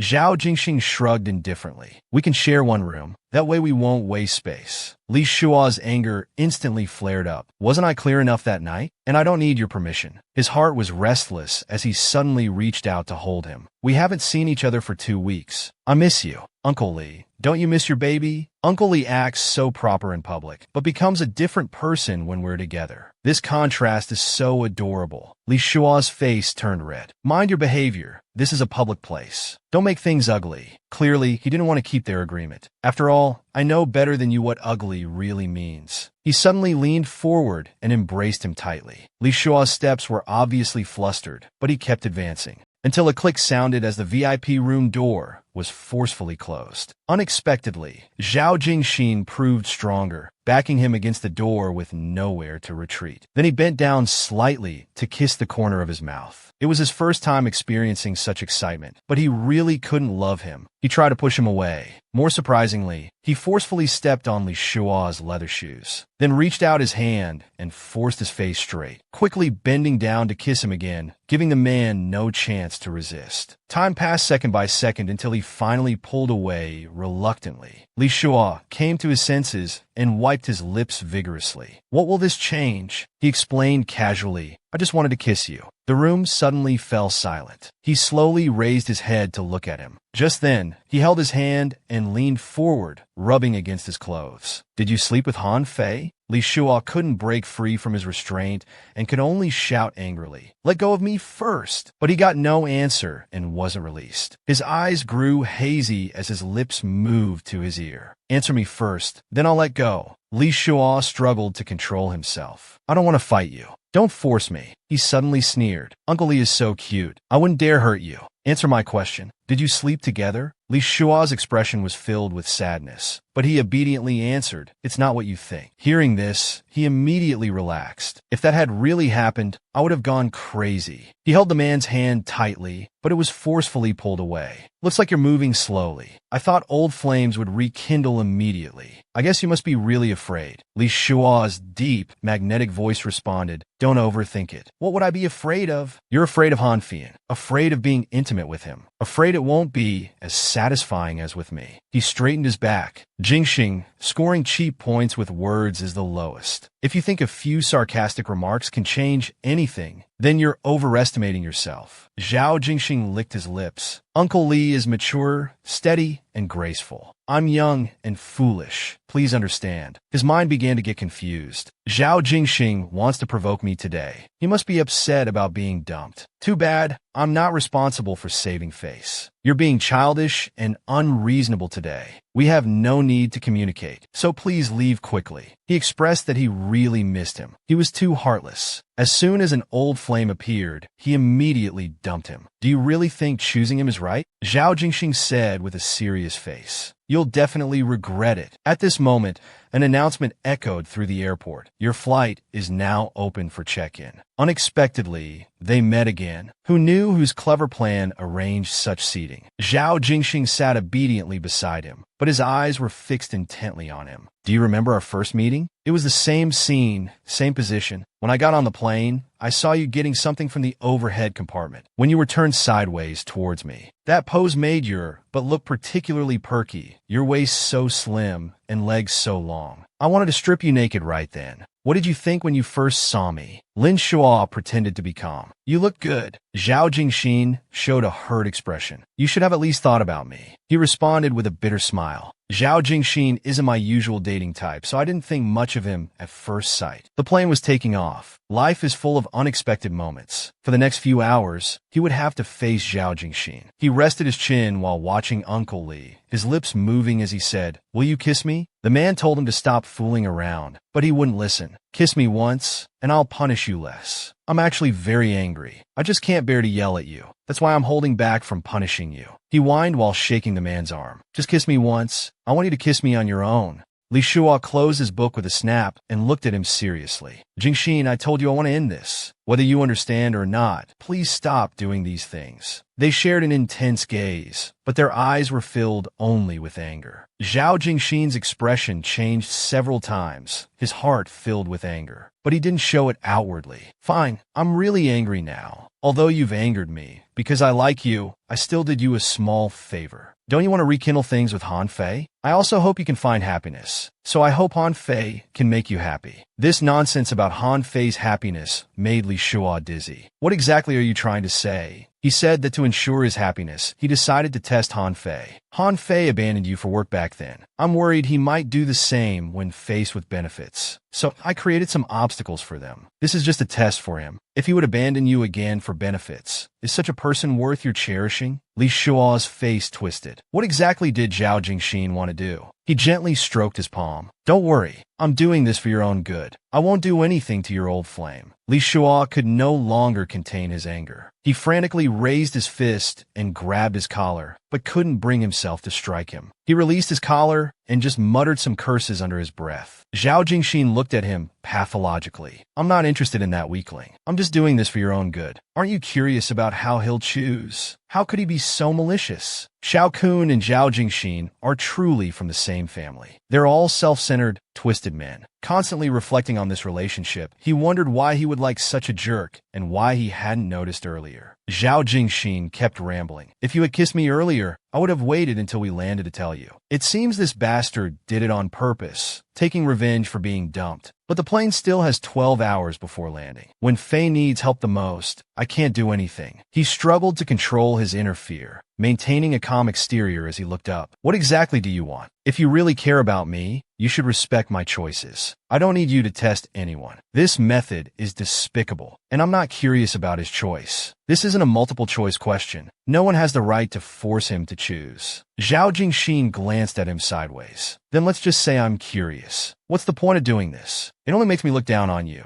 If you don't stop this behavior, I'll hate you. He was shocked for a moment, constantly thinking of a counter-strategy. I'm doing this because I don't want you to get hurt. But Li Shuo disagreed. You're doing this for revenge. Don't insult my intelligence. Zhao Jingxin admitted he was angry. But I still care about you. I don't want you to choose someone who doesn't love you. Even if you make choices for me, you can't interfere with my friendships. Let's not make our relationship too tense, okay? His mood changes were too quick. This made him even less trustworthy. But now wasn't the time to provoke him further. But he thought he was doing good. Han Fei isn't worthy of you. Once you see his true nature, you'll thank me. Li Shua's hands suddenly tightened. I don't need you to teach me how to judge people, especially not with such despicable methods. He suddenly frowned with a bitter smile. When did I become the bad guy to you? Was Zhao Jingxin really bad? Since they met, though Xiao Kun deceived him, he had also saved his father. You don't understand my actions. I can't understand your thinking either. How can you trust someone who abandoned you? But you're seeing the past events one-sided. I made many mistakes too. I can't explain the details to you, because that's between me and Fei. Hurting others only damages your own karma. Stop being childish. Zhao Jingxin explained pitifully. I wasn't planning to do anything to him. Just wanted to scare him a bit. This made Li Shuo struggle internally. Was he really looking out for him, even if his methods were extreme? If you really just care about me, then I appreciate your intentions. Whatever you've done, fix it after we land. Zhao Jingxin turned his head away and snorted coldly, indicating he couldn't hear. He had to turn his face back. Did you hear me? I won't hit you. The man insisted he couldn't hear. Are you really going to hit me? But you can't change anything. Even if you get angry, I have to make you see clearly. What were Han Fian and Zhao Jingxin thinking? Rejecting me while being ambiguous. Better keep distance from him. Ladies and gentlemen, the plane has begun its descent. He quickly pulled out his phone, completely missing Jingxin's gaze, who was also staring intently at the screen. He was paused on Fei's interface, but he hesitated. He suddenly stood up, only to be mocked by others. Why don't you dare to hit? Are you afraid? You say you don't care, but you're actually afraid of history repeating itself, aren't you? Li Shuo indicated he didn't want to see him now. Stop following me. He carried his suitcase alone out of the cabin, his thin silhouette appearing more lonely. After getting off, he immediately made a call. Why wouldn't Fei answer? Was it because he didn't trust him? He dialed Fei's number, but it was like a stone sinking into the sea. Only after he got into the car did he seem to come to his senses. Driver, take me home now. This incident left him physically and mentally exhausted. Soon he fell into a deep sleep. However, even the sweetest dreams can be interrupted. Knocking sounds kept coming from the room, so he had to get up and open the door. Surprisingly, Zhao Jingxin had ordered food for him. After placing the takeout on the dining table, he stared blankly at the food. It wasn't surprising that Zhao Jingxin could find out his flight and home address. His stomach was completely empty. Fei still hadn't returned his calls. It seems this time it wasn't Han Fei, but his ex, Zhao Jingxin. His tone was stiff. Whatever you did to Fei, can you stop now? Zhao Jingxin didn't answer directly. Did you call him? Everything is as I expected. Now your so-called test is over. Stop troubling Fei. You're just wasting time now. But you have no right to speak about him. From today on, don't contact me. Someone else will handle all future business with you. Zhao Jingxin, you're so inconsiderate. You really make me disappointed. But unexpectedly, he dropped a bombshell. What if I could take you to see Li Qingxiu? My brother has already found Li Qingxiu. I can take you to see him. Li Shuo immediately shouted. Take him there? But his condition was touching. He just hoped he wouldn't be angry with him anymore. You never think you're wrong, whether it's about this or about Xiao Kun. Taking you to see Li Qingxiu will be my compensation. Can we get along like before? Li Shuo inevitably pondered. Taking him to see Qingxiu as compensation. What kind of person was he really? His every move, every word, were they sincere or fake? Those terrible or heartwarming things he did, what were the true intentions behind them? Zhao Jingxin told him to think it through and call him back when he decided. Li Shuo stared down at his phone. I really don't want to deal with him, but Li Qingxiu has Xiao Kun's interference. Brother Xiang hasn't found him for so long. I'm desperate to find Li Qingxiu. No, now wasn't the time for despair. There was someone who could help him. Why hadn't he thought of it before?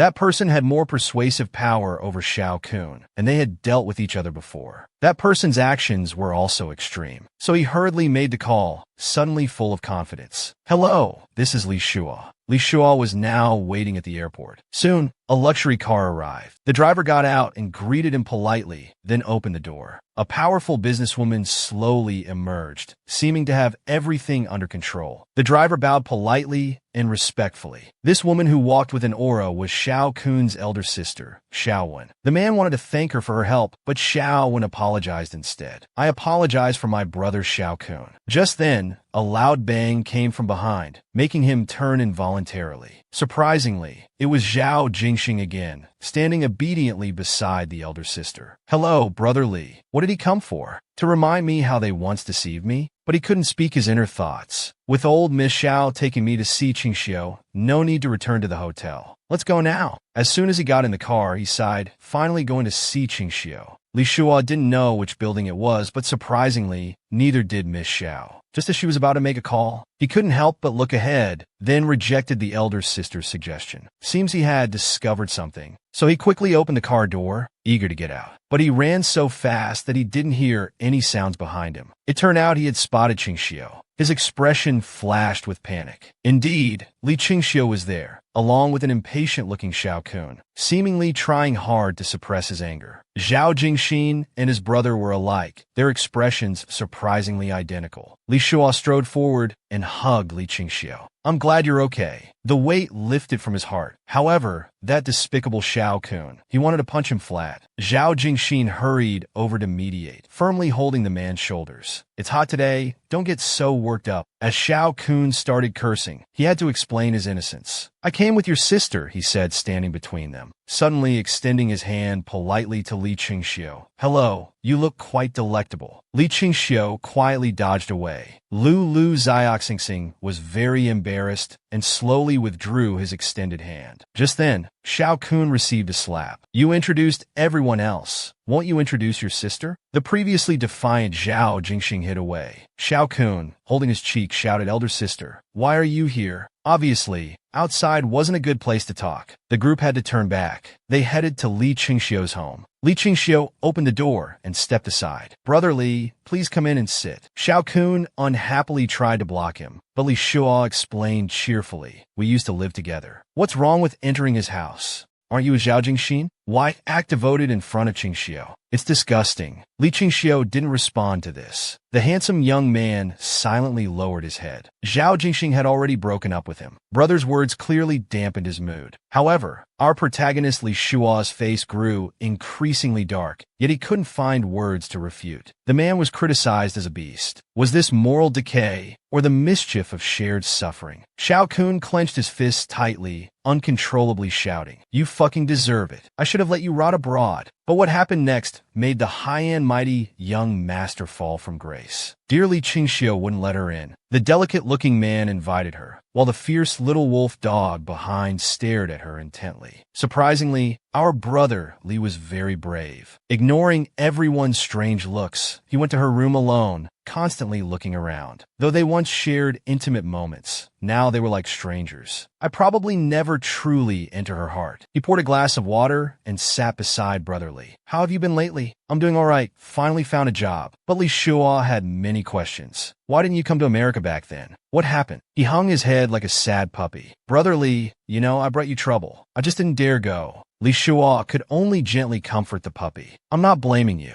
I understand. I know you don't like me, but that's okay. You're still someone I admire. If you agree, I'll help you get away from Xiao Kun." However, the puppy shook his head, politely thanked him, and declined. "Though I expected this outcome, if you change your mind or need help, will you call Brother Li?" Li Qingxiu's fingers were almost raw from fidgeting. "Brother Li, I'm not worthy of you. Your firm's closure was partly my fault." Brother Li tried his best to comfort the youth. "Don't blame yourself for this. It's not entirely your fault." He gazed deeply at the youth. "Don't shoulder everything alone. What can your small frame handle?" His heartfelt words fell on deaf ears, so he had to stand up to leave. "Contact me if anything comes up." When I was in America, Xiao Kun had his cousin approach me, but then he closed his mouth as the youth seemed distracted. Li Shua took on the big brother role, wanting to give more advice, but his mouth opened and closed without words. This isn't that important. I'll go now. Let's stay in touch. Getting the youth's response, he decisively left. Others saw Li Shuo walk out expressionlessly. Zhao Jingxin was very curious. What did you talk about? Xiao Kun didn't care about details, grabbing his collar first. His brother had to stand between them again to mediate. But his brother had lost his head, pushing away his brother's arm. Who the fuck are you helping? It wasn't enough for Xiao Kun to falsely accuse me. As long as I'm breathing, I'll make you regret it for life. Seeing the situation tense up again, Zhao Jingxin helplessly turned away, shouting, "Can you say less?" The man certainly said no. Little Zhao used his trump card. From now on, for each word you say, I'll kiss you once. Xiao Kun grew angrier. All of you fucking get lost. Li Shuo stopped looking at them. But regardless of their threats, he would do what he wanted to do. Finding it meaningless, he slipped away, leaving poor Zhao Jingxin behind. Uncle Li, I'll share a taxi with you. Xiao Kun lived here for Li Qingxiu, so he truly liked him. But that didn't conflict with him being a beast. Little Zhao said they couldn't separate. Brother Li immediately mocked. You're truly Xiao Kun's cousin. Since you don't understand, it's none of your business. Zhao Jingxin backed down. Let's not talk about them. At least we still need to cooperate, right? But Li Shuo cared even less. We have nothing to discuss. He quickly got into the car, saying to give his assistant's number. The assistant would discuss cooperation on Monday. Li Shuo watched the man in the rearview mirror, seeing his dejected expression, feeling somewhat uncomfortable. He had told everyone then that he would make Xiao Kun pay. As a domineering CEO, he wouldn't go back on his word. He took something from his pocket, as if he could see through everyone's hearts with it. The next day, at Li Shuo's home in the domestic city, sunlight shone through the glass. He took out a USB drive and inserted it into a confidential device. The displayed footage was actually everything that happened yesterday. He had secretly recorded video. Lawyer Wang, I have a recording. Though he didn't directly admit it, there are statements about false testimony and framing. I know this evidence isn't strong enough, so you must make that person talk. No matter the cost, I'm willing to pay. This video will have quite an impact on Xiao Kun. It should help recover some reputation damage. While he was thinking, someone suddenly called. It was Cheng Sheng's good friend. He couldn't help but ask how Fei was doing abroad. The person excitedly shouted, "How is he? Eating and drinking well. Mood seems good too. Looks quite fine." In that instant, Li Shuo seemed to go deaf. Why hadn't Fei returned his calls? After all, he had asked Cheng Sheng to check on him, even specifically reminded Fian to call. Years of feelings still couldn't compete with work, but this call was strange. Li Shuo stared at the screen, feeling uneasy. So he quickly called Fian, but again there was no answer. There must be some misunderstanding. He decided to handle company matters first, properly apologize to Director Liang, and thank Brother Xiang for his previous help. Going through work arrangements, apologizing would probably involve a lot of drinking. The assistant thoughtfully reported, Director Xiang asked me to learn from you. I bought some hangover medicine on the way. You might drink too much. Though he indeed looked unwell, he still pushed open the door for the meeting. The two people inside looked at each other, then turned to the door when hearing movement outside. Zhao Jingxin couldn't sit still. Why are you drinking again? Li Shuo stepped back, creating distance. Hello, Director Zhao. This is my assistant, Little Lu. The domineering Director Zhao reached out concernedly. Brother Li said it's fine. Shouldn't affect business discussion. The two super CEOs sat facing each other, but Li Shuo was in poor condition, not commenting on anything. He struggled to support his increasingly dizzy head. Did I drink fake alcohol yesterday? Zhao Jingxin was clearly watching him. Seeing the man's poor state, he gently tapped the table. Li Shuo, are you really okay? Brother Li stood up quickly at his words. Maybe it's the renovation smell. I'll get some air by the window. He either overestimated his physical condition or underestimated his state. After standing, he was clearly more unstable. Sure enough, he fell back helplessly, but fortunately Zhao Jingxin quickly caught his slim waist. Little Director Zhao gently patted his back, only realizing how thin he was when touching him. He decisively stated, "Meeting's over now. Don't you know you have a fever?" Then he crouched down slightly, carefully observing the man. Your eyes are bloodshot. Aren't you uncomfortable? Li Shuo responded hazily. Maybe a little. He'd wrongly blamed the restaurant. He shouldn't have slept on the couch for half the night, so he really was sick. He frustratedly ran his hands through his hair. How could he make such a big mistake during business talks? But in front of him, there was always someone looking at him with concern. Li Shuo slightly parted his sensual thin lips. I'm really sorry today, but our little director, Zhao, didn't care. He couldn't help but kiss him. After all, Brother Lee was sick and couldn't push him away. Uncle Lee looks so delicious like this. I really couldn't help myself, he explained pitifully on the side. Li Shuo struggled internally, but after a moment slowly sat up. I'll go to the hospital now. Zhao Jingxin pressed down on his shoulder. Don't move. I promise not to tease you. You don't even know you're sick. At least let me take care of you. Even if it's just a small cold, it pains my heart. Uncle Lee, why won't you let me stay by your side? Uncle Lee's face grew redder, but he maintained his gentlemanly thoughts. You can't give me what I want. Little Zhao was like an unstoppable cockroach. Even while unconscious, he had to explain, if I can't give it, then no one else can. Zhao Jingxin took advantage of his illness, starting to touch from his lips to his chest. Look, you're in my hands now. Then he climbed on top of the man, placing a kiss on his forehead. You'll feel better after sleeping. Let's treat it as a dream. He's still by my side. We can naturally embrace. In dreams, we can be a bit more unrestrained. Until early the next morning, Li Shuo slowly regained consciousness. Is this home? I fell asleep with fever in Zhao Jingxin's office. How did I get home? I have no memory at all. But his head was even more dizzy. Before he could think clearly, the room door was pushed open forcefully. The figure before him was none other than Zhao Jingxin. Li Shuo couldn't even complain, as his throat was extremely dry. He could only softly ask for water. Though Zhao Jingxin was younger, he was excellent at taking care of others. He quickly brought warm water. Seeing Uncle Lee's shy appearance, his fingers unconsciously reached out, caressing his delicate cheeks. Who else could have brought you back if not me? You're much lighter than Uncle. Zhao Jingxin explained with a tough exterior, but soft heart. Brother Lee, tough on the outside but soft inside. Imagine being carried by the man, his face growing redder as he thanked him. Little Director Zhao waved dismissively. What's there to thank for? But you are better, not so hot anymore. Then he took out a thermometer. Li Shuo obediently put it in his mouth, looking like a shy young bride. Indeed, our big pervert Zhao Jingxin's heart started racing. But now he had urgent matters. He checked the thermometer, finding the temperature had indeed dropped somewhat. Jingxin, thank you for today. Go rest now. I can take care of myself. Little Director Zhao immediately turned around. Do you really want me to leave? Li Shuo nodded without hesitation. There's no need to trouble you. Who wants to be alone when sick? This might be my only chance to indulge, to enjoy the company of someone I like. But I can't do that.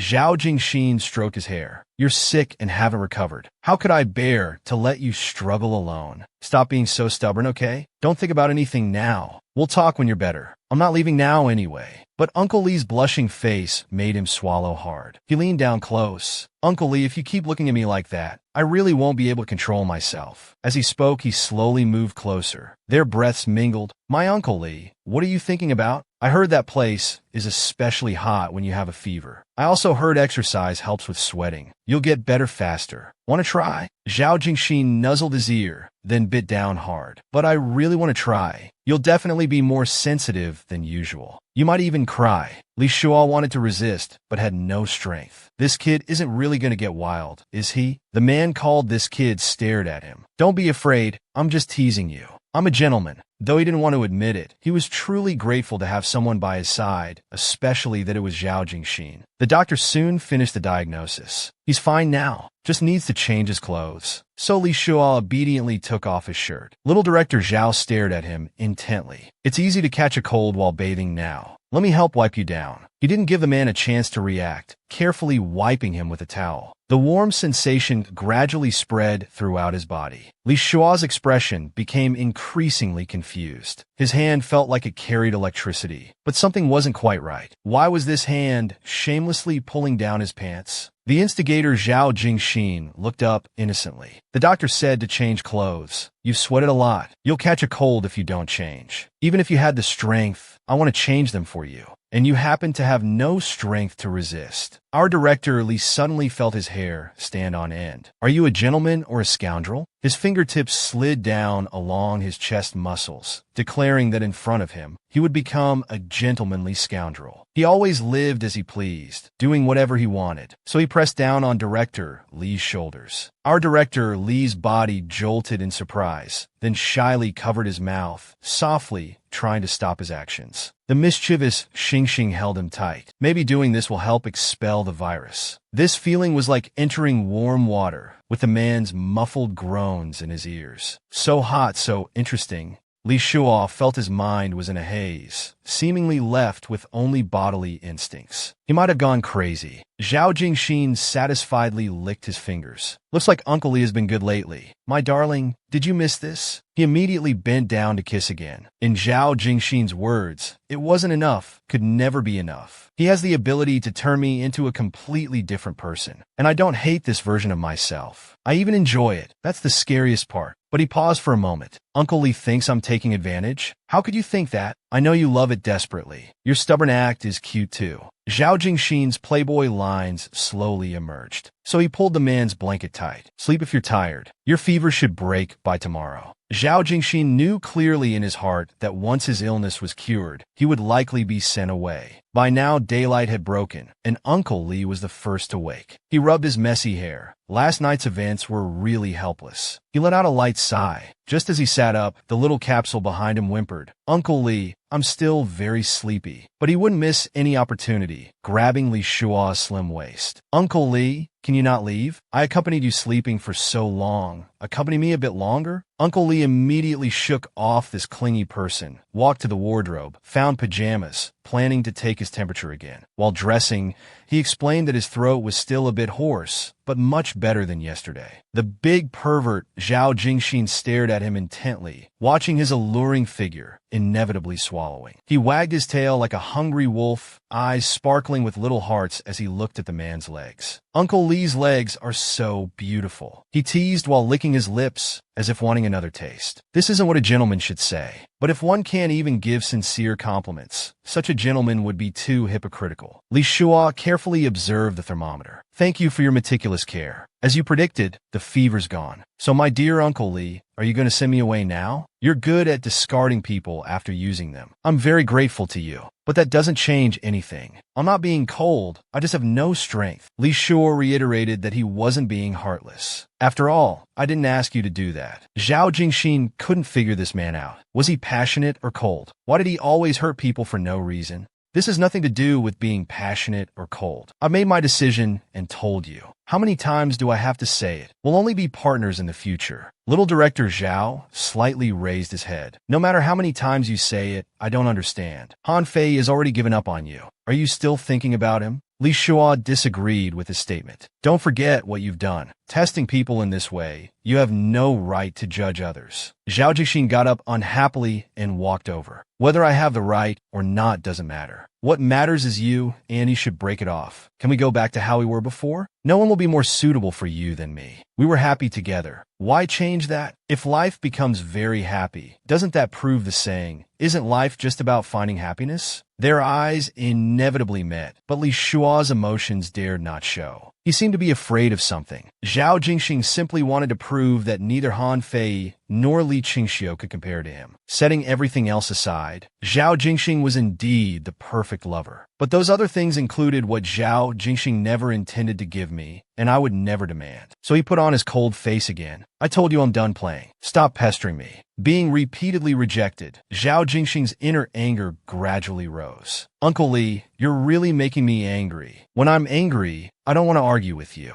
I can only take it out on others, like Han Fei. Don't think I wouldn't dare like you mocked me before. I am Shao Kun's cousin after all. Now I get angry just thinking about Han Fei. We were happy together, then he appeared, and we separated. How can I not blame him? Li Shuo angrily pointed at the door. I thought you were mature, but you're just a kid. Get out of my house now. Zhao Jingxing wanted to confirm once more. No matter what I do, you won't be with me again? What responded to him was silence. Uncle Li just slightly frowned, without refuting or explaining. Sometimes he wondered if this person was playing hard to get with him. Li Shuo lowered his eyes and sighed softly. You're overthinking it. Thank you for your kindness. Zhao Jingxing leaned to his ear and warned, this isn't over between us. The rest of the explanation remained unsaid. So he left alone, never looking back once. Thus he didn't see Li Shua's expression. He thought of all the happy things, but his heart was still in unprecedented pain. 2 days later in a bar, Li Shua drank alone. Since Fei wouldn't contact him, the attitude was very clear. He's made his choice, so I can't force it anymore. Xiaohui also looked reproachful. We finally meet once. Why are you spacing out while talking? How's Qingxiu? Have you seen him? Shao Kun used some despicable means. Those two will probably be entangled forever now. You used to analyze my feelings, saying I wasn't invested enough. Whether it's Xiao Kun or you all, it seems full of madness and obsession. I just can't understand. Why can't things be handled calmly? Why must it be such a mess? Xiao Hui said, people are just perverse. What makes you laugh, you quickly forget. What hurts you, you remember for a long time.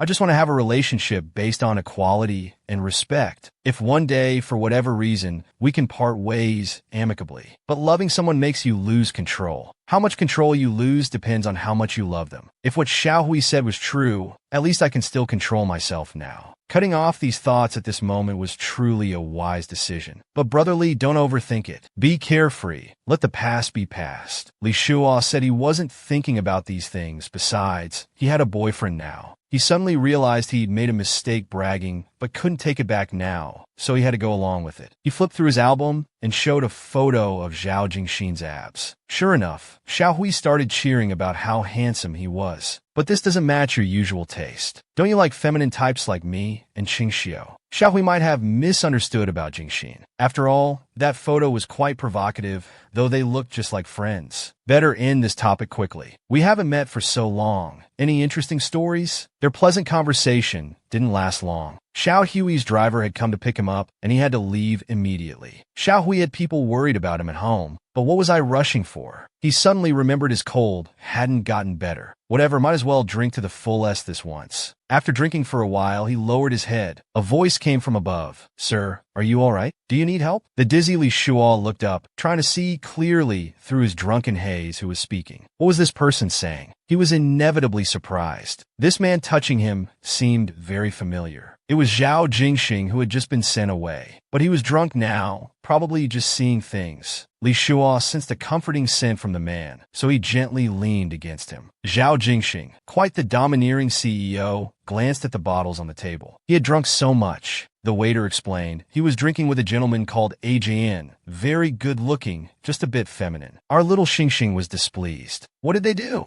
Tell me everything clearly. The waiter reported submissively. They didn't seem to do anything, just chatting and drinking. The domineering Young So stroked his shoulder, softly murmuring that name. He quickly took him to the room. Li Shuo mumbled hazily, thinking this was his dream. Couldn't he do whatever he wanted? Zhao Jingxin warned in a low voice. A man sleeping drunk alone in a bar? Aren't you afraid of bad people taking advantage? Just as the drunk Uncle Li was about to speak, his lips were sealed by the other's thin ones. He quickly removed the bothersome coat, positioned himself above Uncle Li, then leaned forward slightly, his captivating eyes deep and passionate. The man slowly unbuttoned his shirt, then whispered in his ear, I am a bad person after all. Li Shuo thought, since this was a dream, he might as well indulge. He hadn't realized how much he missed him. He felt like a hungry wolf was biting his neck, the restlessness spreading throughout his body, making them both lose their thoughts for a moment. After their intimate encounter, the man lay contentedly on top of him. Only weak breathing remained in the room. After their vigorous activity, their bodies were sticky all over. Zhao Jingxin held his beloved man. I really couldn't help myself. You can't blame me, Uncle Li. But Uncle Li had already fallen asleep from exhaustion. Only then did he have the opportunity, gently laying him on the bed. As he was about to kiss the man's forehead, the phone by the pillow suddenly rang, making him more alert. The person mentioned at the bar was Adrian, clearly not this name. Who could this person be? While he was thinking seriously, a new message quickly popped up. That person still wouldn't speak up, possibly under threat. Were Li Shuo and this person trying to make someone speak up to explain something important? His thoughts wandered uncontrollably, but in his heart he understood. So he called his cousin Xiao Kun. Li Shuo's people might be making contact. Xue Tao, for my sake, don't touch him. Handle your own problems. Leave Li Shuo's matters to me. After handling a series of matters, he finally hung up and gazed at the exhausted sleeping man. Harsh sunlight pierced through the curtains. Li Shuo slowly opened his eyes. What happened? Felt like dying. His lower body seemed numb. Sure enough, he wasn't wrong. That wasn't a dream. It really happened because Zhao Jingxin was walking over. You went drinking while still having a cold. Fortunately, you didn't get a fever. I originally wanted to meet you for work, but the bar staff answered the phone. Li Shuo probed if he was that kind of person, but Zhao Jingxin responded frankly, with determined eyes. Who told you to keep seducing me? He wanted to get up and curse, but his good upbringing and sore waist made his scolding sound like whining. Looks like little darling is easy to hook. You lying drunk on the bed was deliberately seducing me. Li Shuo shook off his shameless hand and angrily shouted, "Who would think of seducing you?" His temper was so impulsive that he started coughing violently. He immediately regretted this action. Zhao Jingxin quickly patted his back. "All right, don't be angry. I know you've held back for a long time. Yesterday you cooperated so obediently. You must have missed me too. Don't rush to deny it. I won't believe otherwise." Li Shuo pushed him away with his aching body. "You took advantage of me. How dare you? And now you're spouting nonsense." He suddenly pounced into the man's arms. "Is Uncle Lee shy? Can't even admit it to yourself. Such a tsundere uncle is so cute." He lifted his head somewhat morbidly, staring intently at the man before him. "I really want to eat you again." Li Shuo sat up straight. "Push away. I can't reason with you, you rascal. Stop bothering me." As soon as his feet touched the ground, his legs were too weak and sore to stand steady. At this moment, a slender hand reached out, wrapping around the man's waist, easily pulling him into an embrace. All right, I'll stop teasing you. Your cold isn't fully better yet. Rest well. Just consider me being foolish. I just want to take care of you, okay? Uncle Lee, don't be angry. I apologize, okay? I'm sorry for taking advantage of you, for losing control last night. Always like this. How can there be such a rascal? Jingxin, don't make things too awkward. Despite being a CEO with good manners, Li Shuo couldn't help but burst out when being princess carried out of the bedroom. "What the fuck are you doing now?" Little Jingxin didn't answer. With a hint of anticipation in his heart, he made him look up at the scene in the room.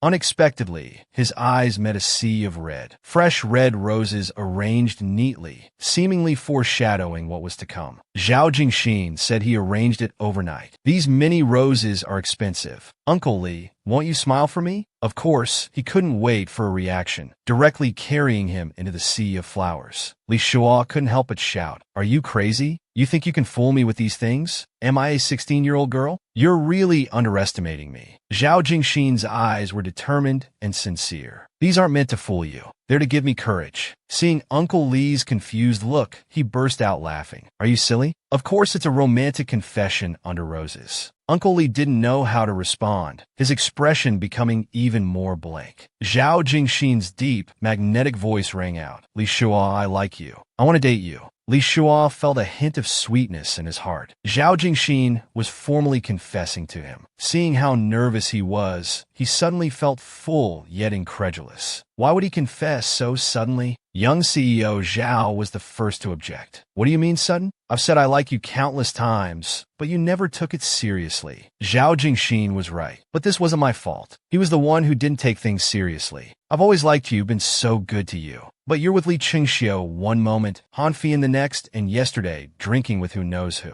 Is it because we have too many misunderstandings, making you think I don't care about you? But actually, we have mutual feelings. If what he said was true, then wasn't I too harsh? But refusing to live together, avoiding rebuilding trust, wasn't that him too? I know we have many misunderstandings, but you're the first person who made my heart flutter. I was inevitably at a loss. But the past doesn't matter. I just want to confirm one thing. Uncle Lee, do you like me?" Li Shuo's cheeks were being caressed, his heart suddenly losing control. He suddenly pushed him away, his beautiful eyebrows furrowed, seeming hesitant to speak. Sure enough, he began to hesitate, stammering, taking forever to respond. The impatient Zhao Jingxin quickly embraced the man's shoulders again. "Say something. Do you like me? Do you like me or not? Is that even a question? I know you like me too. Why won't you admit it? What are you doing now? If you don't like me, look me in the eyes and say it." Li Shuo had a small thought. When have I ever been such a coward? Can't even admit to liking someone. He quickly understood this point and answered Jingxin word by word. "I really like you." Zhao Jingxin didn't give him a chance to argue, directly kissing his thin lips swiftly and decisively. "If you like me, you're mine now. I knew you liked me." Zhao Jingxin repeated, "But we have misunderstandings. We should clear things up before talking about liking each other." Young CEO Zhao didn't understand what else needed to be cleared up. "Baby, why are you being so fussy? Who else have you ever told I like you? I want to hear you say you like me again, because you seem to have never said it before. Sometimes thinking you don't like me makes me feel particularly awful." But those words are enough. You're mine now, Zhao Jingxin's person. Don't casually get drunk outside anymore. Li Shuo remained unconcerned. What danger could there be for a grown man? Maybe it's because my cold isn't better, making it easy to get tipsy. Zhao Jingxin strongly disagreed. Don't you know what dangers exist? Seems you don't have a deep understanding. Do you know how delicious you look when you're drunk? He pushed away the man's hands, saying, "What do you mean delicious?" Jingxin, I do like you. He sat among the flowers, thinking about how to begin. I don't understand your past behavior. I must get this clear. Zhao Jingxin showed great respect, his long legs slowly standing up. What is it? Tell me why you refused to live together back then. He expressed his nervousness, saying he was a bit dazed when it was suddenly brought up. Is living together that important? I think having some distance between two people is better. Being together all day might affect our relationship. Living together was just a test. If you really cared about me, you wouldn't have refused with such a ridiculous reason. Li Shuo admitted he was right and immediately withdrew his hand again. Zhao Jingxin gently embraced his shoulders. Just being by your side makes me happy. You can't push me away anymore. I'm going to stick with you.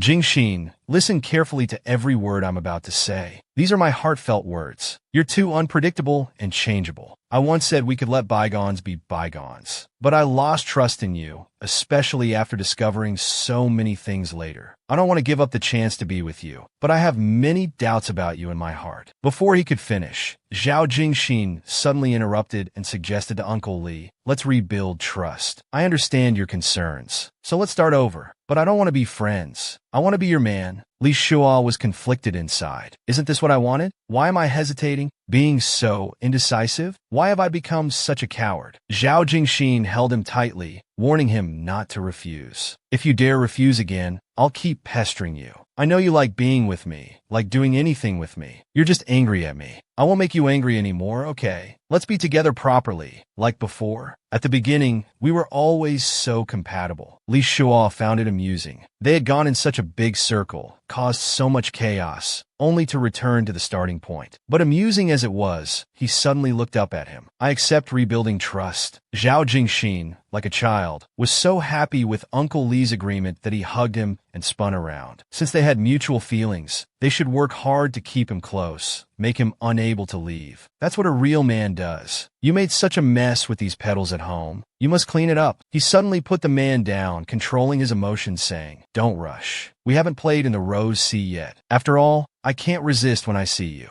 Who told you to seduce me all day? Whoever seduces must take responsibility. Just standing in front of me is seduction. Uncle Li is so bad, so irresponsible. Zhao Jingxin pouted pitifully. Li Shuo made an excuse about having a headache to escape this soul-searching question. He even gave him a massage for it. Just as he started feeling comfortable, the man's voice drifted over. Now that you're not hurting, I'll start my interrogation. Who did you drink with yesterday? Li Shuo explained casually. Just a regular friend. That answer gets 0 points. If you don't answer honestly, I'll take advantage of you. Li Shuo laughed out loud. He has a boyfriend. Clearly, what he cared about was whether that man was good-looking. Unexpectedly, Uncle Li immediately said he was. At that moment, Zhao Jingxin's expression became very serious. Did you two have something? Li Shuo lowered his head somewhat guiltily. Though he didn't explain, it said everything. Zhao Jingxin immediately felt deep resentment. He helplessly explained softly, We just dated a few times. Later found we weren't suitable and didn't get together. Along with a clear sigh. Aren't you asking too many questions? Little Zhao unhappily put his hands on his hips. Not as many as your ex-boyfriends. You don't have ex-boyfriends. Who knows how many you've had?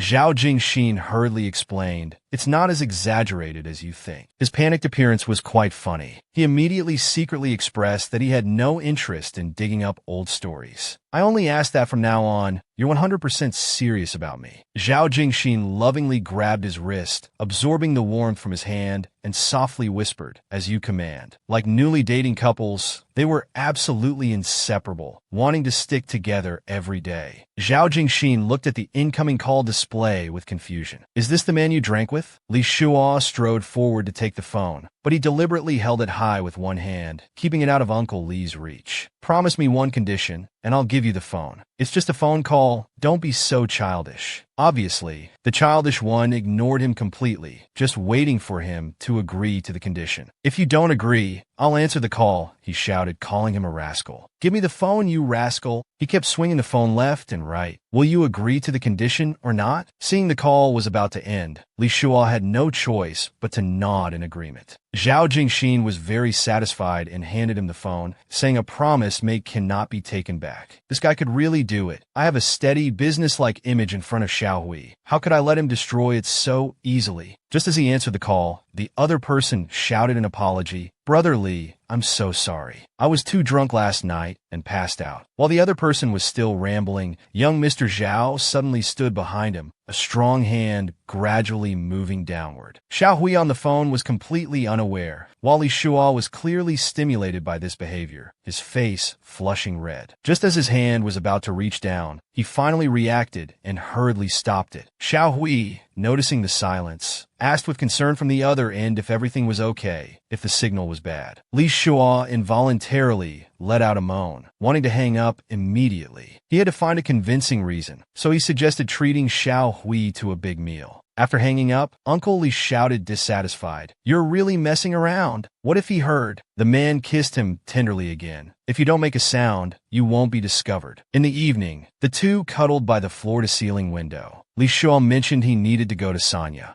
Zhao Jingxin was shocked to hear about the Sanya site inspection. "Am I going to be left here alone?" After pondering for a while, he looked up and said, "I'll go with you for the inspection." Li Shuo understood his thoughts perfectly and gave in during their subsequent eye contact, his expression full of helplessness. He seductively leaned closer. "Public pools and hot springs aren't clean. I only accept the sea." Zhao Jingxin immediately gave him a satisfied kiss. "You're teasing me now. Now all I can think about is you." As they flirted, Uncle Li was pushed down again. He had to shout to stop. "Stop it, shouting will come." He lay in Uncle Li's arms, his eyebrows floating up in comfort. "When are you having dinner with that Xiao Hui?" Li Shuo said any time would do. "I'll take you along then, to prevent you from overthinking and getting jealous." He pretended to stretch, actually wanting to wrap his arms around the man's neck, but it was misinterpreted as acting cute. Perhaps Jingxin had known about my feelings for him long ago, but he deliberately played dumb in front of me. That's why he brought up my previous suggestion. Let's rebuild trust between us. I hope today's sudden confession is real, and I hope he puts aside his playful nature rather than anything else. This time I'm betting my heart as a wager to see if I can tame this untamed little beast. So they spent several happy days at home. Zhao Jingxin was taking forever to change clothes, so Li Shuo had to knock again to remind him. Then a large hand easily opened the door, accompanied by the man's response. They had arranged to have a big meal with Xiao Hui. He had been getting ready for almost 20 minutes. Li Shuo turned his head disapprovingly. Unexpectedly, his darling looked so handsome. The casual outfit made him look very youthful, his alluring eyes staring straight at him. But the moment he spoke, the spell was broken. "Uncle Li, the way you're looking at me, do you still want to go out today?" Li Shuo fake coughed twice and lowered his head. "You look really handsome in casual wear." He had become mesmerized for a moment. The man narcissistically leaned closer. "I know I'm handsome. Which part do you like? You can touch wherever you want. Why don't we stay home today? Let you touch all you want?" He patted little Star's bottom. "I'll have plenty of chances to touch later. Let's go now." "Uncle Li, I really don't want you meeting other men." The man warned him, "Stop making a fuss. He's just a friend. That's why I'm taking you along." He grumbled dissatisfiedly. "Even though it's unreasonable, but can't you just not meet him?" But seeing Uncle Li's oblivious expression, he directly reminded, "Shouldn't you be comforting me?" Li Shuo nodded indulgently and cooperatively. "When we get home, I'll comfort you." He held his boyfriend's big hand, happily taking a bite. "Promise you won't go back on your word." Xiao Hui arrived at the restaurant early to wait, but he took out his phone to take photos and immediately reported to his boyfriend. Just as Li Shuo and company arrived at the restaurant, he put down his phone, greeted them both friendlily, and reminded them not to call him Xiao Hui. He should be called ADR. Unexpectedly, Li Shuo brought a man, standing intimately together while making introductions to Xiao Hui. Xiao Hui's eyes immediately turned to hearts. Brother Li's man is so handsome. No wonder he picked this male model. After some thought, he decisively gave up, slowly reaching his hands towards Jingxing. "Handsome, can I touch your chest?" This Zhao Jingxing was like a living Buddha. He obediently opened his arms and reminded the man with a smile. Come on, if you don't stop Xiao Hui's playful nature, he might ask Jingxing to do a striptease right here. So he decided to announce their relationship. In an instant, he got Xiao Hui's attention. Don't take advantage of my boyfriend like that. Zhao Jingxin's heart was filled with love, extremely happy that Uncle Li acknowledged their relationship in public. Xiao Hui waved his hands apologetically. Okay, I'm satisfied. It would be impolite to touch more. But he was still waiting for someone to arrive, so they hadn't ordered yet. Xiao Hui had to find a waiter himself. Li Shuo explained thoughtfully beside him. That's just his personality. He's very lovable. Don't mind the oysters, peonies, shrimp, sea cucumber, and other supplements. Xiao Hui reminded them while ordering, don't just sit there spacing out. See if you want to order anything else. He secretly looked at Li Shuo. These are all aphrodisiacs. Li Shuo found it amusing and raised his head. Aren't you going to eat? When can your luai be discharged? He must be recovering well.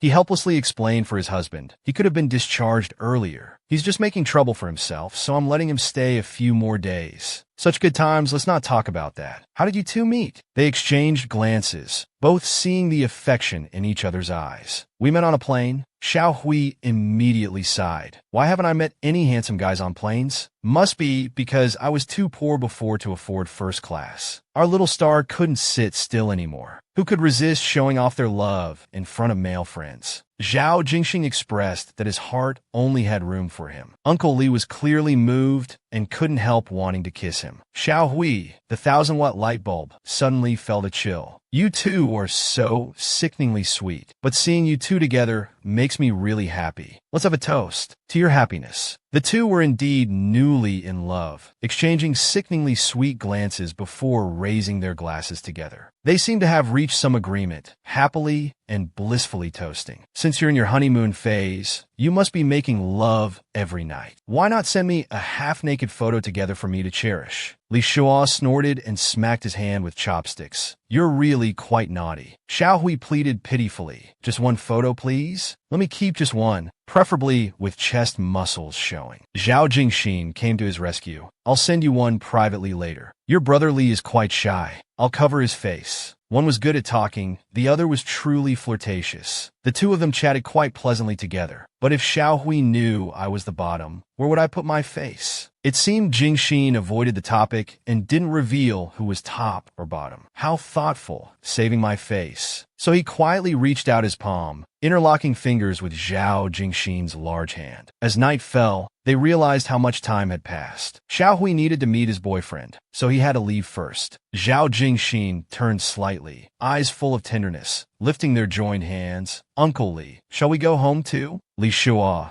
being relatively older, thought perhaps young people's romance should be this clingy. Just as he was about to open the car door, Li Shuo whispered, how was it? Xiao Hui is cute, right? Zhao Jingxin agreed completely. He is quite cute. Good looking too, just as you said. But he turned his head to look out the window. Li Shuo looked at him curiously. Are you still jealous? To make the man face him, he forcefully turned him around. Uncle Li suddenly became proactive, leaning forward to kiss him. Don't be jealous. I only have eyes for you. Clearly, little Star was very sensitive. Uncle Li's kisses on his neck made him moan involuntarily. Li Shuo seemed to feel this wasn't enough, quietly bending down, lowering his head. This moment made Zhao Jingxin increasingly startled. Though he didn't show much reaction, his hand gripping the car door trembled slightly. The wonderful pleasure stopped there. Little Star's emotions seemed ready to explode. During that time, they were almost inseparable. When Zhao Jingxin worked, he would visit, only focusing on work 80% of the time. Li Shuo felt dazed, regretting his indulgence, yet unable to resist falling deeper. No one has ever made me feel this way. Zhao Jingxin is an almost perfect lover. I hope this decision is right. A few days later at noon, in Li Shuo's room full of warmth, there was suddenly a knock at the door. They were still lazily lying in bed. Zhao Jingxin, being the top, naturally went to open the door. Li Shuo suddenly felt something was wrong. Voices from outside faintly reached inside. You're not welcome here. Leave quickly. He rubbed his eyes groggily. walking to the door. Jingxin, what's happening? Unexpectedly, the man outside couldn't get through on the phone. It was Han Fei, the man he had long since forgotten. This moment was like a world-class drama. Standing opposite was his ex-boyfriend. Beside him was his current boyfriend. He wanted Jingxin to change out of his robe, but he refused, saying, "We're all men. What's there to change?" Han Fei ignored this shameless man, turning to his beloved Xiao Shua. "Can we talk privately?" Just as Li Shua was about to agree, Zhao Jingxin completely refused. "I'm his boyfriend. It's not appropriate to exclude me." Li Shua actually nodded in agreement, shocking his ex-boyfriend. It was the first time seeing him so obedient. Han Fei's sudden appearance, even coming to his doorstep, must have some major hidden reason behind it. "I fear this whole situation is completely different from what I understood." Just as he was about to ask Jingxin to leave, Han Fei interrupted directly, saying there's no need to leave, as there are things Zhao Jingxin needs to hear too. "Xiao Shua, even if you have a new boyfriend, that's no reason to not answer my calls." These words were like a bolt from the blue. He knew each word separately, but together they made no sense. Han Fei wore an as expected expression. "You didn't receive my calls and didn't know I tried to contact you. Zhao Jingxin threatened me with company matters. I wasn't scared by that. I believed you would understand. After I handled everything, I couldn't reach you anymore. I thought you were angry and wanted to give you time to cool down. I wouldn't give you up for the company, but I thought you might think that way again. I was depressed for days. Then Cheng Sheng came to find me." Li Shua raised a timely question. "Then you should know clearly I was trying to contact you." Han Fei looked toward Zhao Jingxin's position. "Our communication channel must have had some problem. I thought about calling you from someone else's phone, but I decided to come find you in person. I got your address from Cheng Sheng, but I still came too late." Li Shua suddenly turned and demanded loudly, "Jingxin, won't you explain? Did you tamper with our phones?" Zhao Jingxin calmly admitted, "Yes, but this person is my love rival." "What's wrong with dealing with a rival?" Li Shua's voice immediately rose 10 degrees. "You're completely unreasonable. Xiao Shua, I've always wanted you to be happy, even if not with me. But this person, I don't think he has a heart." Zhao Jingxin clearly displeased. "How would you know if I have a heart or not?" Han Fei dealt another blow. "How you treat those who've shared your bed, you probably know better than I do." Zhao Jingxin slightly closed his narrow eyes, then softly retorted, "He couldn't handle the game. If he couldn't handle it, why did he agree to play? Wasn't it his own choice?" Li Shua felt a stab in his heart hearing this. This is what it means to be heartless. How will someone like you treat Xiao Shua? Zhao Jingxin grew more exasperated. "Stop calling him so intimately." Their argument didn't last long. Li Shua's eyes were blazing with anger. Zhao Jingxin had apologized to Fei. The man showed no guilt or shame about driving a wedge between him and his friend. Just when he wanted to trust him, he reverted to his true nature in minutes. At this moment, the young master truly put aside his pride and apologetically addressed Han Fei. Li Shua originally had no hope at all. Zhao Jingxin's expression was very sincere. "I used some underhanded methods against you, because I couldn't possibly give him up to you. I'm very sorry." Li Shua rubbed his brow. "I need to talk to Fei alone. Go back to the room now." After he obediently returned to the room, only then did he step aside to let Fei in. Li Shua expressed deep regret, but Han Fei didn't want to accept it. He just reluctantly wanted to be with him. Though Li Shua was very angry, after so many years without meeting, what's past is past regarding feelings. "I originally came back wanting to try again, but now regardless of what kind of person Zhao Jingxin is, I hope you can tame him." But Zhao Jingxin sometimes showed maturity beyond his years, and sometimes acted like a mischievous child. Could such a person be tamed? Their conversation didn't last long. Han Fian soon left, and Zhao Jingxin quietly came out. His eyes gazed into the distance. Only after this person appeared did he gradually become aware of his own heart. "Jingxin, go home first." This time he didn't want to leave, so he forcefully turned the man around. "If you're angry, just scold me. Why do you keep asking me to leave?" Zhao Jingxin looked at him pitifully. Li Shua really didn't know what to do, even less how to communicate. He needed to cool down alone for a couple of days. Zhao Jingxin stated that even if he was wrong, it was because he liked him. Should he just watch Han Fei steal his person? They were already in love. What business was it of his? Actually, Lin Shuo wasn't worried about that. He feared that phrase couldn't handle it. He probably understood that person's feelings better than anyone. Obviously, Zhao Jingxin wasn't a fool. He quickly noticed his expression. I won't treat you like I treated that person. Though he knew Jingxin's character, how could he guarantee he wouldn't be the next person who couldn't handle it? Should I be kind and humble to my love rival? You were also hostile when meeting my brother. Essentially, there's no difference. After all, rivals are enemies. Nothing happened, and you don't like him anymore anyway. Isn't everyone happy with the current outcome? Zhao Jingxin expressed his lack of understanding and respect, wondering why he was still being asked to leave. He almost forgot. Li Shuo wanted revenge on him. Cousin, if you ask me to be tolerant of rivals, can you be tolerant of my cousin, dear Uncle Li? From his expression, clearly not. His cousin had ruined his 10-year career. Why should he give up? Zhao Jingxin showed no surprise. But what if I say it's for me? Would Uncle Li give up for me? The man hesitated, his expression changing several times. I'm really tired. Please go. He no longer insisted on staying, so he took a few steps forward, then placed a kiss on his forehead, quick as a dragonfly touching water. They didn't speak during this time. He picked up the keys from the table and left quietly. Li Shuo slumped onto the sofa. Although he was very angry today, it wasn't worth falling out over. Zhao Jingxin's "what if it's for me" left him at a complete loss. I hate Xiao Kun. They're brothers. If I really go after Xiao Kun, what about Jingxing? 2 days later, Xiao Hui's phone call interrupted his peaceful days. Xiao Kun and Cheng Xiu got into a fight. Xiao Kun wasn't in life-threatening danger, but Cheng Xiu's voice sounded particularly pitiful. Since he was now with Jingxing, he should keep his distance from past relationships, especially those considered sensitive. So despite his internal concern for Li Qingxiu, he decided not to get involved. However, he still repeatedly warned Xiao Hui not to cause trouble, especially not with Xiao Jia's people. Li Qingxiu was weak when Xiao Hui impulsive. Without Xiao Kun around, how could they not make things difficult for the weak Li Qingxiu who wanted to disappear? Then the phone rang again, clearly different from before. It was his boyfriend Zhao Jingxin. He anxiously shouted to Uncle Li that Xiao Kun was in trouble. From his guess, it was probably another love rivalry. Can you come with me to check? Li Shuo actually wanted to go, but male pride made him test the waters. Do you want me to go with you? Zhao Jingxin said that Xiao Kun hadn't woken up yet, and things would be better with Li Qingxiu there. Although Li Shuo arrived at the airport later, Zhao Jingxin got there even earlier. His eyes were fixed straight ahead, staring outside. Only when the person he'd been longing for appeared did he immediately hug Uncle Li. Li Shuo smiled helplessly and gently patted his back. Don't do this. So many people are watching. Little Xingxing felt his warmth. After their brief separation, he realized how much he had missed him. Li Shuo's anger hadn't completely subsided. He wanted to teach him a lesson, but seeing his dejected state now, so he good-naturedly comforted him. Your brother will be fine. After all, bad people live 1,000 years. But he didn't say that last part out loud. But Zhao Jingxin wasn't upset about that. You haven't talked to me for days. Are you still angry? Uncle Li nodded firmly. Wait until you realize all your mistakes and sincerely reflect on them. Then we'll talk about other things. But what you thought before was completely wrong. You were the one who did wrong. What does it have to do with Fei? Besides, how am I not harsh to others? Zhao Jingxin expressed his jealousy, jealous that he had known Uncle Li for so many years and that he had abandoned him for his career.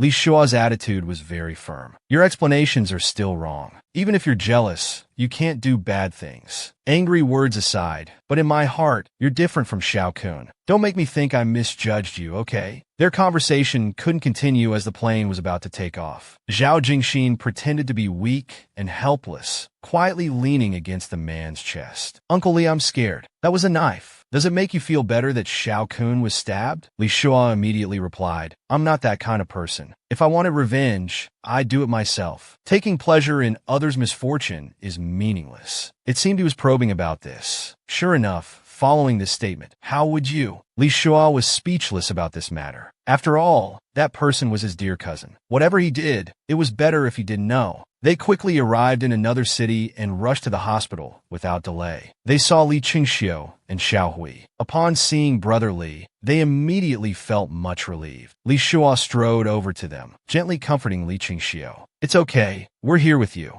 Zhao Jingxin didn't like seeing this scene, so he turned to look at the ward. You chat, I'll go check on my brother. This was actually the first time Xiao Hui learned that he was Xiao Kun's cousin. cousin. Zhao Jingxing approaching brother Li. What kind of superstar was he really? Li Shuo said these things were in the past. They could talk in detail another time. But have you eaten anything? Xiao Hui suddenly turned his head aside and snorted, indicating he was starving. Just as he got up and reached the stairwell, about to go down to buy food, he saw Xiao Wen and Jingxing arguing. Zhao Jingxin thoughtfully explained to the man, Xiao Kun's organs weren't damaged. The surgery was successful. He just hasn't woken up yet. Li Shuo sighed in relief upon hearing this. Seeing Li Chengxiu's lost state earlier, this man must have already entered his heart. Zhao Jingxin looked puzzledly at Uncle Li. Would you call this karma? My brother isn't a good person, especially what he did to you. This might be punishment for his wrongdoings. No one can avoid paying the price for their actions. Zhao Jingxin agreed with this. I hope you can let go of your anger. But this had nothing to do with Li Shuo. There was no question of whether he was angry or not. Li Chengxiu is stronger than you think. You should go talk to Xiao Wen, make sure he stays calm.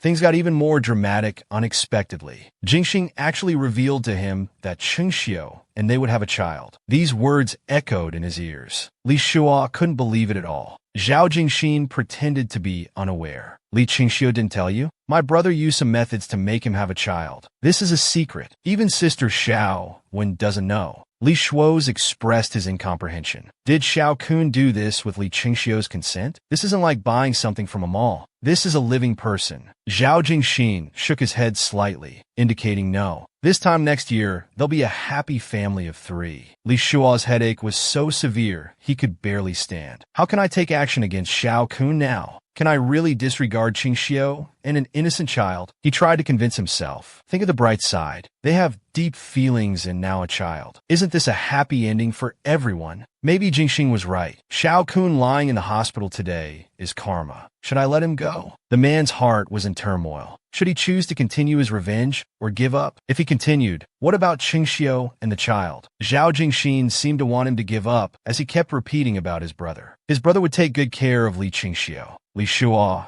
being a meticulous person, couldn't let go so easily. Let's go get food first. The man appeared worried on the surface, but smiled confidently inside. It seemed this matter would be resolved. Li Shuo might not take action against his cousin anymore. Li Chengxiu was soon persuaded to rest. Xiao Hui closed the door, repeatedly expressing sympathy. Li Chengxiu really had it tough. Xiao Hui asked him during a quiet moment, "What's going on between you and Zhao Jingxin?" Li Shuo said it was a fateful bond. It's both fate and karma, inseparable. He's Xiao Kun's cousin. He might have bad intentions, but he also saved my father's life. So deceiving him for Xiao Kun makes us even. Xiao Hui couldn't understand brother Li's thinking. If you're even, you don't need to give yourself to him. Chengxiu told me Zhao Jingxin is a playboy. Xiao Kun told him that. He wanted me to warn you. Regarding this matter, Li Shuo said he was well aware, but couldn't bear to break it off. Jingxing has many flaws and can be willful, but he's essentially a good person. If it weren't for him, my father wouldn't be here now. Xiao Hui had never seen him show such an expression. Whether it was him back then or Li Chengxiu,